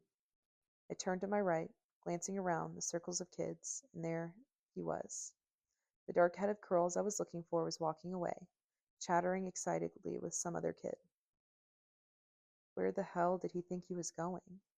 He tilted his head back toward us and was not Jude. Why did I think that? This kid, he looked nothing like him. He was one of the Greens, a good head shorter than him. Why did I think that was him? I had taken one quick glance at his hair, and it was like my mind had defaulted on memory. Why would I ever think that? Every muscle in my body, every joint, every ligament hardened to stone. I was shaking again with the effort to move, to spin around one last time. I tried to call out for him, but the sound came out like a gasp. I brought a hand up to the base of my throat, pressing hard to dislodge whatever nightmare I had just swallowed. "Ruby?" Chubb said. "What's wrong?" "What?" Liam said, turning toward me. "What is it?" "Where?" I began. "Where's Jude?" The boys shared a look, then turned to survey the kids themselves. "Jude!" Vida called, looking around. "Judith, this isn't funny." I didn't see his face, and the kids sitting around us, and the agents were all making sure no one was left the cover of the bridge now. Faces were starting to turn toward us, including Cole's. "He came down, right?" I asked, my voice high with panic. "He was with you guys in the back, wasn't he?" "Oh my God." Vita's brows drew sharply together. Some dark thought flickered over her face. Vita, I grabbed the front of her sweatshirt. When was the last time you talked to him? When was the last time you saw him? I don't know, she cried, pushing me off her. I don't know, okay? It was so dark. I started at a run, pushing past Vita to get to the tunnel's opening at the top of the embankment. Nico looked up at me, and I finally understood that he was waiting for Jude, not for Clancy.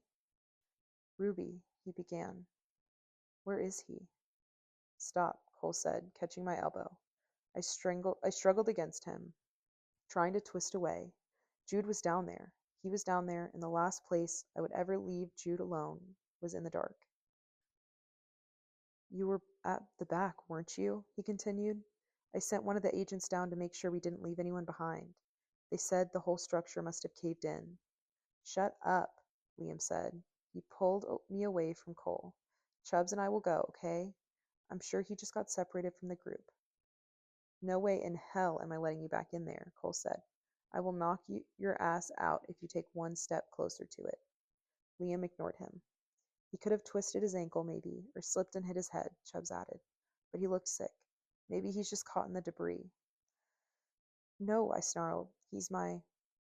Ruby, I know, okay? Liam said. But you and Cole and the others need to figure out how to get us out of here, and fast. Let us do this for you at least. It's on me, I said. I'm leader. You're not my leader, he said softly. Remember? It'll be faster if Chubbs and I go. We'll be back before you even know we're gone. You and the others have to figure out how to get us out of here. I shook my head. Ruby, let them go, Vita said, taking my arm. Come on. Cole let out a sharp, angry grunt, shoving a glow stick against his brother's chest. You have an hour, no more, then we're leaving without you. Liam glanced at Chubbs, tilting his head back toward the waiting door. Chapter 32. They did not come back in an hour, or even two. I tried to guess how long it had taken us to get through the tunnels the first time. It had only been, what, a half hour? Longer? At the time, it had felt like forever. Vita and I sat on either side of the opening, backs flush against the wall. She had her arms folded across her chest, her legs stretched out. Every few minutes, her fingers pressed hard into either arm, and she began anxiously shaking her foot. Cole and the others were arguing about splitting the group up for the third time. Most of the kids had crashed, no matter how hard they fought it. They curled up in the shade or leaned against one another's backs. Every so often, a breeze would carry Jude's Whisper's name up to us, spoken in the same breath as the kids who had been killed in the initial blast. 8 of them, gone in an instant, almost half of our group. I caught the sound of the footsteps first and pushed myself off the ground.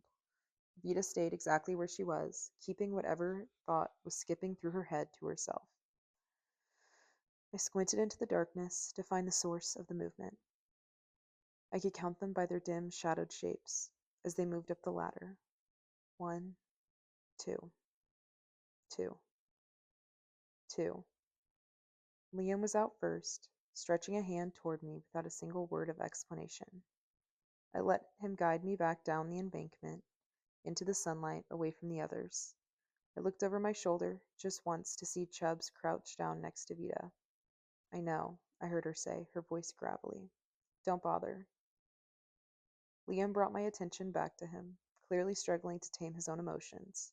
So they hadn't found him. Now I could try. I knew Jude better than they did. There must have been miles and miles of tunnels under the city, and I'd have an easier time guessing. He turned my hand up and pressed something smooth to it. His eyes were such a fair blue, the irises the color of the new morning sky. When they drifted down, mine followed their path, down his torn shirt, across the stained skin of his wrists, to the bent, twisted remains of a small silver compass. And it was so strange how swift the numbness was to settle, how it smothered every word, every thought, until I forgot I needed to keep breathing. I felt my lips part at the same moment my chest seemed to collapse in on itself. No. My fingers clenched around it, hiding it from sight, denying it was there. The glass face had completely shattered. The red needle was gone, and the force of whatever had crushed it had almost folded it in half. No. It wasn't just that one word, but it was enough to spark a blaze of furious denial. No. We traced the path back, Liam said, holding onto my hand like an anchor. All the way back to the entry point. As far as we could get with the debris, and don't, I begged. Don't tell me this. I don't. His voice choked off. I don't know what happened. I almost didn't see him at all, but I could see his shoe. We found him. But there wasn't anything Chubbs couldn't do anything. He was already gone, and we couldn't get him out. He was at the back. The explosion must have just caught him. I threw the compass at him, and when it didn't rock him, when that didn't hurt him, I threw my fist after it, pounding against his shoulder. He caught it with his other hand and pinned both of mine to his chest. He's lying. It wasn't possible. I had seen him outside, looking at the sky. I had heard him, seen him, felt him. I felt myself rock forward the instant before my knees went. Liam had a good enough grip on me to prevent me from pitching forward, but he was exhausted too, and it was amazing he was able to keep us upright at all. We have to go get him, I said. We can't stay down there forever. He doesn't like the dark. He can't handle the silence. He shouldn't have to be alone. Ruby, Liam said gently, there's not going to be anything to get. I think you know that. I recoiled violently, trying to push back against him, against the reality, but that burst of energy was as quick to pass as it had been to come. The tears were hot on my cheeks. They mixed with the dirt, rolling over my lips, dripping off my chin. His hands came up to either side of my face, wiping them away even as I felt his own drip against my hair. Can't, I said. I can't. For the first time, I wondered if the reason he hadn't wanted me to go wasn't because he thought they would find Jude, but because he thought they would. He was alone, I cried. He didn't have anyone with him. He must have been so scared. I told him we would stay together. My mind was fixed on Jude's face, the way his ears stuck out at the sides of his head, like they'd been mismatched with the rest of his body. What was the last thing I said to him? Stay close? Keep going? And what did he say back? All I could remember was his pale face in the faint light of Cole's yellow glow stick. Follow leader. He had followed me out, and I had led him to this. I had done this to him. Lee, Chubbs called, and again, louder, when neither of us moved. There was a plane flying low overhead, dropping a cloud of something that looked like red gas. Liam raised his arms, covering our heads as the wind blew towards us, dropping thousands of fluttering sheets of paper. The kids and agents left the safe cover of the bridge to try to catch one. I snatched a stray sheet as it winged past us. Liam leaned over my shoulder and held it up for us to read together. Centered at the top page were the presidential seal, an American flag, and the insignia for the Department of Defense. Following the assassination attempt by the disturbed PSI youth, President Gray was taken to an area hospital where doctors examined him, and he was wearing a Kevlar vest during the attack. He sustained only abdominal bruising and 2 fractured ribs. Once he was discharged from their care, he released the following statement. Today we received confirmation on 2 disturbing intelligence reports. I had prayed they were only hearsay. First, that the federal coalition and its supporters are in pocket of the terrorist organization, the Children's League, and together they have established a program that conditions your children, the same ones they have stolen away from the life-saving rehabilitation camps to be soldiers, to fight and kill with a ferocity that is as inhumane as the abilities they possess. Seeing no other alternative, I immediately launched an airstrike against the seat of these organizations, Los Angeles. These were targeted attacks designed to minimize the damage to civilians. Do not mourn the loss of these reprehensible human beings. There have been times in the course of human history that fire has been needed to burn out an insidious infection. These are such times. This is the only way for us to build our nation again, stronger than before. He forgot the God bless America part, Liam muttered, crumpling the paper. A gunshot fired behind us. I wheeled around, gripping Liam's arm to force him behind me. The agents had formed a circle around something, someone, on the other embankment. The men and women who were armed had their weapons out, aimed. Are you kidding me? Liam breathed out behind me. Vida practically screamed in rage, running toward the cluster of agents faster than any of us could catch her. Some of them knew to move out of the way as the blue girl tore through their circle, but only Cole was dumb enough to try to keep her from tearing out Clancy Gray's throat. How? She howled as we wedged ourselves through the kids and agents, pushing our way to the front. How? Clancy was filthy, covered in sewage and dust and blood that caked around his swollen nose and eyes. But even from where they pushed him onto his hands and knees, he managed to look smug, defiant. For the first time, I noticed the door open behind him. It was directly across from the exit we had taken, on the opposite embankment, hidden in the blind spot of one of the pillars under a layer of bright graffiti. Clancy let out a low, humorless laugh. Through the drain and the boys' showers, his dark eyes met mine, after I had to smash my way out of the closet. Was that how you were planning to get out? I demanded, after you got what you needed from Alvin's office?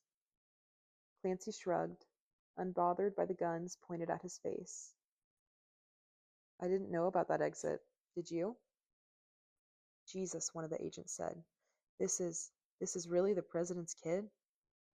Clancy is alive, I thought, turning into Liam's side, and Jude is not. He tucked his arm around my neck, drawing me in close. It didn't make sense. It wasn't possible. He's our ticket out, another said. We'd trade him for safe passage. Come on, Stuart. Uniforms are swarming the city, and we have no transport or way to contact the ranch. What other card do we have to play? Well, it's not exactly going to be a cakewalk dropping him off with our new neighbors, either. He's an orange. He'll find a way out of this. Cole glanced at Clancy, ignoring the shocked noises from the others. So maybe it's better to end him now and send the body back. That'd be quite the message to dear old Dad. We'll find another way out of the city. There was a murmur of agreement from a few of the others. You're not getting out of this city, Clancy said. My father's not reactionary. This is not his game. He'll have counted for every possible exit strategy. Trust me. This has been in the works for months, maybe even years. When he got tired of waiting for an excuse to justify the attack, he created one. That was almost too ridiculous to believe. You think your father arranged to have a hit on himself? It's what I would have done. I'm assuming he survived? Liam's hold on me tightened until it was almost unbearable. I was shaking again, only this time it was anger blazing through me. Vida and Chubbs both glanced over my way, like they were waiting for me to contradict him. I don't know what terrified me more, that he wasn't wrong, or that this was the old Clancy, the one who knew he could get his way. You guys believed me when I said we were starting over, didn't you? Cole was addressing the kids and agents who were still sitting beneath the bridge, looking torn and petrified. Well, this is it. We make our own road, but he's not coming with us. Think of the intel we could get out of him, another agent cried, throwing her hands up in the air. We can sedate him. Try it, Clancy dared. See how it ends for you. Yeah, you're right, Cole said, rolling his eyes. We probably should just kill you. Go ahead, then. Clancy's teeth were stained with blood as he smiled. Finish it. I finished what I came to do, and you all... He turned toward the huddled masses of kids around him, his eyes focused on Nico, the boy trembling under the intensity of his gaze. You all can thank me when you can still fight back. I saved us. I saved us. What the hell are you talking about? Cole was losing his patience. He glanced back at me, but I couldn't look away from Clancy Gray, not when I felt the first trickle of realization working its way through the grief still clouding my mind. That morning, a whole city had been destroyed, and countless lives with it. There would be so many people who would never return home to their loved ones that night. Though those mothers, fathers, daughters, sons, wives, husbands would pass through the afternoon and midnight hours waiting and hoping, the smoke would seep into the concrete that lined every inch of this place, permanently bruising an already beaten city. In 10 years, 20 years, it would still be too terrible to speak of what happened. A morning that 1,000 other blinding, brilliant mornings would never ease from memory. But somehow, When Clancy spoke again, it was his words that changed everything. The cure for Ian, he spat, the one my mother developed, the one Albin kept hidden from you, waiting for the right opportunity to trade it to my father to benefit himself. Clancy swiped at the blood draining from his nose, laughing in the same humorless way. The one that would have taken our abilities away and left us helpless. I burned it to ash, and my father buried it without realizing. Now her memory of it is gone, and no one will ever have the research. No one will take away what's ours. A cure. That single word was chiming like a bell in my ears, ringing again and again. My mind couldn't grasp it, couldn't recognize it. I'd spent so many years conditioning myself to accept that it was impossible, forcing myself to let go and think that there was a world beyond the camp's electrified fence, that the word no longer existed in my vocabulary. I felt myself start to turn, looking for Jude for his reaction. But Jude wasn't here. I had left him behind. I had let him fall back into the darkness. And it was like seeing Liam and Chubbs climbing out of the tunnel alone all over again. It stole the breath from my chest. One of the younger kids began to cry loudly, behind me, asking in a panicked, confused voice, What, what is he talking about? Oh, I thought. Oh my God. I had been wrong, so wrong. The First Lady hadn't been studying what caused the disease. She had invested her life in figuring out how to end it. I felt myself step forward toward him, away from the others. Chubbs was visibly shaking, about to collapse under the weight of what could have been. I caught Liam's eye, but his expression was so open, so raw with pain and longing, that I had to turn away. I knew what he was imagining. In my mind, we were standing on that beach too, with the crystal clear skies over our head and our beautiful whole families around us. A cure. Alvin had been right when he said Lillian Gray had never been blinded by her love for her son. She knew Clancy would never willingly give up his abilities, and that she'd never find him. No, he needed to come to her, to be lured by the satisfaction of tracking her down after being shut out and denied access to her for so long. He had to be the first one to receive the treatment, because if he heard so much as a whisper of the possibility of it, he'd disappear forever. Made me wonder if that was the reason Albin had sat on the secret for as long as he did. It was part of the deal. Clancy first, then he could present it to the world. He could be the nation's hero. I studied Clancy's face as I crouched down to his level. His gaze flickered toward my hand as I slid it into my coat pocket. Behind all of his venomous words was the sting of true betrayal, an ache that ran so deep, his whole body seemed to throb with it. His mother, his own mother, had set up the trap, and he had done what in return? Burned down her lab, attacked her, scrambled her mind, and used the situation at HQ to his advantage to finish what he'd started in Georgia. That's how he knew she sent the results to Albin, I thought, slowly moving the papers out over my knee. I had his full attention now. He must have seen it in her mind. Clancy loved the idea his father had inadvertently burned the one thing that could potentially fix his country and salvage his legacy. But the true irony here was that if Clancy Gray hadn't come looking to destroy his mother's research, we never would have found it in time. It would have been left behind, like everything else, as we escaped. He'd come here to close that door, but instead, he left it wide open for me to walk through. There is a cure. The insanity of that thought made me feel like the hand on Jude's compass spinning and spinning and spinning, searching for its true north. He deserved this. I blinked back the prick of tears and let my anger rise to swallow the anguish for now. I let it propel me forward, because Jude deserved to live to see this moment. He should have been here, now, next to me, suddenly seeing that everything was alive with the possibility of change. I held up the rumpled, smoke-stained papers directly in front of Clancy, high enough for the ring of PSI and agents around us to see them, too. And I don't know what was more powerful and gratifying to me, the look of terror that swept across his face, or the exhilaration of knowing I finally had my future back in my own hands. You mean this research?